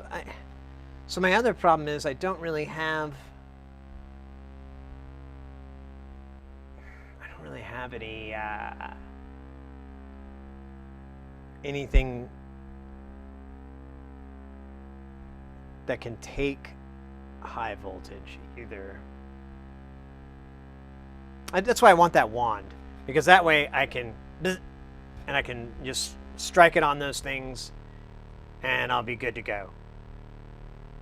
Because none of my probes can take that high voltage. The highest, I think this is 600, and I think my green guy is even less. I think it's like 400. Yeah, I don't have anything in this house that can go over 600 volts. So I don't want to try.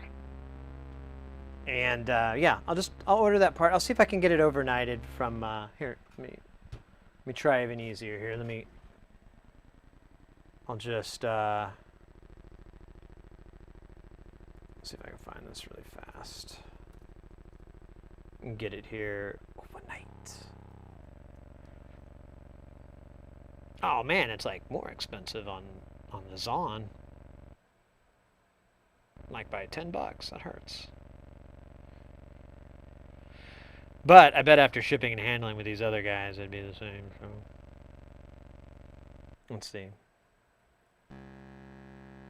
I just want to prove my point. Calculate shipping. Yeah, it would be just as much. Now, how fast can they get it to me? Fastest is Friday, so we won't be able to start this back up till next week, I'm afraid. But whatever, we got other stuff we can work on. I was trying to think of projects for us to do that would be fun. And I was like, man, I'd really love to get this this scope working. This DSL scope. But I think we could still do it, because I think we're on the right path. It's a short. I'm going to skip this part of the song. Oh, wow, it's like 12 minutes of that. Oh, I love this track.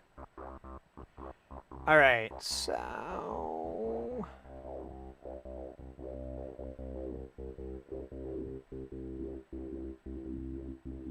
Let me move this over real quick.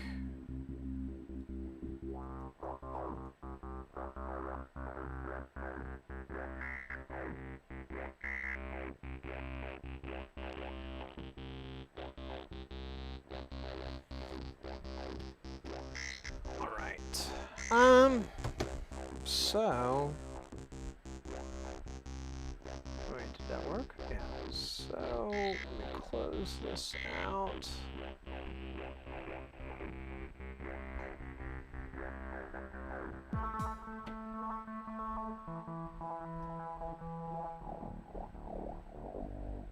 Sorry, I'm looking at the manual a little bit more here just to make sure. So it does say it's 12 kilovolts.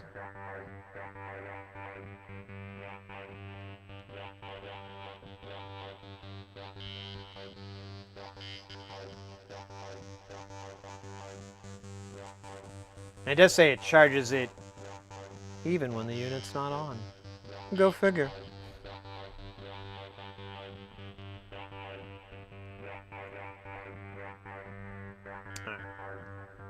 We'll do that.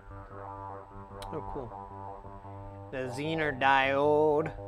Oh, wow. This looks like a lot of fun. We should do some of those once we get that working. Do some of the cool little math functions that people do. I know what they are. I have to look them up because I don't know how to do it like off the top of my butt. I wish I did. All right.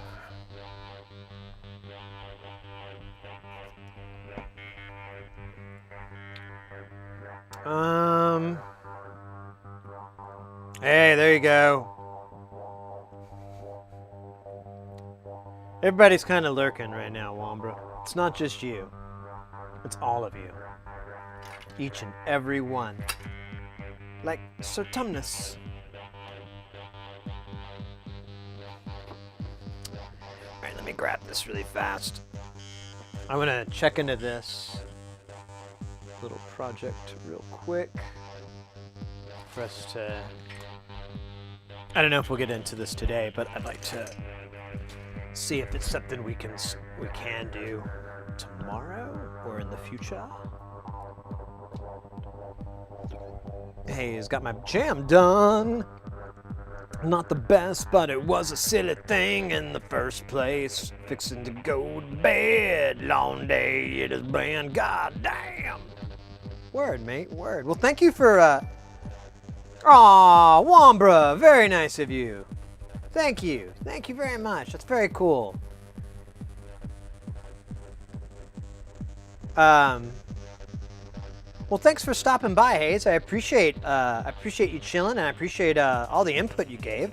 Super helpful. I think we'll crack this in the future. Oh shit! Oh shit! No! Don't go in the cupboards.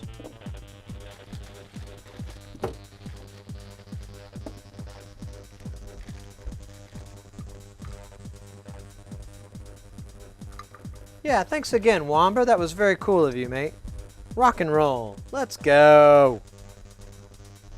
Let's frickin' go. Oh, that's right. I couldn't change this because there's this stupid double gang in here. Maybe I can find a double gang. So I was going to put an order through to Small Bear tonight. Or in the next day or so, and so I thought it would just be easier to replace all these pots with D shaft or smooth shaft, and I want to talk PO sampler. Yeah. Oh, this is a switch.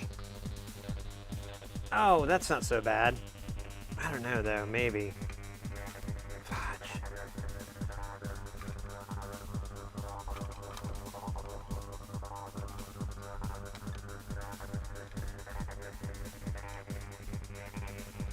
Okay, so that fits over there, and it's like click, click, click, click, click, click.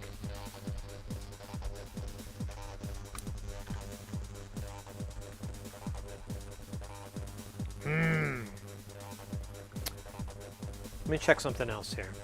So here's plan Bravo.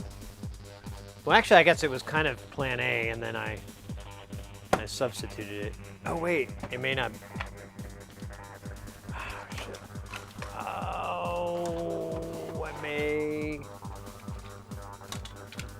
Oh wait, there's one. Nope, that's not it. What is that? All right, shit. I don't know. So my other option is I have a knob that looks exactly like those, or it looks really, really close. I'm trying to find it, and I think I can just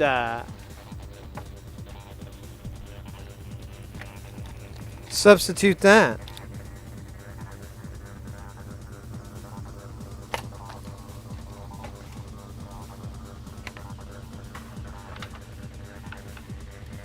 But I cannot locate its whereabouts. But oh man, I'm really wondering if that would fit. That's so weird that, because it's part of that whole kit.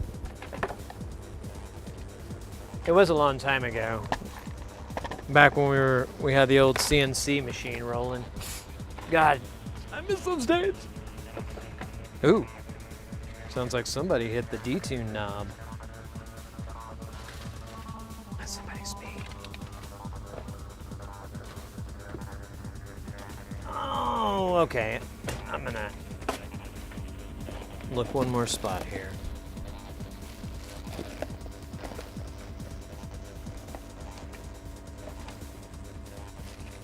Yeah, I don't know. I'll have to look around, but if I can't find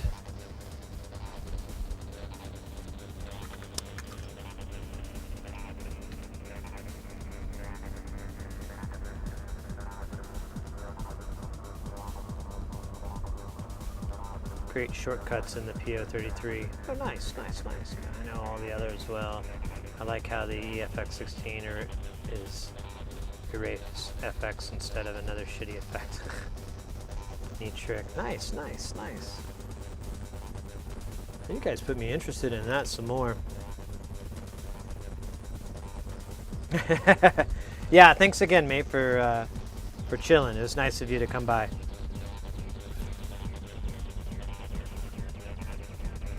And thanks to Wamba. Maybe a future to hang.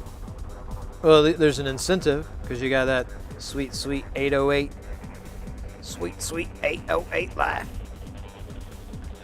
All right, so I don't know where it is, but the one that goes here is 100. Oh, here it is. So it's 100A. Oh God, this is really out of tune.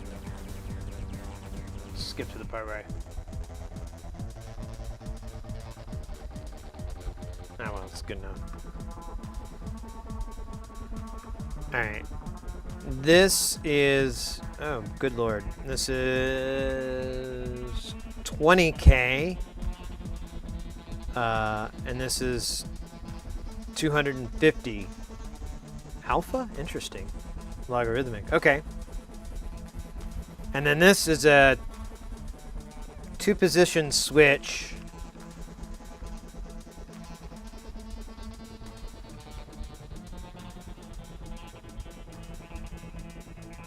I think it's a single pole, guys.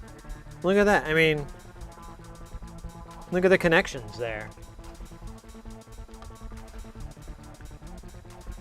Oh, this is a double-sided board, but I don't see any traces off the top. Yeah, it says switch 2, con 1.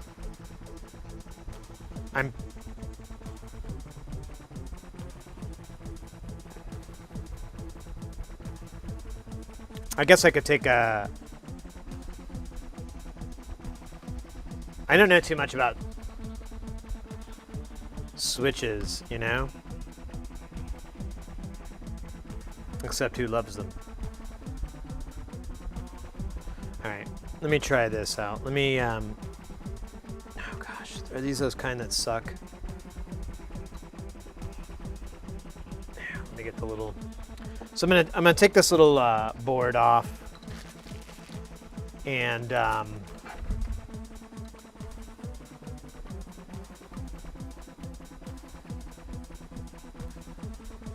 maybe.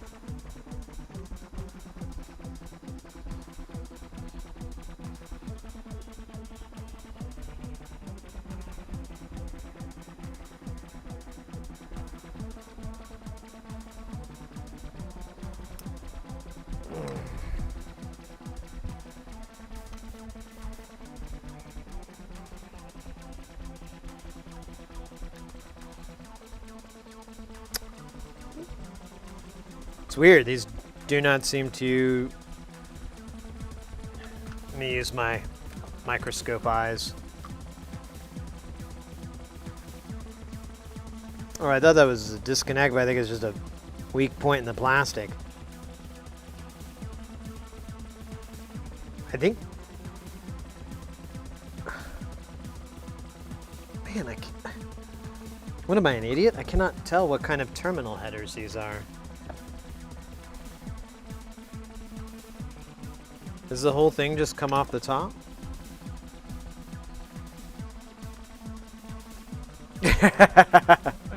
Rock and roll.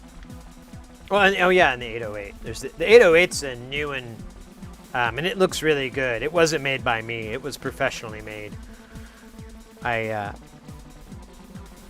literally, I got this graphic designer.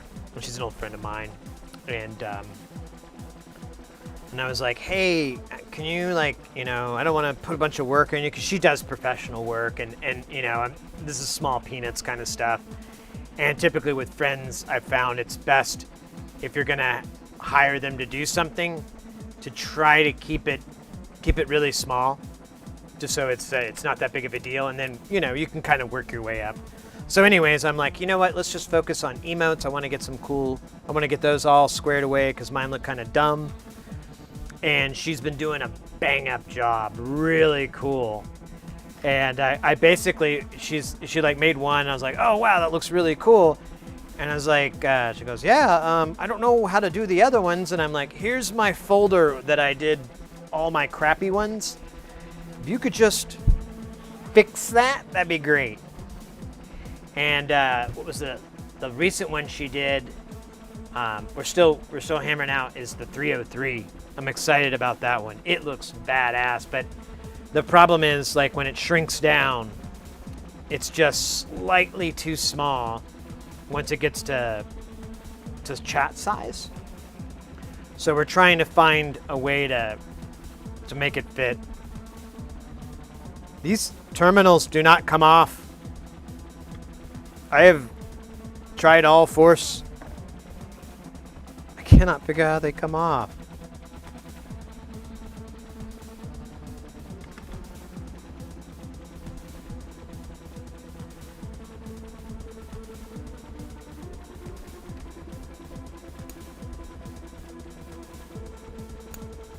Yeah, see, I broke a little piece of plastic, so that's not how that works. Alright, I'm going to give up on that.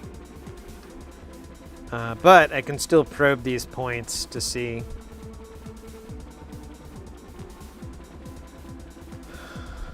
So this is this knob, this is this knob.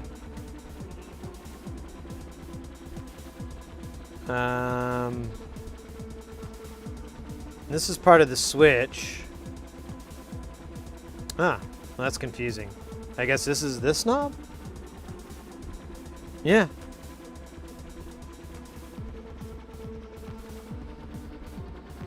Thanks again, Mom. Let's go to bed. Cheers, Sid. Don't break nothing I would. Fair enough, mate. Fair enough. Have a good rest of your night. Wise words.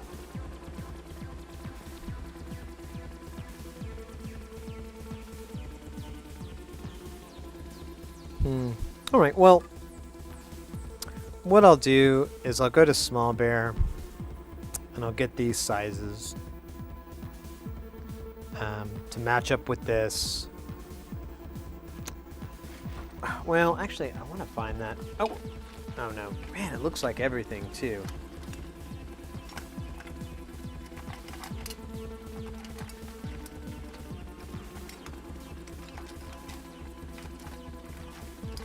It was for the other guitar pedal that we were working on, you know, a million years ago, and I bought it just kind of on a whim to check them out, and I really liked them. And then I noticed they look identical to these, but I don't know if they're the right height. You know, that's the only thing.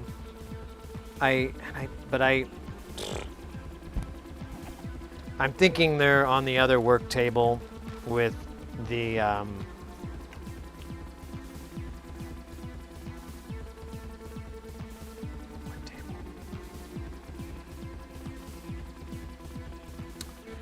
with the CNC stuff, and because that was kind of the last time I touched it, was around then. That was the last time I saw it. All right, I'm gonna quit fiddling around. I know what's here.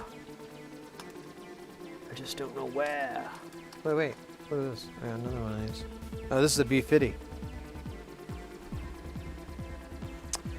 But if I can find I'll look on there. You know what? I should go to some of the guitar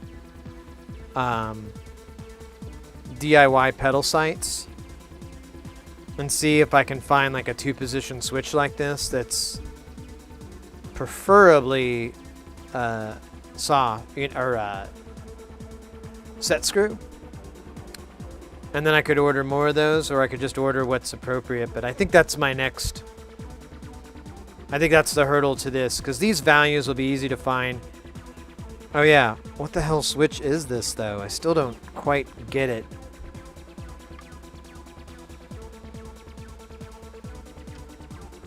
And I couldn't disassemble the thing.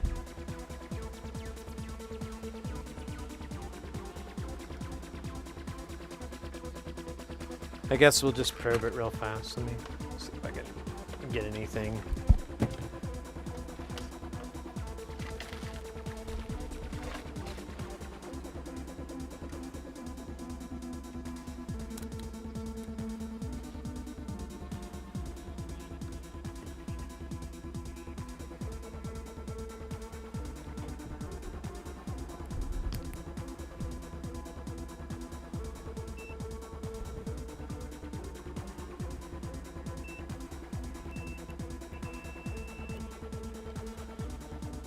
Okay.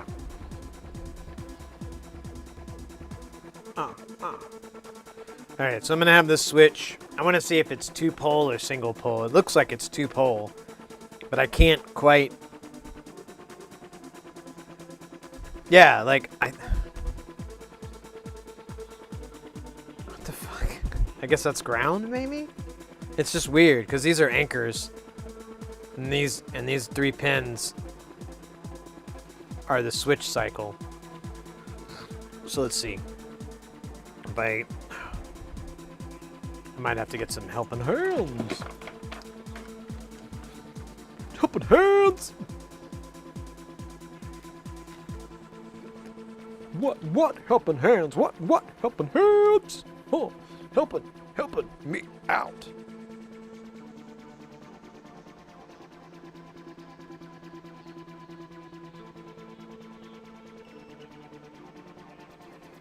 Okay, that is not expected. Let's turn this again.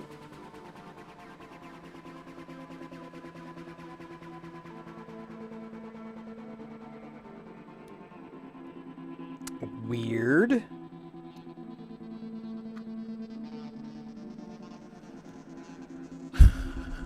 Don't know what that means. Oh, come on. Just quit being a booger.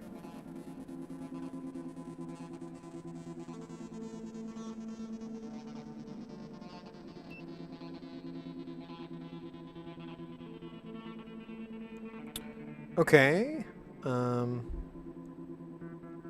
I don't understand switches, I guess. That's the lesson for today. Take everything you knew about switches and throw them away. Okay.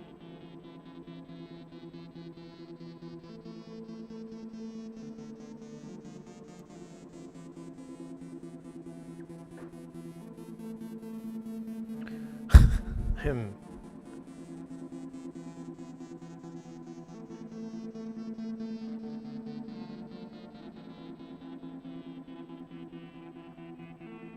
I don't... What? Okay. So, this and this should be... Oh, it does. Okay, good.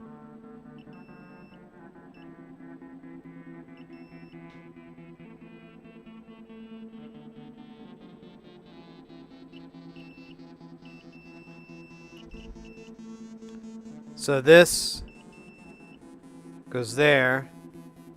What a weird frickin' switch.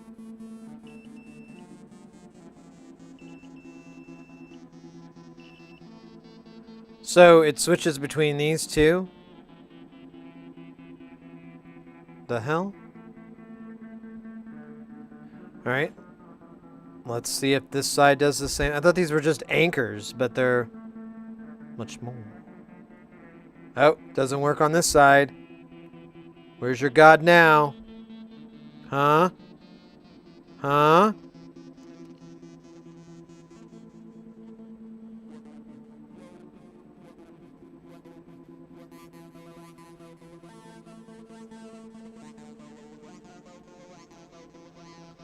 Doesn't boop at all. Alright.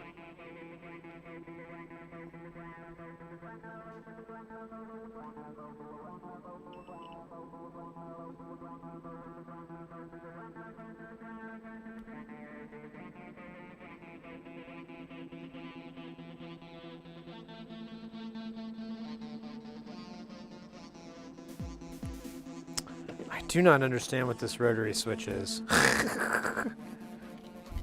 Either I'm not getting good readings or... I don't know, man. Seriously. This is frickin' annoying. And there's no marking that says what kind of switch this is. I do see a sort of a number on there, but I don't know if that's going to lead me anywhere.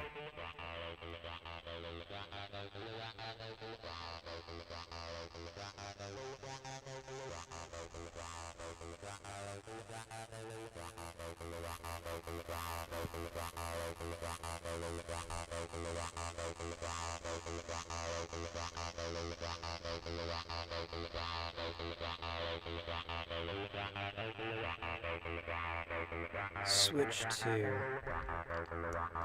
And this is our mode, Booster Blues.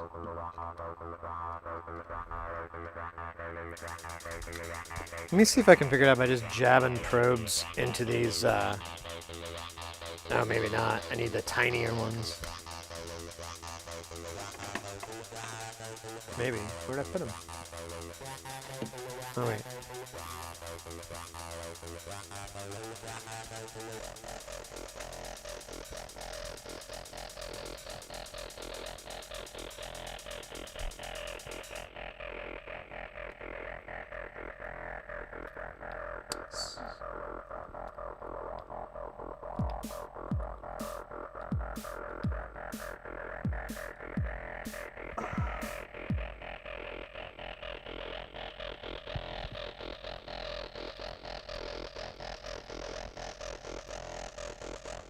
Oh my god, how does this...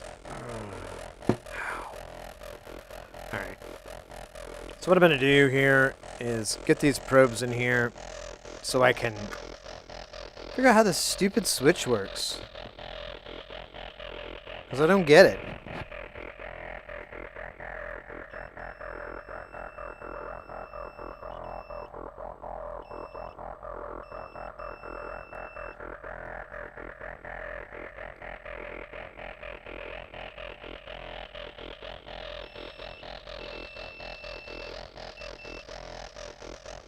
Okay, and then if I go to this... Oh, wait.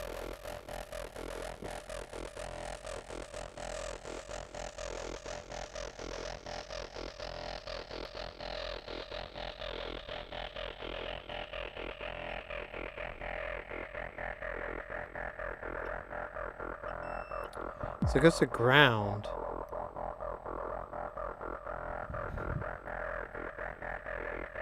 Huh.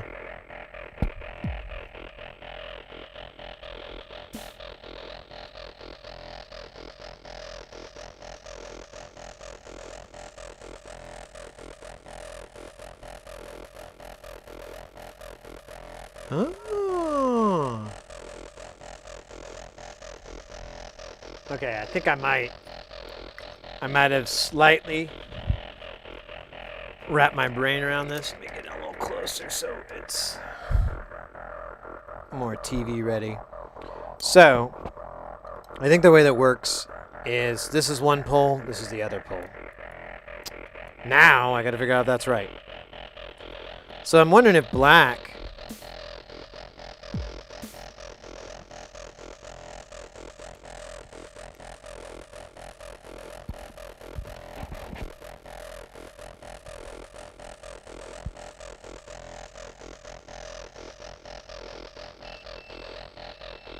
Okay. So black is the center, or whatever, the pole. So I should be able to get a beep from this one in the center, if it's two poles.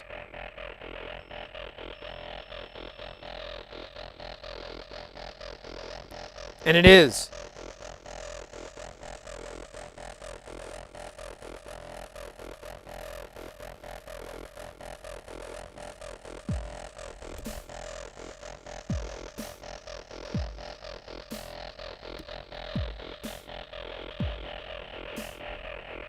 Oh wait, so now it's not.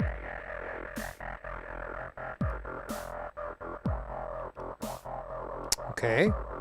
So there went that theory.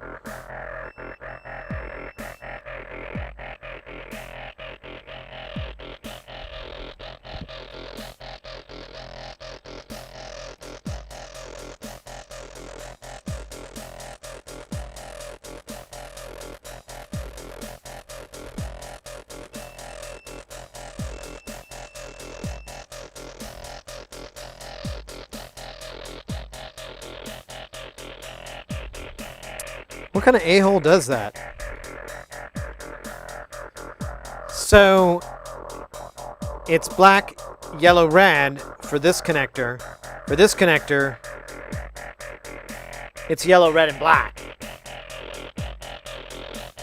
So, by that I mean, on COM 1, black is the wiper. On COM 2, yellow is the wiper. What kind of butthole does that? What kind of engineering hell does that?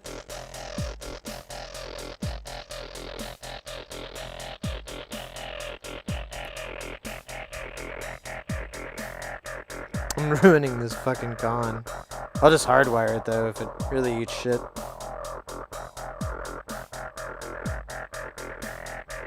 Well, that's not beeping at all.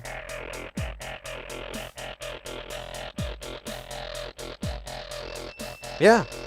That's so weird. Alright, whatever. Fine, guys. Play your game. Well, let me make sure I wasn't backwards on this.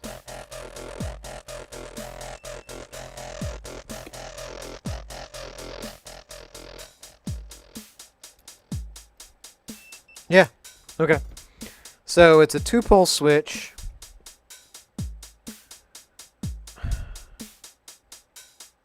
Yeah, and they are reversed, so check that. There's what's going on. So there's black here, and it runs to this one, and here's yellow, and it runs here. So this is the selector. And then we have black running over to here, and I can't see. Yeah, it looks like yellow runs over maybe to here. I guess we could find out the old-fashioned way. Let me take these big boys off.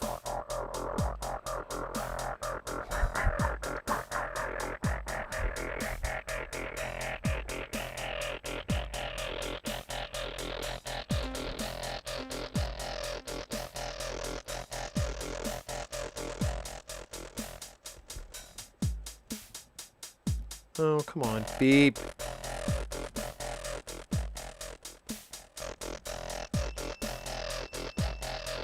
Oh, whatever.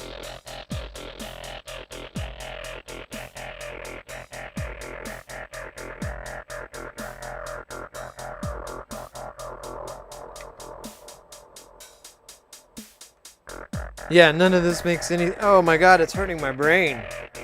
The more I try to figure out this switch... I might leave it. I think it's a 2-pole switch, though. I think it's a 2-pole, 2-position switch. This footprint is 5-leaded print, so I'll see if I can match it with 9mm alpha pots.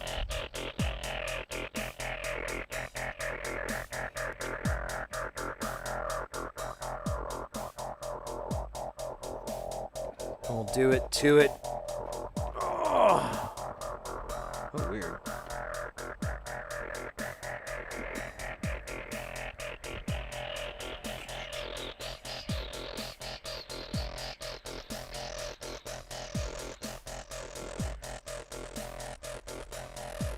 All right, guys. Yeah, I think I'm gonna call it for the day. We'll start up on this depending on what I find on the internet. If not, we got a bunch of other stuff we can work on. We should get components tomorrow afternoon. I set it up for the delivery to be earlier rather than later, but I don't know. We'll see. Yo, Wombra, see you soon, Analog. Yeah. Keep fighting the analog fight. Gotta be analog warriors. I keep accidentally doing his voice. I keep hearing it, and I'm like, ooh, whoa. Cut down to a pack a day. You just sat back down? Well, you want me to tell you a story or something cool?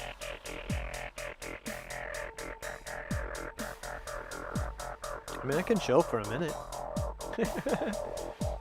I was actually trying to find someone cool for us to raid. Yeah, for a musician, your timing is terrible.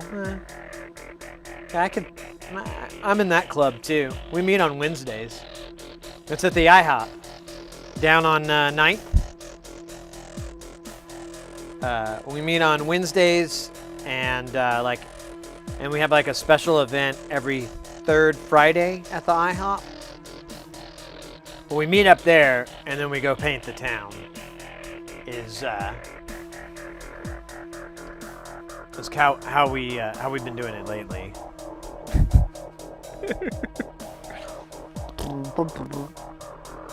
Oh.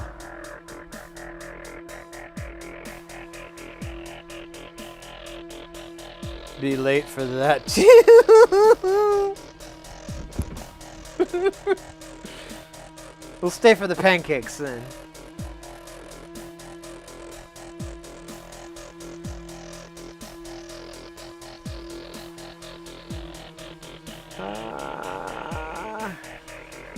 Man, I don't know who to... I was trying to see if there's someone we could raid. Really, there's no one on here that we haven't raided before. So, put myself in the fire.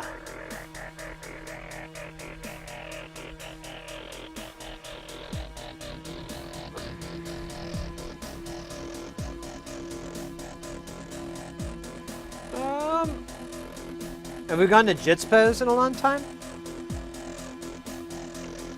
There's two people we haven't seen in a while. Jitspo and Rodaman. Both really not quite what we're doing, but whatever. They're cool cats.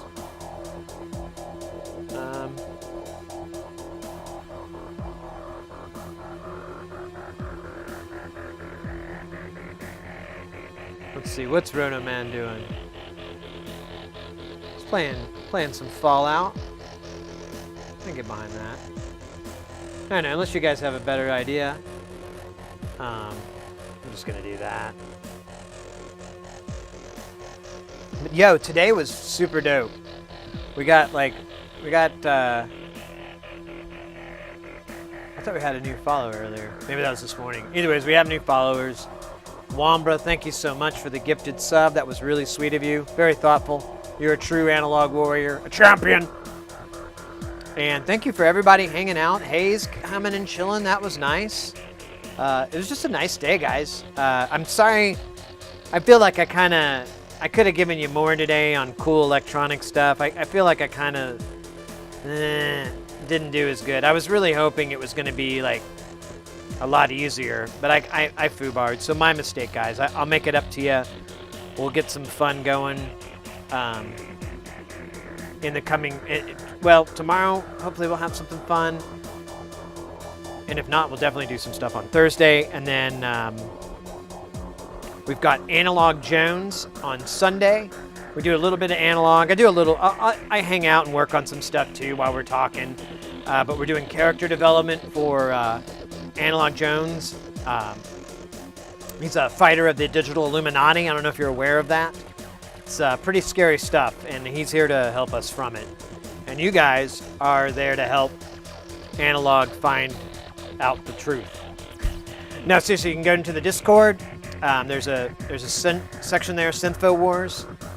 And just pop in there and put some great stuff in there. You know, be reasonable, think before you post kind of stuff. But my general idea is you put two completely unrelated things and create a third completely unrelated thing, and you have an excellent conspiracy theory. So just make like one of those things a synthesizer and you're good to go. Maybe an event in history, both of those. Ooh, that's perfect. Event in history, synthesizer, conspiracy theory. Very fun, and I'm hoping everyone will contribute to that, and we'll get that rolling. But yeah, this was a good day, guys. I didn't even eat today. I was so excited. I woke up earlier, and I kept going like, oh cool, I'll have time to eat, you know, have a big snack before I stream. And then I kept doing stuff and getting excited and looking for the manual. And then before I knew it, I had like 20 minutes before the stream was going to start. And I was like, oh, okay. Guess I'll eat later. Yeah, later. I'm not even hungry anyway, so I'll drink coffee. Nailed the formula. Right? But yeah, guys, I appreciate you chilling today. We'll be here again tomorrow, and so on. And yeah, and Thursday is going to be awesome because we'll finally get to listen to some rock and roll again instead of this dumb garbage we're listening to now from some stupid loser. Rock and roll, take care.